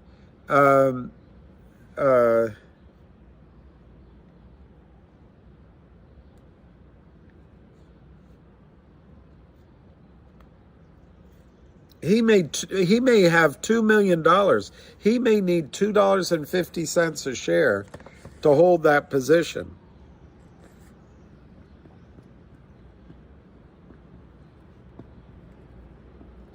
So what's happening over here, they're trading back and forth. Sometimes some got to win, some got to lose. But once they've moved it down this far, they can churn down here and lose money. But it's all churning, is my point. It's churning. And it's trading fake shares amongst each other. And your question is, if they covered, why didn't it go up? It's because it's not one guy covering. They're doing a cha-cha. They're doing a, you know, I've called it an impolite word. It's market maker masturbation. They're just going back and forth with each other, slowly whittling it down. But when you look at just this part here, when they're doing this manipulation to take money out of the market,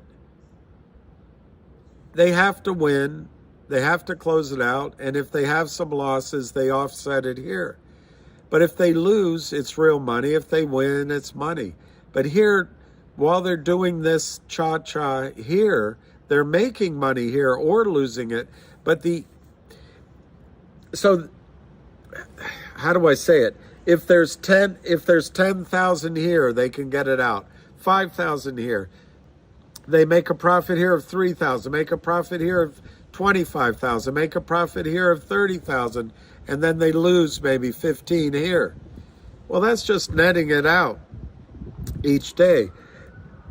They can do that same trading to get this guy out of trouble. Now, he's probably already got a profit, but as they're trading, they may eat into it and lose it. But the other benefit is, in addition to being able to take money out, the other benefit is they can get the $2.5 million that they have tied up in this account. They can get that money back. That's a lot of money. But the reason it doesn't go up is they're committing securities fraud. LLCA sells 50,000 shares. LLCB sells it, he buys it from him, but there's no real shares. It's all fraud.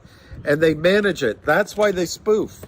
That's why when you see a big size on the offer or on the bid, they never fill it there. When you put your orders in, it's in between. They don't want it to run one way or the other. They're manipulating. The short answer is they're manipulating. And I think I'm overcomplicating my explanation.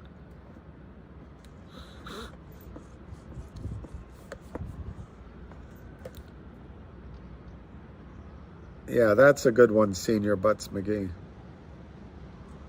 Yeah, but if the real short lowers his short number, don't the criminals create more synthetic shares to...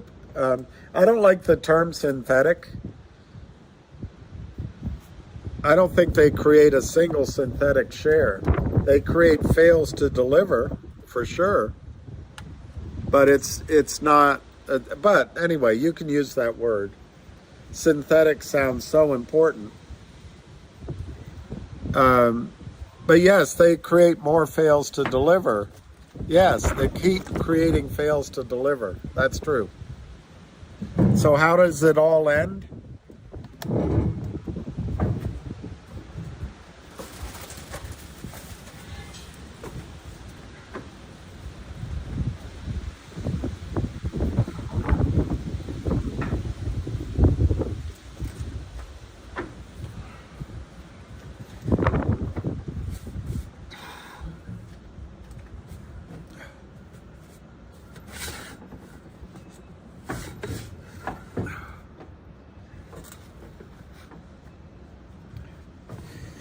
How does it all end? I think that's the frustrating part. It would end very quickly if there were enforcement of settlement, if you settled the trades. But because no one is doing that, they have been able to drag it out on and on and on. But the trades don't disappear on Wall Street. The trades are always there, and that's why you get these massive positions in MMTLP that are short. The massive problem when FINRA stops trading. So how it ends, Gary Gensler grows a pair, or the entire system collapses because the shares are there. The fraud doesn't go away just because the criminals get away with their scheme. And eventually, the real assets that support this leveraged up criminality are going to collapse or be destroyed by it. There's a storm coming, so I think I have to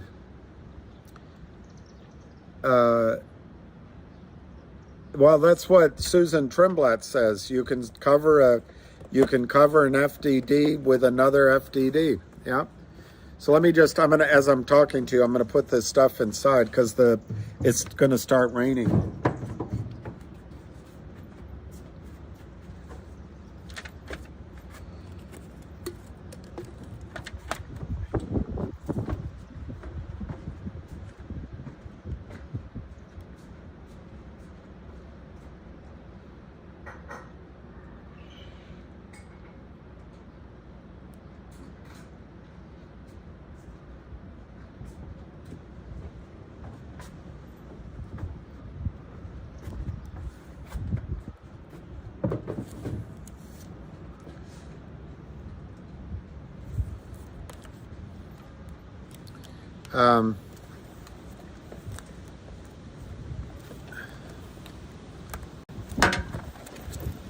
The storm's coming quickly. The storm is coming quickly.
All right, so I'm going to have to sign out because it's going really, yeah, but the wind, it's going to be a lot of wind. So I'm going to go inside and I'm going to sign out and we'll catch up, next week or maybe over the weekend. I really appreciate everybody. Money never sleeps. There may not be enough money, but the money's going to stay in the system. And it's not just as simple. Save my hair first. Yeah, this is good weather, but anyway, I'm sorry to leave you hanging, but it's coming. So peace, love, and happiness. Catch you on the flip side, and keep strumming my fate with his fingers, filling my life with his song,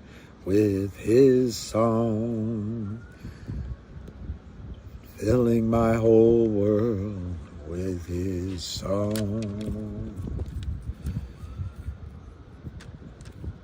Thank you, Jenny. You're the best. Okay, Lucky will like that then.